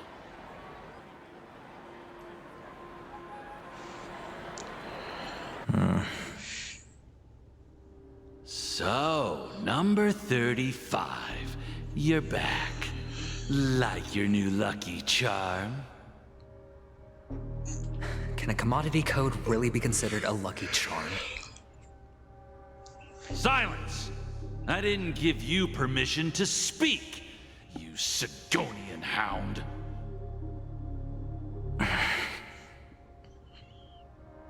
The guys in black didn't say much, so I've no idea what you did to save your skin in that massacre back in the day. But I figured you must have had good luck, so I bought you. From now on, you and your good luck are my assets. Are we clear? Your first task is simple. In addition to you, I've purchased 34 other slaves. Go, play a game with them.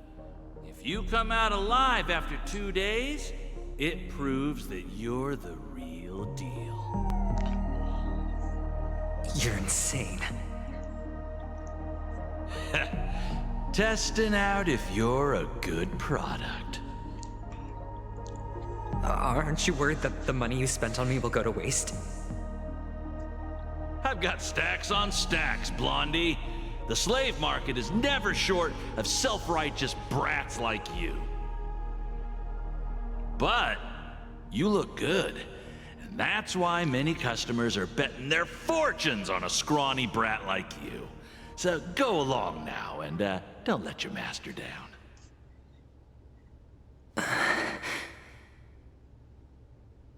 How much did you spend? What? My price. How much did you pay for me? Huh. You really want to know? Well, it was 60 tanba. No more, no less. I'll take my chances. 30 tanba. If I come back alive, you'll give me 30 tanba. Deal? Are you trying to strike a bet with me? Oh, you've got some guts. Yeah, sorry, but that won't do. Don't forget your place, slave. You're not qualified to be at the table. You're just a chip. A life thrown away in someone else's hands. Either you come back with more chips for your master, or you never come back. It's all or nothing. Don't embarrass me, my lucky hound.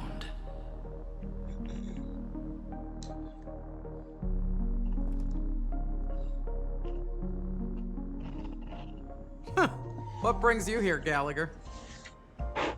Some friends from the old days. Do you have a moment to spare, Siobhan? Oh, I have the whole day to spare. Ladies and gentlemen, welcome to Dream Jolt Hostelry. This bar offers a wide variety of drinks, but we draw the line at Soulglad. Why settle for ordinary when you can experience extraordinary? We're dedicated to serving up nothing but pure joy and laughter. What would you like to drink? I'll whip it up for you. Oh, look! A lady as cool as Serval!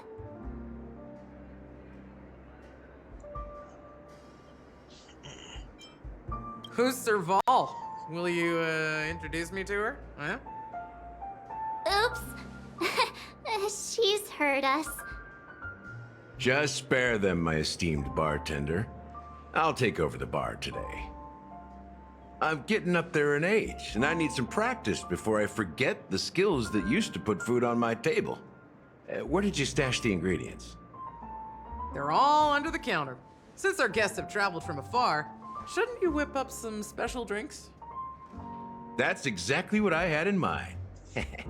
Hey, my friends, do me a favor. Go around the bar and bring me any ingredients you fancy. The discussion might take quite some time, so I'll prepare some customized, non-alcoholic drinks for you. In the bar? But aren't all the ingredients right there on the counter? Why, we're in a dream, my lovely lady. You can help yourself to anything if you wish for it. Comfort, hunger, confusion, or even boredom. It's all within reach, right at your fingertips. Oh, did you hear that? She just called me my lovely lady. Even in reality, mixing drinks is more than just throwing ingredients together. A bartender needs to capture the bar's atmosphere, master technique, and spin a tale of mystery and anticipation. Only then can a perfect drink crafted with a customer's life story be created. In other words, what you get from your drink is down to luck, so don't overthink it. Indecisiveness has no place when it comes to enjoyment.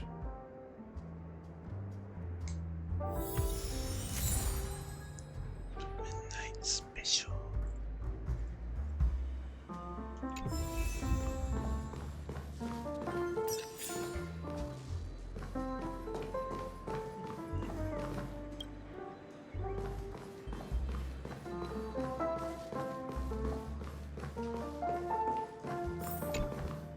Hey, look at all these chips scattered everywhere.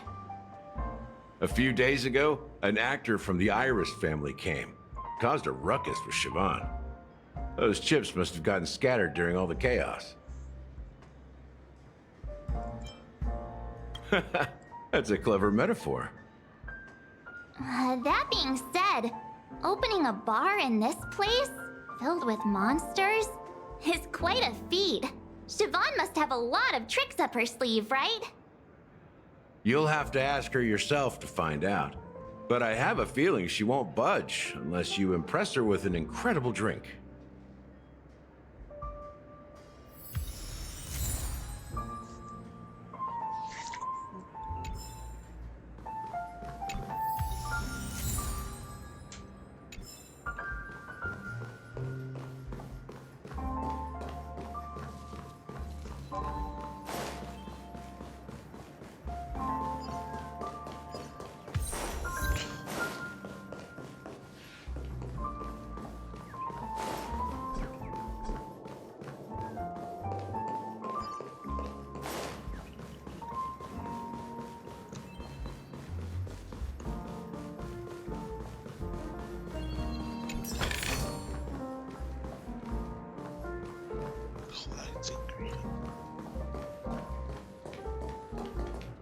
That being said, mixing a drink is way simpler than you'd imagine. Just pick your favorite ingredients, toss them in a glass, mix it up, and it's done. So go ahead, explore the bar, and bring me any ingredients you prefer. Go ahead, my friend. I'm sure you'll find splendid ingredients.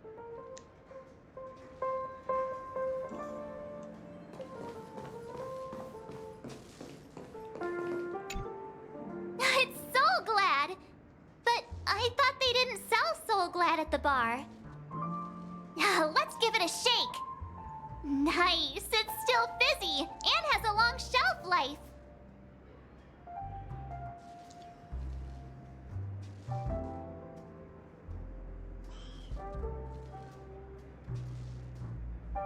That's possible.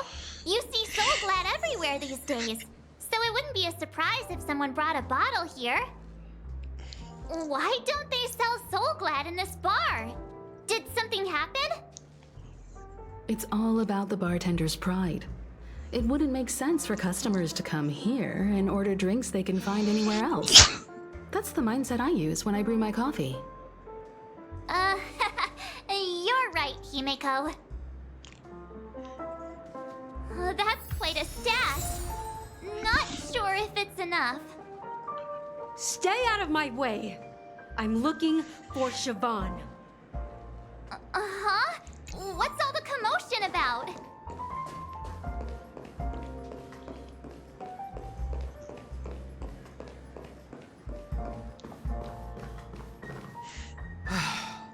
Haven't I made myself clear enough, Miss Amiki? The Dream Jolt Hostelry only welcomes guests who want to enjoy a drink to their heart's content. I'm sorry, but I'm not interested in your proposal. But you have the talent. You'll attract a huge audience. You're destined for the Iris' stage, not for this rundown shack. Come with me. We'll become the talk of Penacony, a shining light into every corner of the dreamscape. Please, Siobhan, I really need you. As you see, I'm entertaining my guests. Don't make me repeat myself. Fine. If you don't come along, I'll just sit here and not go anywhere else. Give me a sparkling drink. Sweet.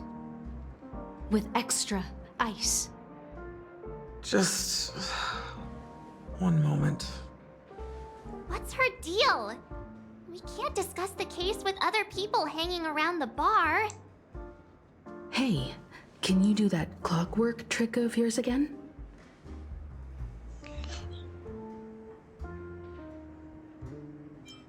Time is running out. We need to hurry. Yeah, I'm counting on you. You're one of Siobhan's guests, right? What can I do for you? If you're here to convince me to leave, please stop it. I'll never leave until she accepts my proposal. I just don't get why she won't leave this place. This rundown shack with no customers whatsoever.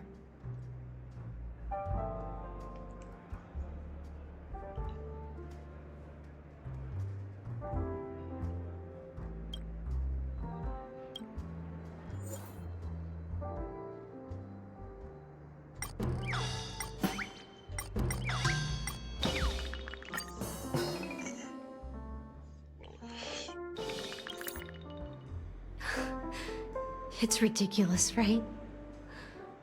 Our paths were never meant to cross, yet I'm still holding on to her. I'm too timid and shy, longing to shine but afraid of stepping into the spotlight. I need her guidance because I'll never be able to do anything alone. You don't know Siobhan's past, and you have no clue how radiant she used to be. Even among the talented Iris family, her skill was unmatched. I know she probably thinks I'm just trying to ride her fame to get ahead. But all I want is for her to reclaim her place.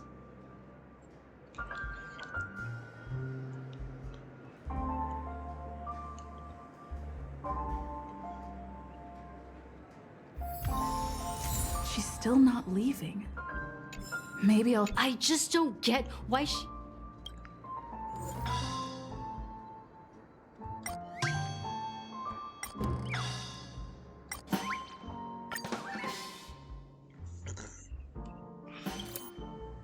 I've seen it.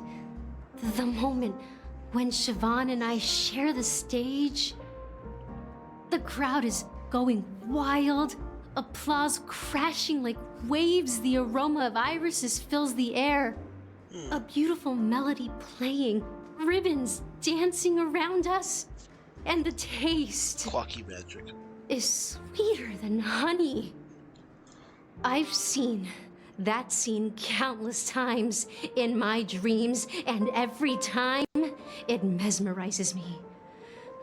That's why I have to bring her back to that world, no matter what it takes. Want to raise a glass, my attentive listener?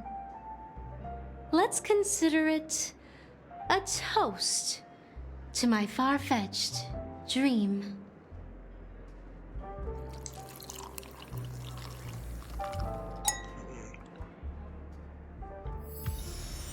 She's still not leaving. Maybe I just don't get why.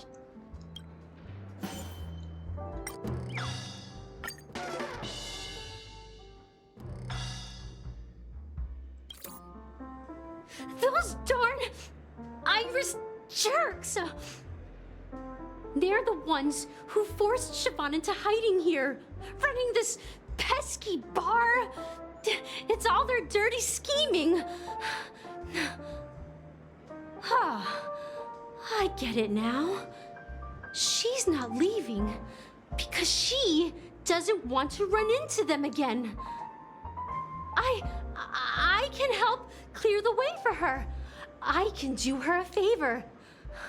I'll go back and write a letter to the Dream Master exposing the crimes committed by the Iris family. Siobhan will definitely appreciate it. Well, talking to you has got me feeling a bit down. My thoughts are swirling, making my mind clear, and bringing tears to my eyes. Maybe I should find a place to reflect on what Siobhan truly means to me. Here's the payment for the drinks. Please, pass it on to her. I'm leaving now. Amaki has left? That's good for her. Radiant dreams may be enticing, but they're nothing more than dreams. Her drink is on the house. Please keep the money. When you're ready, go to Gallagher. I can tell he's itching to show off his skills.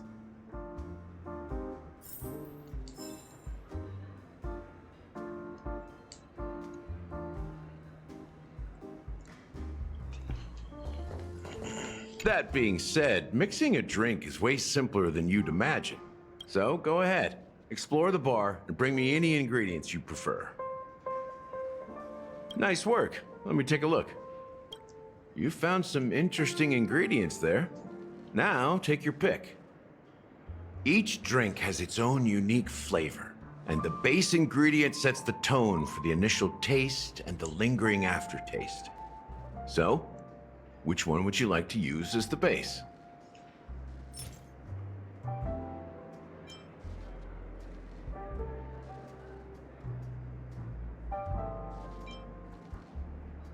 The original formula is said to be the Nunu's favorite drink. It's sour and bitter, and the bubbles burst in your throat like swallowing rusty chains, evoking thoughts of dungeons and prisons. Now that you've chosen the base, it's time to pick the adjunct, the ingredient that'll create a marvelous chemical reaction with the base. It should give an unforgettable taste without overpowering the main tone. So, what's your choice for the adjunct?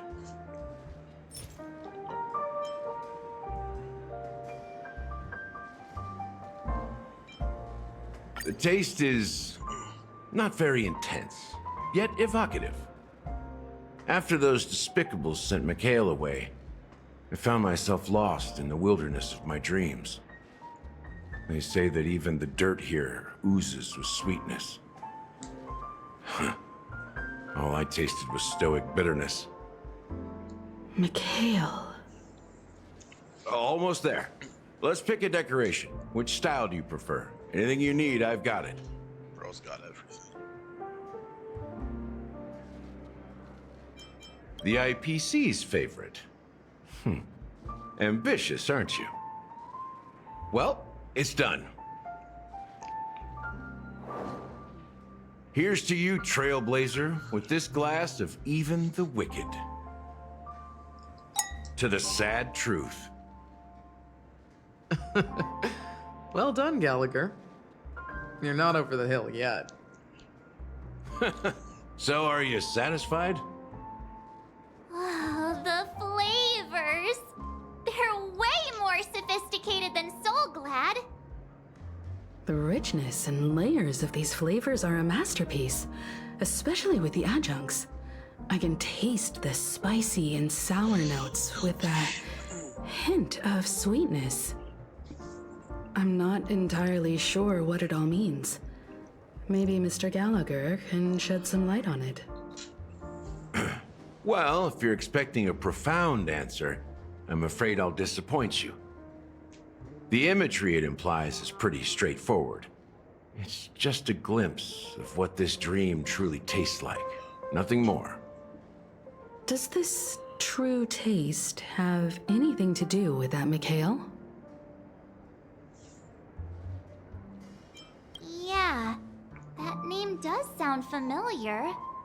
When you got knocked out by that masked fool girl, I think I heard someone calling that name. Do you remember? I was right about you. You guys seem to know quite a bit, and now there's no reason to hide anything from you anymore. Let's dig deeper into the case, and of course, I'll tell you a story about Mikhail. All right, let's start with what we know based on the clues the family has. It seems that Firefly isn't a local or an invited guest. In other words, she's a stowaway. She managed to fool me at first. My age must be getting the best of me. But here on the planet of festivities, stowaways are a common sight. You're bound to run into one sooner or later. After the incident, the hounds wasted no time searching for that girl in both the dreamscape and reality. But here's the thing. We only received bad news, and the trickiest kind at that. She simply vanished, leaving no trace in the dreamscape or reality, as if she had never come to Penacony at all. Huh? Does that mean...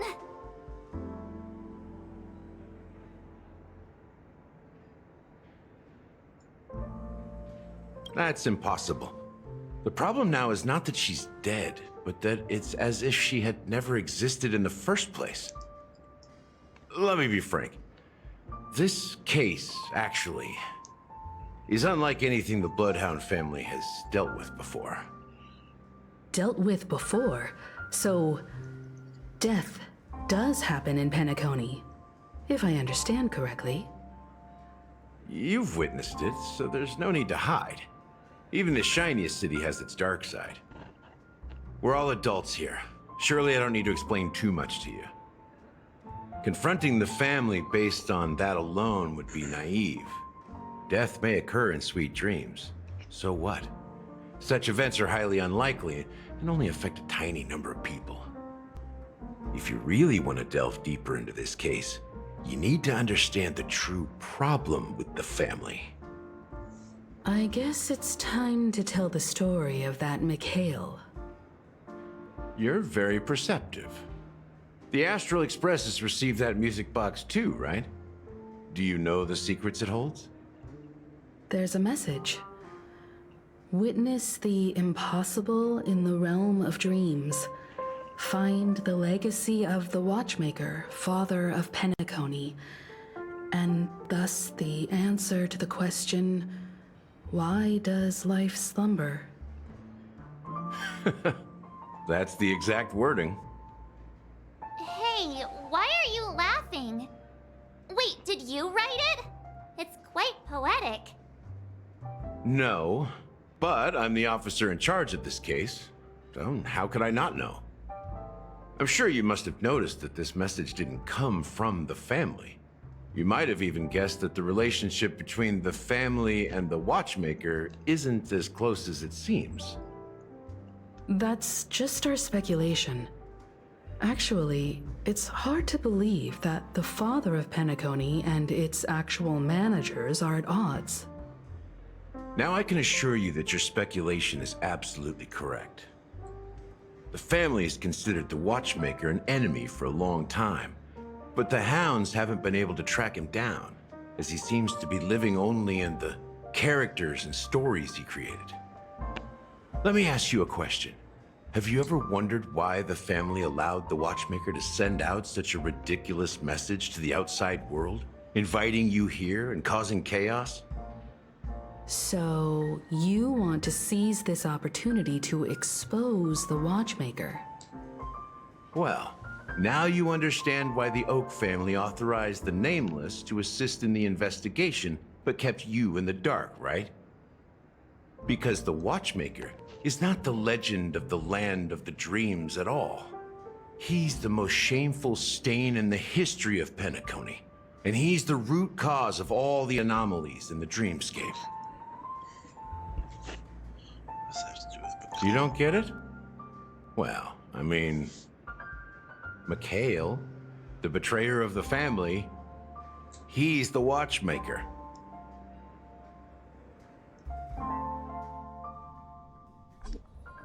Sometime, of course. Here we are, Clock Studios theme park, the most popular entertainment center in Penacony. Wait, aren't we supposed to be discussing the Watchmaker? I would have expected you to take us to maybe a library or an archive room of sorts. But an amusement park? The culture of a city reflects its history in the most authentic way. To you, it's a fun place. But to me, it's a prison for the planet's past. You know that Penacony used to be the IPC's prison planet, right? All the prisoners were brought here, helping the Garden of Recollection salvage the leaking memoria from the macrovoid. The prolonged exposure to high concentrations of memoria caused a unique phenomenon. The dreams of countless prisoners intersected and overlapped, and people started meeting each other in their dreams, living lives that were almost identical to reality. But everything has a price, and sweet dreams are no exception. In the end, the dream world was unable to alleviate the suffering of prisoners in reality. One of the prisoners broke free from the IPC's shackles and fought for freedom. He is Hanu, the great leader of Dreamville, the great peacemaker, and the faithful companion of the underdogs.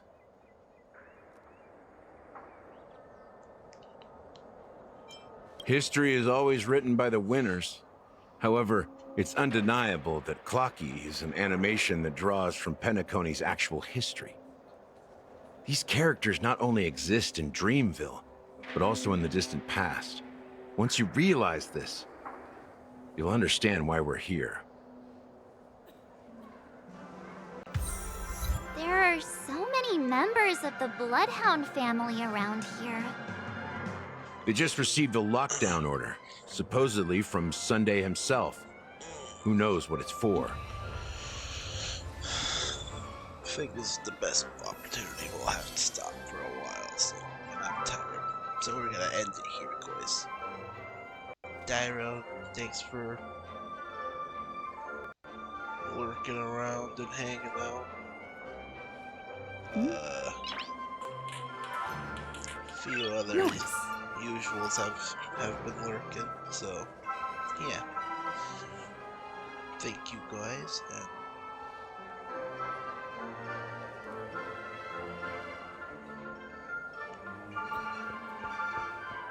might do something different for next stream. I have been doing a lot of this. I do enjoy this though, so might keep it going. We'll see. But anyhow, it's my bedtime. Me should go to bed. Good night. Nice.